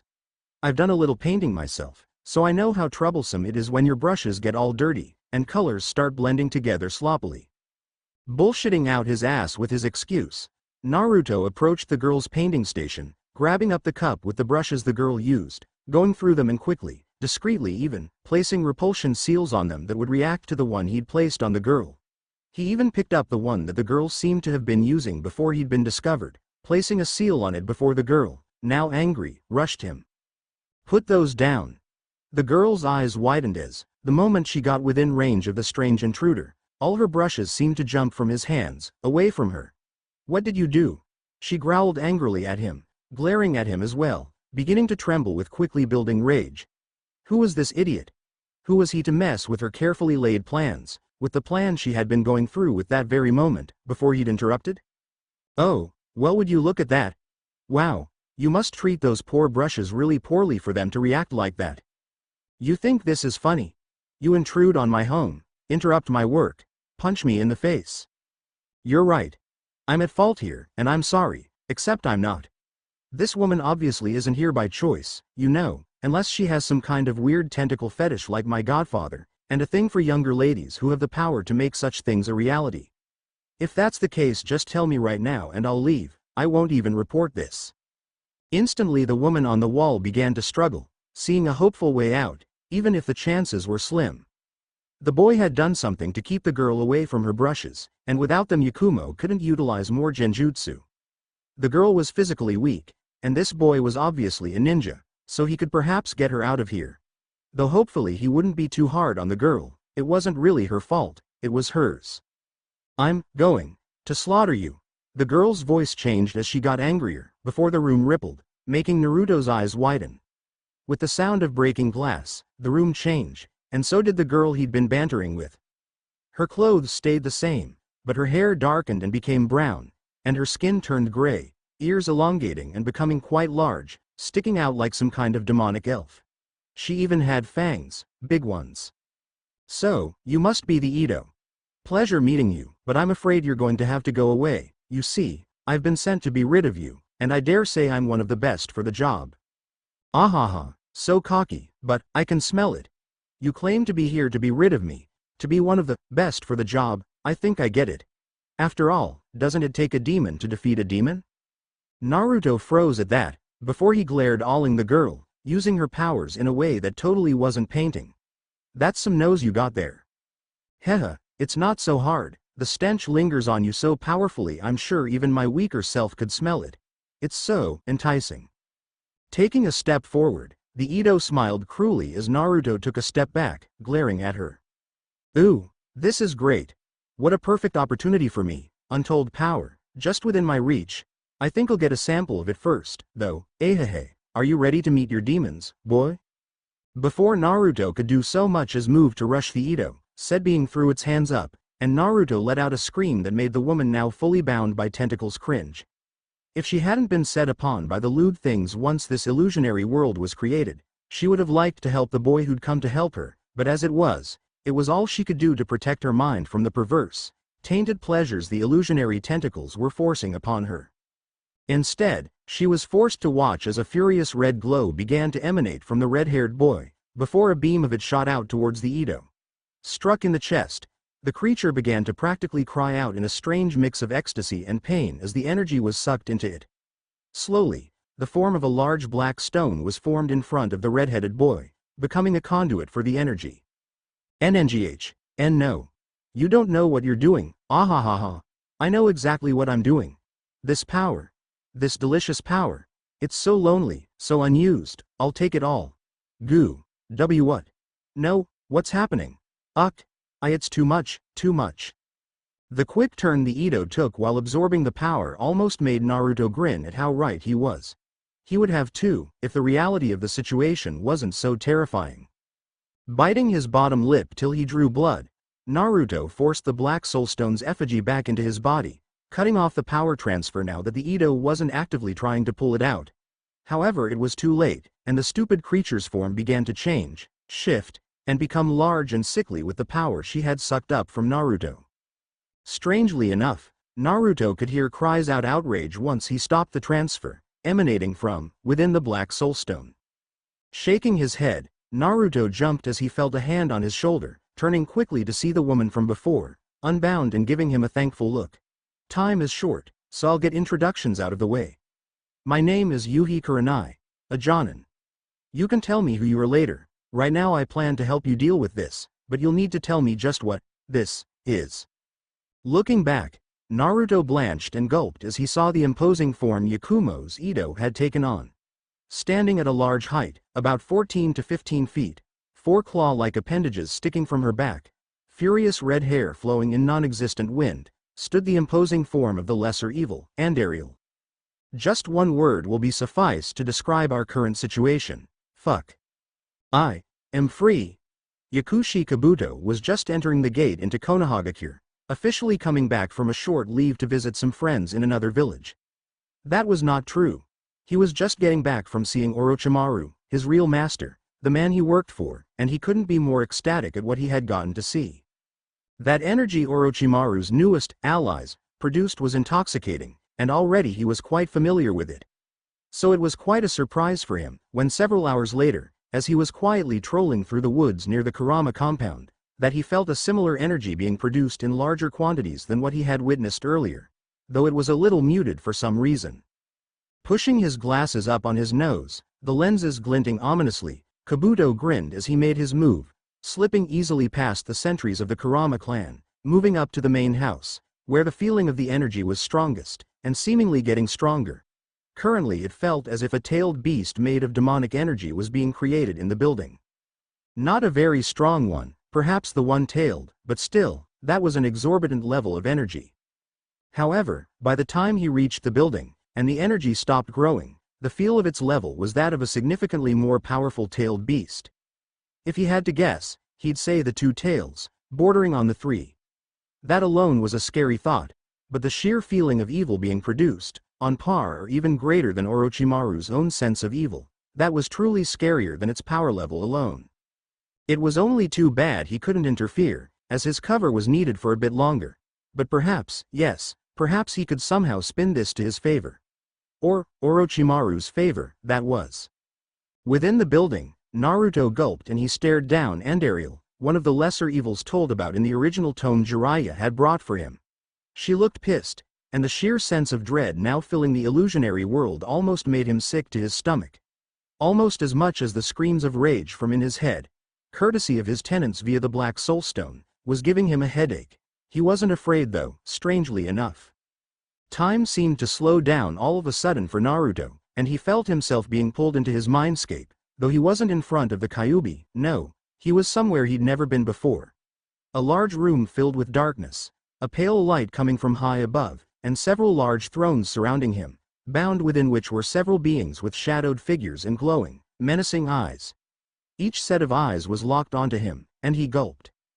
None of the beings spoke, and Naruto was just fine with that if he were completely honest. He wasn't scared of them, but damn if they didn't cut imposing figures. Of course, then he thought on why he wasn't scared of them. These were the fucking evils. Finally, one of the great beings did speak, the one known as Duriel, twin brother, as it were, of Andariel, the only evil missing from this little menagerie. Boy! Container for the cursed stone that holds us. My sister cannot be allowed to roam free while I am stuck here to rot. If we must rot here, then I will never allow her to enjoy her freedom. All of us agree. In fact, we wish to help you. Naruto took pleasure in the fact that it seemed to physically pain Duriel to say that. Of course, the Lord of Lies was here, so for all he knew it could be a trap. Oh yeah? And why should I accept your help? The Lord of Lies is right fucking there, Naruto yelled, pointing out said evil, who only scoffed, for all I know, you could be just waiting for a chance to escape your damn self. Hearing a growl, Naruto whirled around to find the source, seeing it to be Baal, Lord of Destruction. TCH, whatever that wretch did has managed to draw out our power. However, Andariel merely took the opportunity to escape before any of us could. Of course we want out. All the destruction I could be causing. A whole world to take over. That idiot is squandering this chance to escape and free us later to take care of you. I won't stand for it. This place is still seeing the effects of whatever that girl did. If you do not accept our help, I will personally force it upon you. I will not stand for that Andariel to reign free while we all rot here. I won't. Naruto's sweat dropped, before licking his suddenly dry lips. Okay, so apparently at least one of you really wants to help me get Andariel back in here. Apparently this place is also still feeling the effects of what I'm going to start calling the reality genjutsu, too. I take it that will make it easier for you guys to help, so I'm not scared of you guys. You know, I have traits of several, if not all of you. Thanks to old selfish over there, I don't feel fear.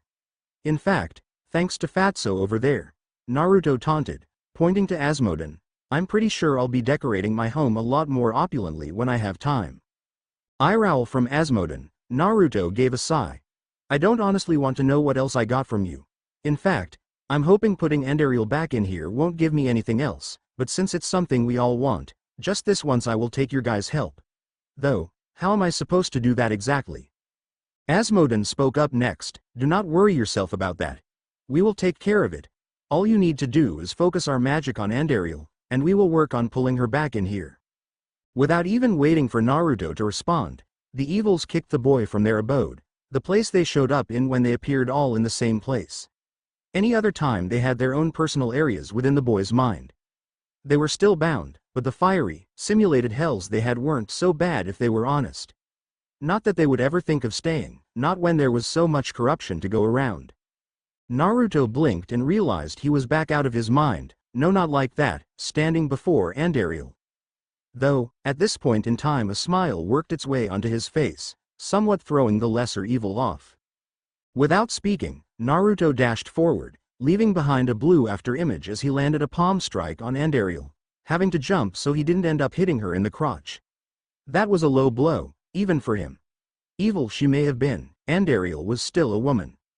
Almost immediately however, he spun and landed another palm strike to the evil's belly, this one leaving a brightly glowing palm print as he was smacked away. An explosion heralded a cry of pain from the demon, and Naruto grinned as Kurenai helped him up. Kurenai-san, please focus on trying to break this genjutsu place. If she finds out how to use the girl's powers I think we're fucked even more. Getting a nod, Naruto turned back to the glaring Andariel as Kurenai began to focus herself, trying to break the genjutsu covering the area. Her and Naruto never noticed a presence at where the window of the room would be, watching the happenings going on within, somehow seeing past the genjutsu at the battle raging inside it. Kage Bunshin no Jutsu. In multiple puffs of smoke, 5 Narutos appeared around the original, each rushing forward, 3 leaving behind blue after images. While his 5 clones distracted Andariel, Naruto plopped down and went still as death, concentrating so as to become one with nature. As he was doing this, Andariel had taken out 2 of the clones already, using her poison nova to take them out, while the remaining 3 Narutos dodged and ran around her, one throwing up a time-slowing bubble around the lesser evil. Even slowed down a little though, the Lady Evil was still quite dangerous, and with another nova spell, one more clone got popped. The last 2 Naruto clones glared at Andariel, before one threw his hands together and began shooting a beam of ice at the evil-possessed enemy before them. The beam hit, but it didn't seem to be doing very much damage, though it did slow her down just a bit more since she was still within the time-slowing bubble. The second clone wasn't idle while this was happening, quickly summoning up a trio of Hydra heads, each one spewing fireballs at the Lady Evil. Immediately after, the clone began to fire its disintegration beam at Andariel, getting a cry from her as it burned away at her body. "Arg! Filthy wretches, do you think you're being cute?" As one, the 2 clones looked at each other, before grinning cockily, and speaking as one, "Bitch, we're adorable." However, eventually the 2 clones ran out of magic to use, and the time-slow bubble ran out, granting Andariel enough time to pop the clone that had hit her with the ray of frost. Her speed returned to her. She next went after the last clone, hitting it with a strong poison nova, popping it and laughing maliciously as she turned on the still-sitting Naruto, the real one. Advancing on him cockily, she spoke for the first time in the whole battle. "Yes, such power, to keep us at bay. Had it not been for this wretch I now possess, I don't think we would have ever gotten out, but, now that I am free, I have plans of my own for this world. But you are a problem, young warrior. Only you hold the power to contain us, and I cannot have that. You're gathering power to defeat me right now. I can feel it, and you're sitting there, hoping I won't attack you till you finish, hoping that I'll keep talking so you can gather your strength. Well." Giving a positively evil smile, the only female evil caressed one of Naruto's whiskered cheeks, though she was so large her hand practically engulfed the side of his head. Smirking as Naruto's eyes gained a dark orange eyeshadow effect, Andariel leaned her head in, and kissed Naruto full on the lips, making his eyes snap open and making him lose what he had gathered for his Senin Moto in shock. Secretly, all the other evils residing inside Naruto were disgusted, as they had been watching through the boy's eyes, so it may as well have been them being kissed. Naruto shot his hands out to the evil's shoulders, trying to push her off, even as her lips engulfed his, her tongue pushing into his mouth, down his throat. It wasn't necessarily unpleasant, but the fact he knew what she was made him shudder in disgust at the fact she would do something like this. Digging his fingers into her flesh, Naruto growled, and Andariel growled back as she began to do something. Naruto didn't know what she was doing, but he could feel himself growing sluggish, see his vision slowly going black. Then he heard it in his head, the voice of Duriel. "This is disgusting. Boy, how long do you plan to allow this to happen? If you can't stop it, I will." Before Naruto knew it, his eyes widened and his vision came back as he began to glow with furious power, before his skin began to crack. Andariel hissed as he bit her tongue, pulling back from the kiss she'd been enjoying so much, which she had been using to slowly corrupt the boy to her will. If she had succeeded, she'd have gained control of him, and by proxy control of the other evils within him. It helped that the boy was quite fetching, and would have made a very nice slave. But now, as the boy's flesh began to crack and flake off, a dark glow coming from within the redhead, Andariel growled. This couldn't have been done at a worse time. She was almost successful. "Brother, it may be temporary, but I'm free. Now sister, it's time for you to come home. We will not tolerate you having freedom while we still rot inside the boy." Standing before Andariel now, seemingly in possession of the boy she'd been kissing, stood her brother Duriel in all his demonic glory. "Never, I won't return to that cage like some dog. I am Andariel, maiden of anguish. And you forget. I am in possession of a much greater host than yours currently. Within this child sit all us evils. Do you seriously think you have a chance? No, even if you are not here, right now, I have the power. My might is greater than yours. Then why don't you free yourself? Free all the evils unto this world." Growling, Duriel thought about that for a moment, before seeming to grin savagely, because dear sister, Diablo had the right idea. "I think once I take you back, then I will become the new prime evil. Ah ha ha ha ha ha. Now, Time to come home, sister. Outside the house, clinging to the wall outside the window where the battle was once more taking place, Kabuto couldn't help the grin that bloomed on his face. Yes, his master would most certainly forgive him should he blow his cover on this. If only he could bring him one of these evils. Opening the window, Kabuto silently entered the room, willingly entering the genjutsu world created before the Kurama girl's dark side had gone and seemingly gotten the girl possessed by a much greater force of darkness. Sneaking up behind the concentrating Jonin, Kabuto swiftly knocked her out, kicking her away once done, before approaching the battle wherein Andariel was bewared by her brother Duriel. Clearing his throat loudly, Kabuto managed to bring their attention to him. Greetings, great evils. I am known as Kabuto, and I come with a proposition for you. You see, my master has recently gotten a hold of some demons, a true rarity in this world, and it seems I myself have come across demons even greater than they. My master would be very much interested if you were to come with me. Andariel snarled, but it was Duriel who answered. And who are you to command such a thing of us, boy? Why, I am but a simple messenger, but I can deliver you to someone who can no doubt help you in whatever goals you have. Perhaps, the freedom from that which contains you. Perhaps he can even grant you the power you wish, to become the prime evil, was it? And why should we trust you? Who is this master of yours, whom you claim can grant such a power, when he does not even know how to go about such a thing? My master is Orochimaru of the Sannin, a great and powerful shinobi, who knows a great many things, and whose goal is to know a great deal more. All that is required of you is to come with me to meet my master, and there is no doubt he will eventually grant you the power you wish for. Perhaps, even, he can grant you a power much greater than that which you seek. Even now, he plans to grant such power to the demons who have come under his employ. Though, you two seem by and far much stronger than them already, it is my belief that the power, once it is compatible with your kind, will quickly put you many levels above anyone else. Kabuto's words seemed to have an effect on the two, whom thought it over swiftly, before the ninja added one last comment. However, it is my understanding that only one of you is truly free at the moment. Perhaps my offer would be better off with the one not currently in a temporary state of freedom? Duriel glared at the boy, before turning his glare on his sister, only for his look to turn positively savage. Then I think it would be a good idea, for me and my dear sister, to switch places.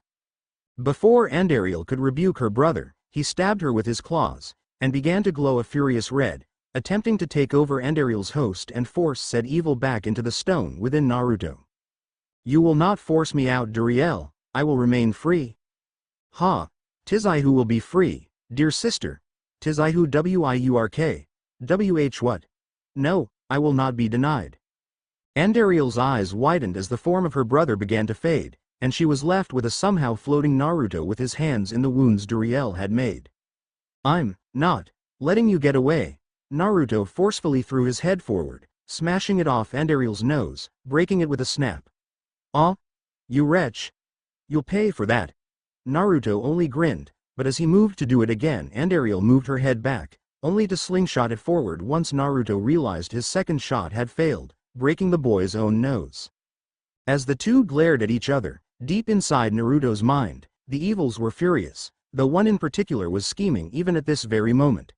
From its own space inside Naruto's seal, it flexed its power to send a little message to the boy outside who'd made the offer of power to Duriel and Andariel. As Naruto was trying to drag the female evil back into himself, he never noticed the furious red energy he was using branch off from his back, to strike Kabuto in the forehead. However, he did notice when the black soulstone emerged from his belly to become the conduit for his attempt to suck Andariel back into it. Though he was under the impression that it was simply there to make it easier to recapture Andariel. He was proven wrong when Kabuto, looking as if he'd just gone through a terrible night terror while awake, put himself between the battling forces and took a swipe at the stone effigy. It was linked to the stone itself, and anything done to it reflected onto the real thing. It was for this reason that as a chunk of the stone was chipped from it, both Naruto and Andariel let out agonized screams.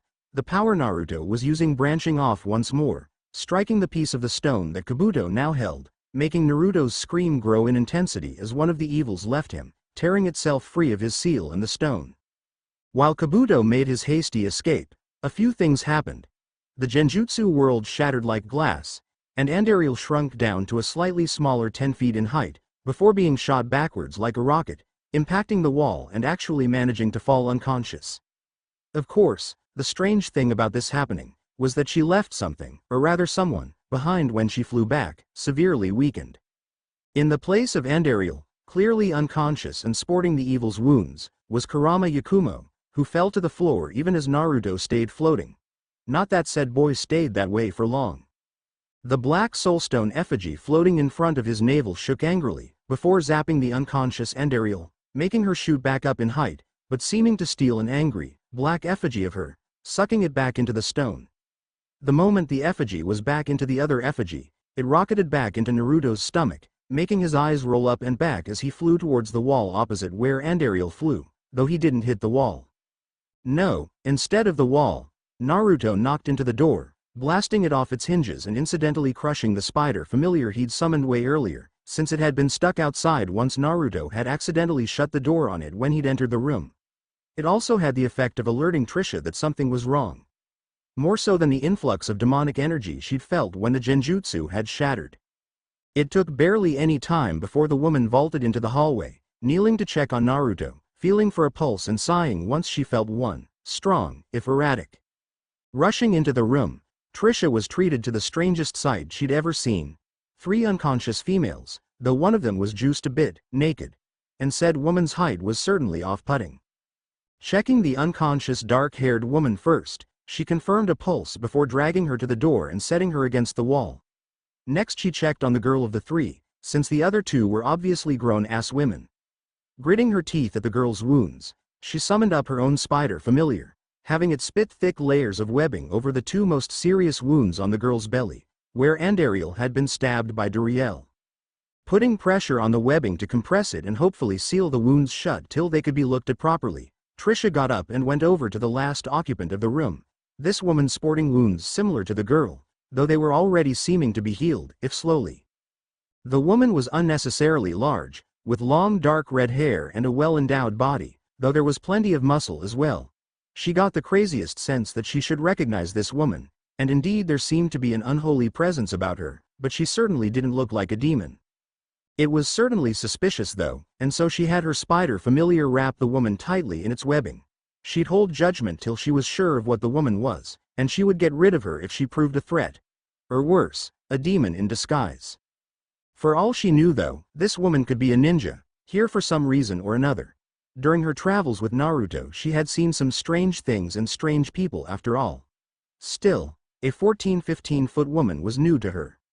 Naruto groaned as he slowly came to, looking around and finding himself within his mind again, called before what he was going to start calling the Dark Council Room, with the way it was set up. Standing slowly, Naruto shook his head as he found the evils surrounding him once more, though when he turned to Andariel and Duriel, the 2 seemed to be way more bound than they were Bile did. He had no clue if Andariel had been bound as tightly previously as she was currently. Both currently had a few more chains on them than even the 3 prime evils did. They looked quite heavy. HMPH, so, I see you 2 are back in here. Serves you right for trying to escape this place.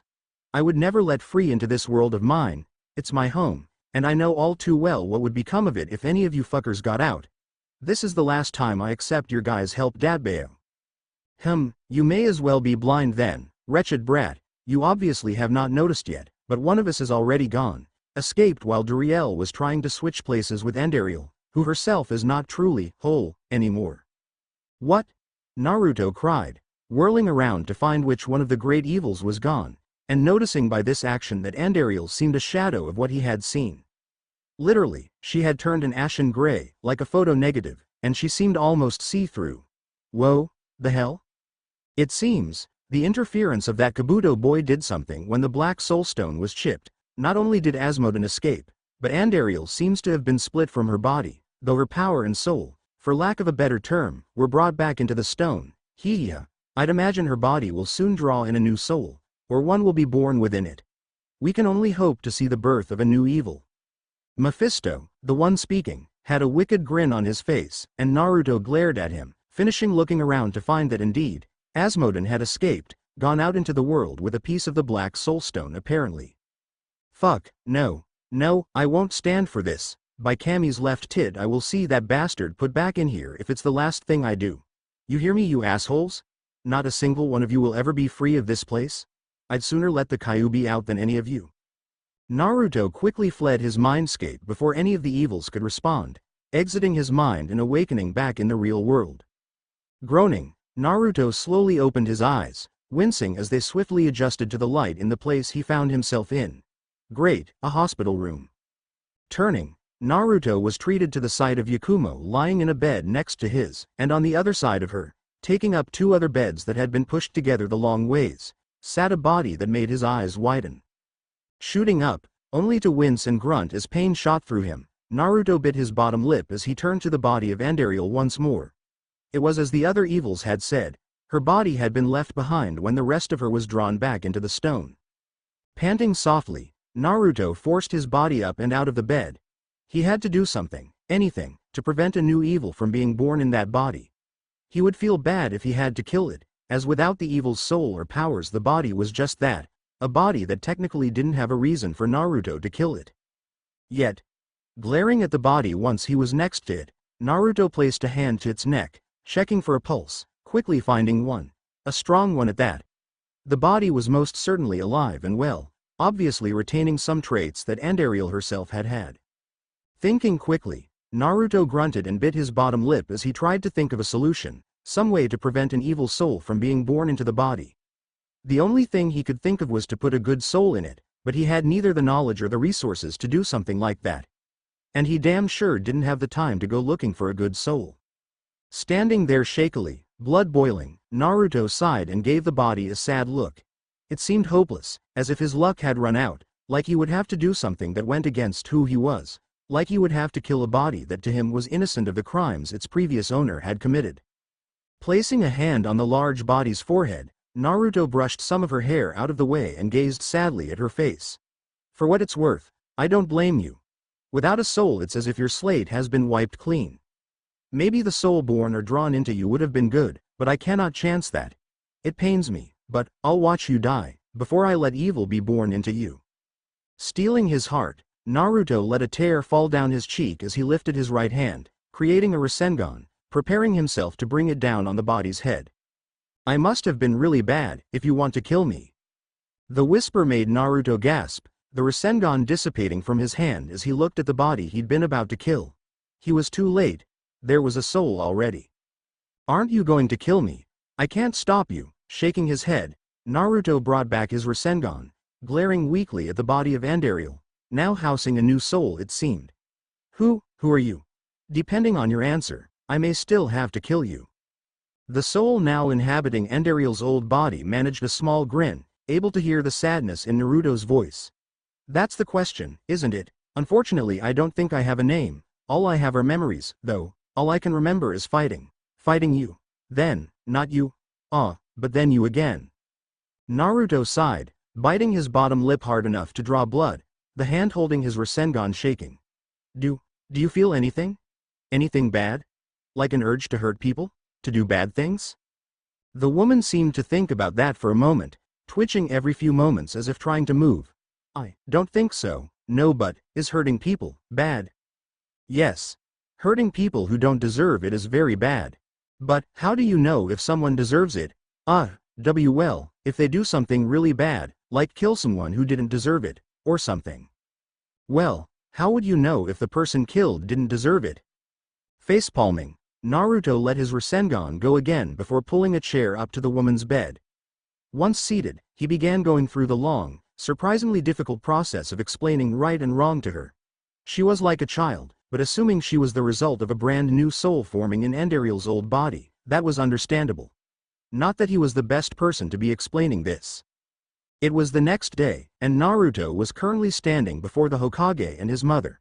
The body of Andariel was still at the hospital, being lectured and tutored by Tsunade and a Yamanaka clan member to ensure she didn't end up tainted in some way. In a way, she was still in a formative state, and if she had woken up to someone else, say, someone evil, they may very well have turned the newborn soul evil as well. Naruto had just finished debriefing the Hokage on the mission he'd taken, on how it had ended how it had, with him and Yakumo in the hospital with a special guest. He didn't leave anything out, not what he remembered about the intruder, Kabuto, nor even just what the large red-haired woman currently with Tsunade and the Yamanaka was. All in all, Hiruzen and Kushina were very disturbed by what they had learned.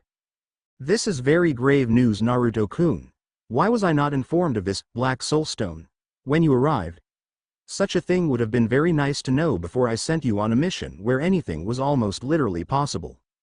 I apologize, Hokage-sama, it was simply not something I wanted anyone really knowing. If it ever got out, well, I was made aware of what happened the night I was born, sir. I am aware that the village has forgotten, and was not ready to give them something else to hate me for. I consider myself very lucky that I was forgotten at all. Sighing, Hiruzen nodded slowly and steeped his fingers, placing his chin atop them. Be that as it may, I am very distraught by the knowledge brought to my attention. To think, something called a great evil has escaped into our world, and the body of one has found its way into our hospital. The only bright side I see to this is that the body seems powerless, and is inhabited by a fresh soul, which we can make ascend the previous owner's footsteps.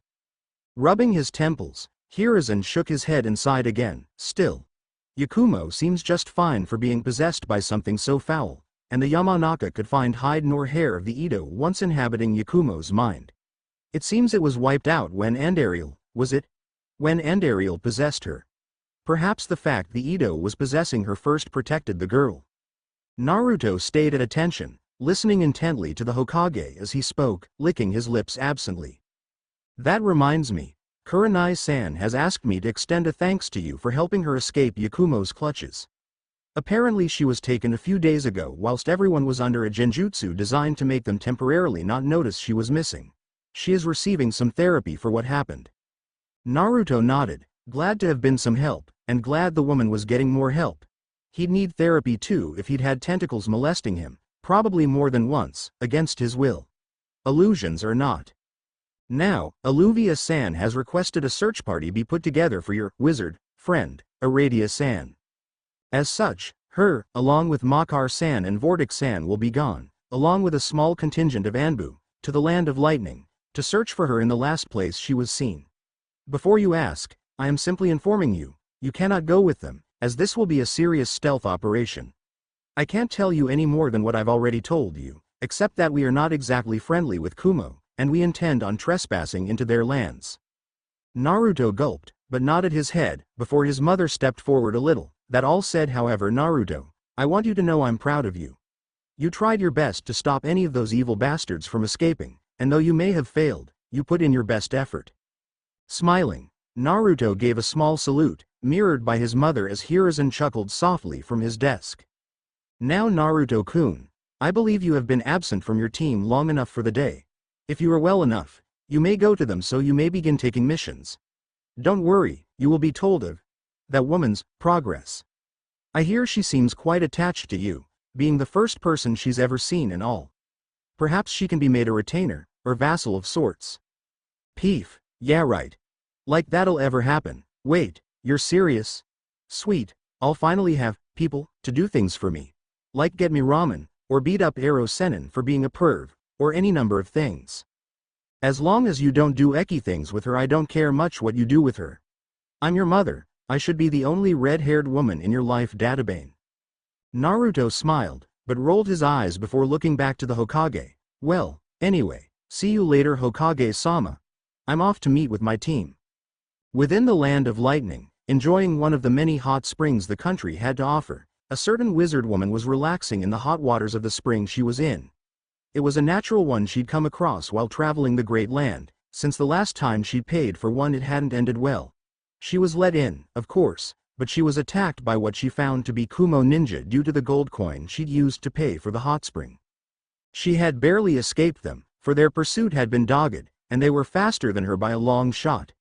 It made her wonder how her and the group had even managed to catch Naruto so long ago, when they were surely slower than they were today. Sighing, she continued to relax and rest, a few crude traps set up around the perimeter of the hot spring to warn her if someone got too close. She definitely didn't want to be caught naked, let alone fight that way. Who knew what kind of disgusting things people would think about her while watching her naked form with their perverted eyes? She was perfectly aware that men weren't the only ones who did that sort of thing here in this land. Looking over the small smattering of new scars on her body, Aradia sighed again and gave a small pout, before dunking herself under the water, completely unaware of the small group of people making their way past her traps. The woman had completely forgotten about making her way to Konoha after getting caught up in a fight with some Kumo nin, as mentioned earlier, and she had been staying in the vicinity of some hot springs since then. Some of the springs had minor healing properties, so she was trying to see if they would do anything for her scars. She was somewhat vain. When she surfaced to take a breath of air, she stiffened when she felt a set of claws at her throat, and one at the back of her neck, each making contact, yet not drawing blood. Yet. "Don't move, don't speak, I was never here." Gasping as she felt a figure slipping into the water with her, she blushed bright red when the figure hugged her about the waist, placing those claws against her abdomen. The voice had at least been female, but that didn't exactly calm her down with her current situation.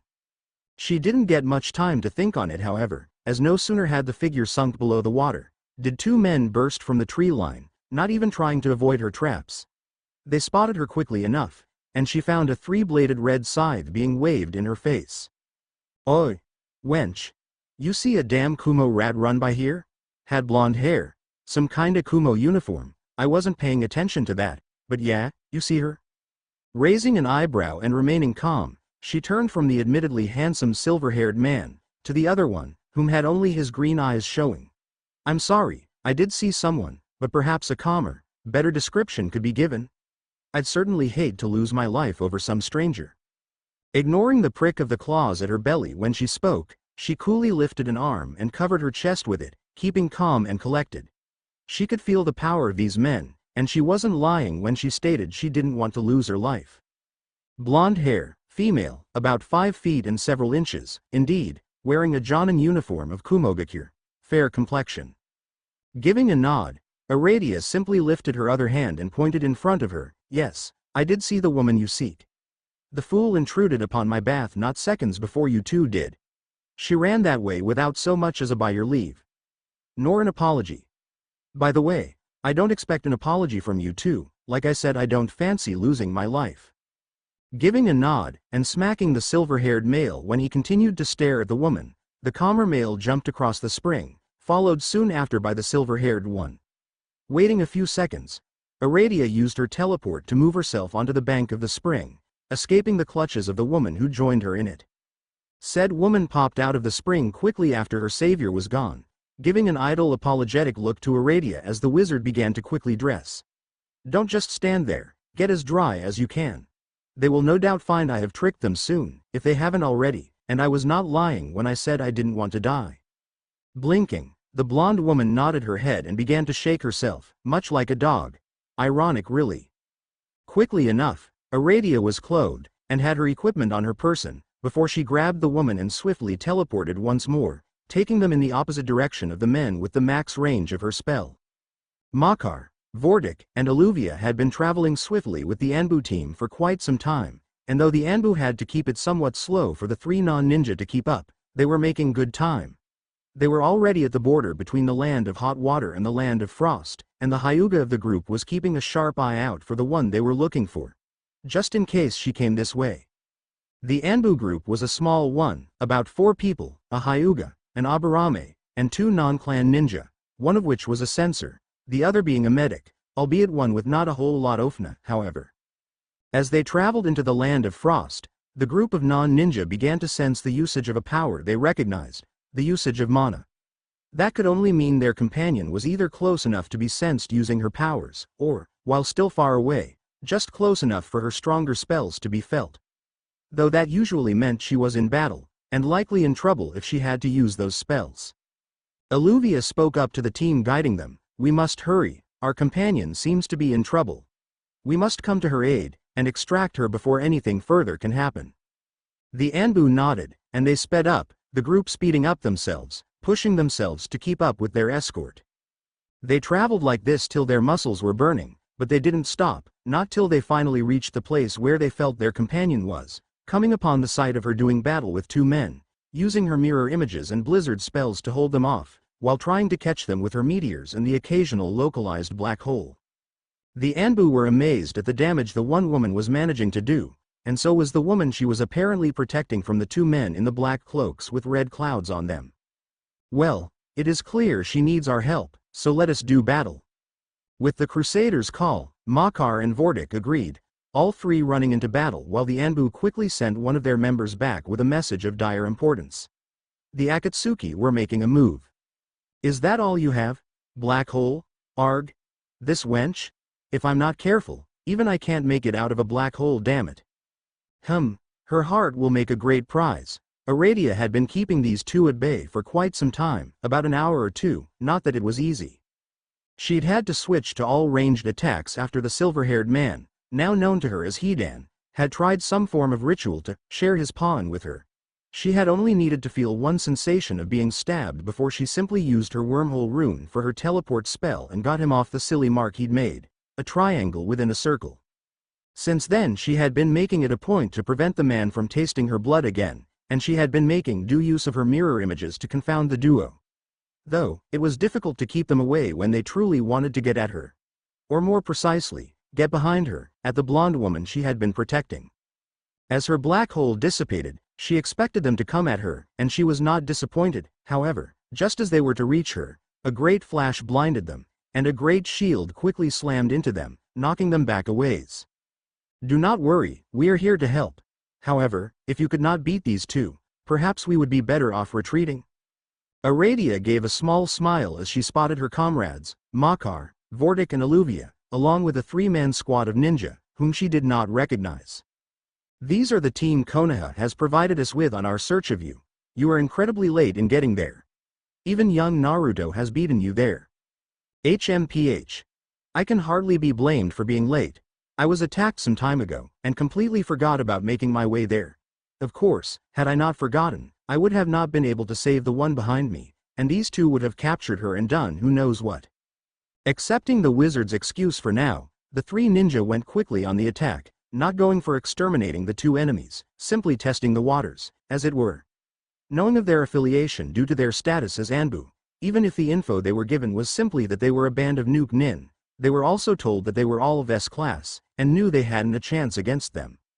Any info of their abilities that could be gained was very useful, however, so they would persist till such a time as they were ready to retreat. That time came when Alluvia gave a cry and became a hulking being in ancient-seeming armor, besetting upon the Akatsuki duo on an ethereal horse, which moved swiftly enough to grant the woman time to call down a furious ray of light on Hidan, causing the man to scream as the holy light burned him deeply. The one known as Kakuzu didn't escape harm either, as while the Crusader slashed at the burning, stunned Hidan, Kakuzu had to contend with his own problem. As soon as Alluvia had beset upon Hidan, Aradia had given her own cry, transforming in a flash of light into a strange being of dark purple, floating off the ground and giving off a great amount of energy. She had then teleported next to Kakuzu, slamming a figurative hammer of power down on him, creating a glyph where his body landed. The two women fought against their opponents, Alluvia calling down yet more stinging holy light upon Hidan, while Aradia blasted at Kakuzu and his strange masked creatures with a devastating beam of volatile energy. The three Anbu retreated themselves after this happened, using this opportunity to gather the two non-ninja and what looked to be Akumo Jonin, ushering them away and back the way they had come from. They would trust the two women fighting the Akatsuki members to be with them shortly, likely after stalling the two long enough. Keeping to their targets, even after their power-ups faded, Aradia and Alluvia stuck to their respective enemies, the Crusader's armor and shield proving a boon against the cursed fighter, not letting him get at her flesh, let alone her blood. The wizard meanwhile proved agile enough to dodge most of Kakuzu's attacks, those that actually hit not being effective enough to halt her, nor carrying the effect of sharing their pawn. The two led the men in a flurry of strikes, slowly making their way in the opposite direction of their fleeing comrades. Eventually, however, they decided it was time to make their own escape. Now, got it.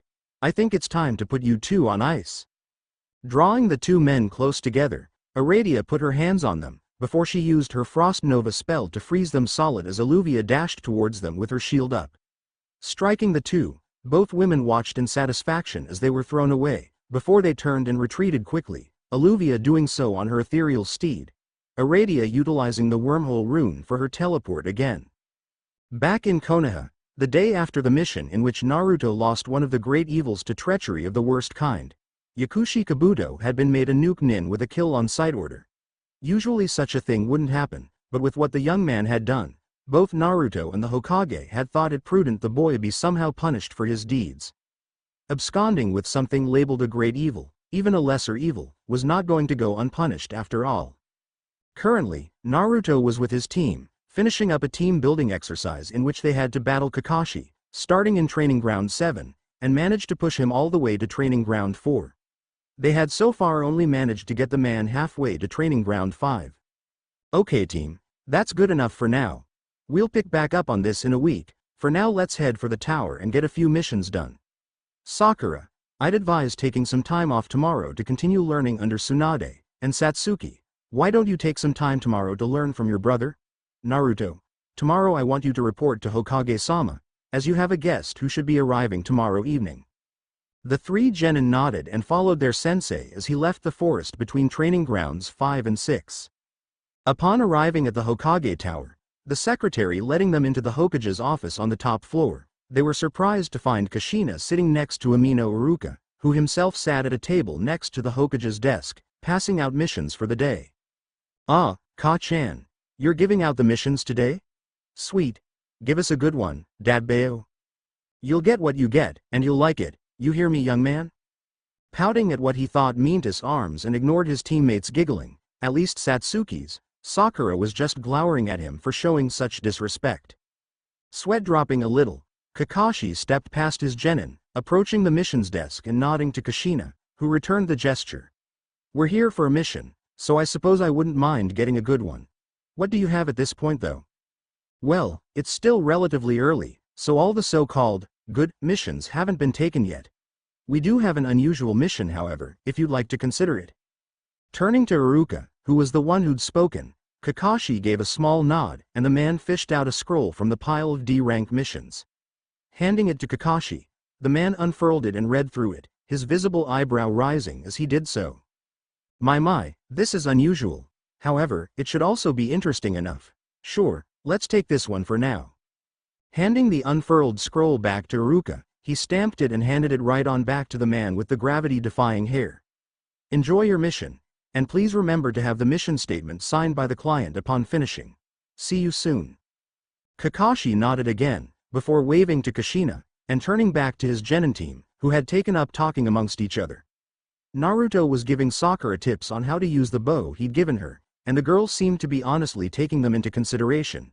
Usually she was so angry at the boy for stealing her, Satsuki's attention that she never paid anything he had to say any attention at all. Thankfully, that seemed to be where her fangirlism ended, as far as he knew. Okay you three, we've got a mission. Time to put on your gur faces. Satsuki scoffed, and Sakura sweat dropped, but Naruto actually took the man seriously, making a face that made his mother giggle from her spot behind the missions desk. The Hokage got a few chuckles from it too, though Iruka only seemed to palm his face at the silly look the boy was making, face scrunched up, a small grr coming from him. Well then, now that that's done, here's our mission. Kakashi told them, handing the trio the scroll with the unusual mission printed on it. X3. Reading over the scroll, 3 sets of eyebrows shot up, before 3 sets of eyes shot towards Kakashi, silently asking if he was pulling their leg or something. And, this is a real mission? We won't get in trouble for doing something like this? In response to Sakura's words, Iruka spoke up from his own spot behind the missions desk. Don't worry, Hokage-sama assured me when he refused to let me throw it out that the team that took it wouldn't in fact get in trouble for seeing it through. Only somewhat relieved to hear the man's words, Sakura calmed down a bit, though Satsuki and Naruto were both still rereading the scroll to make sure they weren't reading it incorrectly, or trying to make sure there wasn't some elaborate illusion placed over the paper. Who the hell requested a mission to steal the fire daimyo's wife's cat? And with such a high-profile target, why the hell was it a D rank? This is Hawk, target is in sight. That is one big woman. This is Cherry, we read you loud and clear Hawk. I also have her in sight, and I completely agree with you. This is Fishcake. 2 things. I hate you guys, and you think maybe we should hurry this up? That cat doesn't look like it's gonna hold out too much longer. A sigh rang out over their communication devices, small multi-way radios attached around their throats by thin black chokers. This is Cyclops. If target is in sight, and you believe you have an opening, go ahead and take it. Understandably, I cannot take part in this little snatch and grab, for I am easily recognizable. Have fun. TCH, lazy prick. Could just henge and help us, but no. Fishcake, this is no time for that. This mission is mildly important, if only due to the target. Now, Cherry, are you ready? You'll run distraction. Hi, I am in position to distract the target. Once I make an opening, one of you must come get the secondary target. Hi. X2. Down in the street, where Madame Shijimi, the fire daimyo's wife, was walking, Sakura appeared several blocks away, and began to walk up towards the direction the plump woman was walking herself. Her eyes momentarily showed with sympathy when she spotted the target, with the secondary target held tightly in her arms. Poor thing. Putting on a smile, she perked up when she spotted the fire daimyo's wife, giving a happy wave and approaching her. Ohio, Madame Shijimi-sama. Oh, is this the elusive Tora-chan Alice ninja here so much about? Stopping to show off her cat for the strange-haired girl, apparently a ninja, admiring the creature in her arms, Shijimi gave a small nod and smiled pleasantly. Let it never be said that she was your typical noble lady. Nay, she was quite pleasant, despite her looks. Why, yes, it is. Oh my, it brings me such joy when I get to show off my little Tora-chan. Oh, don't tell anyone, but this isn't actually the original Tora-chan. I've had many a kitty over the years. Sakura heard a distinctly male snicker over her radio, having to force herself to repress the tick mark wanting to show on her temple. But they all seem to just disappear sometime down the line of my having them. I fear this may be the last Tora-chan my hubby lets me get. Ah, well, perhaps if you treated them a smidge better, my lady? Whatever could you mean? I treat Tora-chan with nothing but love. Sweat dropping, Sakura gave a nod. Well, I see that, but perhaps that's the problem? Tora-chan's a cat, and they don't like being smothered, you see. Now, if it was a dog, you could love it as much as you wanted, and it would love you right back. Cats are different, they only really require affection when they decide they want it. Leave them alone, and let them decide when to come to you. Also, holding them so tightly never ends well, and will inspire cats to dislike you, and not want to be near you. Again, if it was a dog you could hold it all you want, and again, it'd love you for it. Madame Shijimi seemed to be taking this all in stride, and actually considering it. However, Sakura still had a job to do. With a subtle twitch of her fingers, two figures burst from the surroundings, and before Madame Shijimi knew it, her darling Tora-chan was no longer in her arms, instead being stolen away, catnapped. Ah! Help! Someone just stole my precious Tora-chan. Sakura, ever the subtle actress, at least for this mission, perked up once more. Don't worry, Madame Shijimi-sama. I'll do my best to catch those thieves. Though, I'm only a genin. With that, she took off after the two who'd stolen the woman's cat, staying well behind them till she was out of Madame Shijimi's sight. Once she was sure the woman could no longer see them, she charged towards her teammates, running alongside them as they headed for the rendezvous point, where they would meet up with whoever had asked for this silly mission. Of course, since Satsuki was the one cradling the curious, surprisingly docile cat, perhaps it knew it was being rescued. Sakura was free to whack Naruto upside the head for snickering earlier at Madame Shijimi's choice of words. Approaching the rendezvous point, Team 7, plus Sensei, were greeted with the sight of a humble little building, guarded by several people with swords at their backs or waists. One with both. It was this individual who greeted them, speaking shortly with Kakashi, before granting the team entrance into the building, Satsuki still holding the cat they'd stolen from Madame Shijimi. Once they entered, they were directed up to the second floor, and into an office guarded by two more men on either side of the door. It all looked quite official actually. Entering the office, each ninja, except a clueless Naruto, got to one knee and bowed before the man sitting behind a desk, upon which were several documents. Naruto simply tilted his head, wondering why his teammates and even G to the old guy behind the desk. Man, that guy had to be older than the Hokage. Oi, Oyaji, are you the one who hired us to take this cat? Kakashi, Sakura and Satsuki all three placed a hand on Naruto's head and forced him to bow, each sweating just a bit at the boy's blatant show of disrespect. We apologize, Daimyo-sama. Our Naruto here obviously didn't know who he was talking to. Please forgive the disrespect, if you would. It's no problem at all. In fact, I find it somewhat refreshing to be treated like a normal person. However, I must ask that it doesn't happen again. I am the daimyo after all. Letting out a trio of relieved sighs, Naruto grumbled as he received a trio of lumps on his head from a trio of fists. Properly admonished, Kakashi took the cat from Satsuki and presented it to the fire daimyo, who inspected it thoroughly. Yes, Savannah, several years old, red bow on the left ear. This is indeed my wife's cat. Well, mission accomplished then. My dear wife, I love her so, but she spends so much money on missions to retrieve her precious Tora-chan, that I feel I must put an end to it. I plan to get her a nice sturdy dog from our very own Inuzuka. Of course, I'm sure the village will find ways to make up for the lost income, of course. Kakashi simply gave a nod, and all three of his students bowed before the daimyo as they were dismissed, though Naruto had to have his head pushed down forcefully to get him to do so.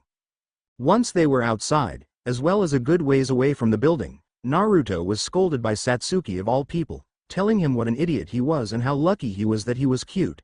She told him that otherwise she'd have had to strangle him for being so disrespectful to the fire daimyo. So Naruto now stood with a pout before the Hokage and the two ninja at the missions desk, stuck between his two teammates as their sensei turned in the mission scroll and received payment for the mission, to be split between them.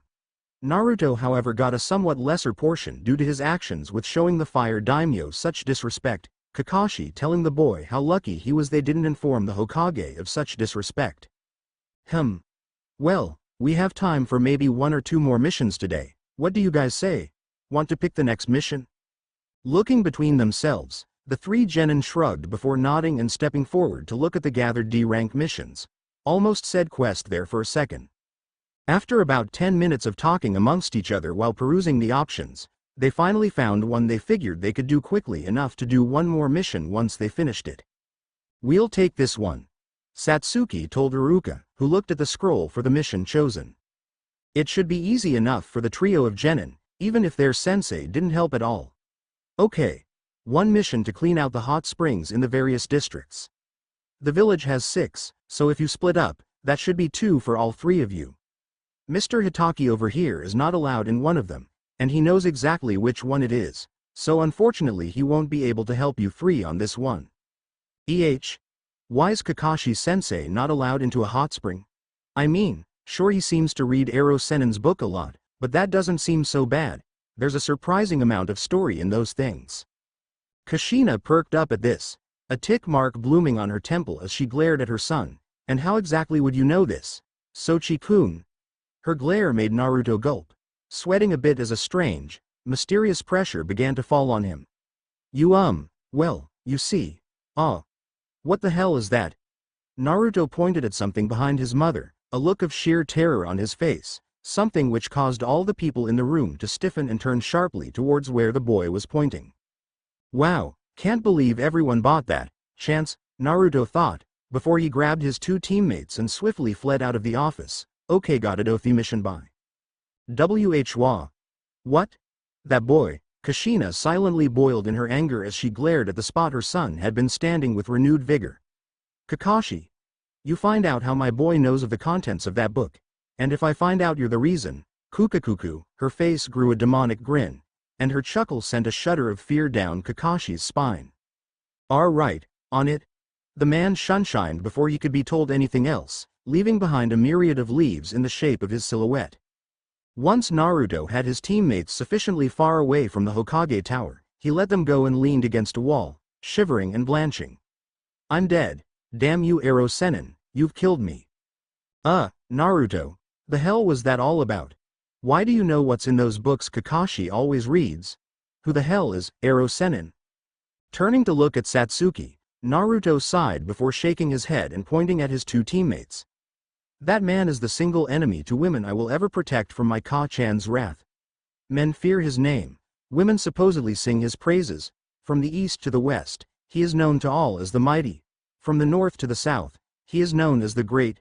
To the boy was cut off at this part by a large poof of smoke going off in front of him, between him and his teammates. From the smoke, kabuki music played, and a hearty chuckling was heard, before a deep voice apparently picked up where Naruto left off. He is the great, Toad Sage Jiraiya.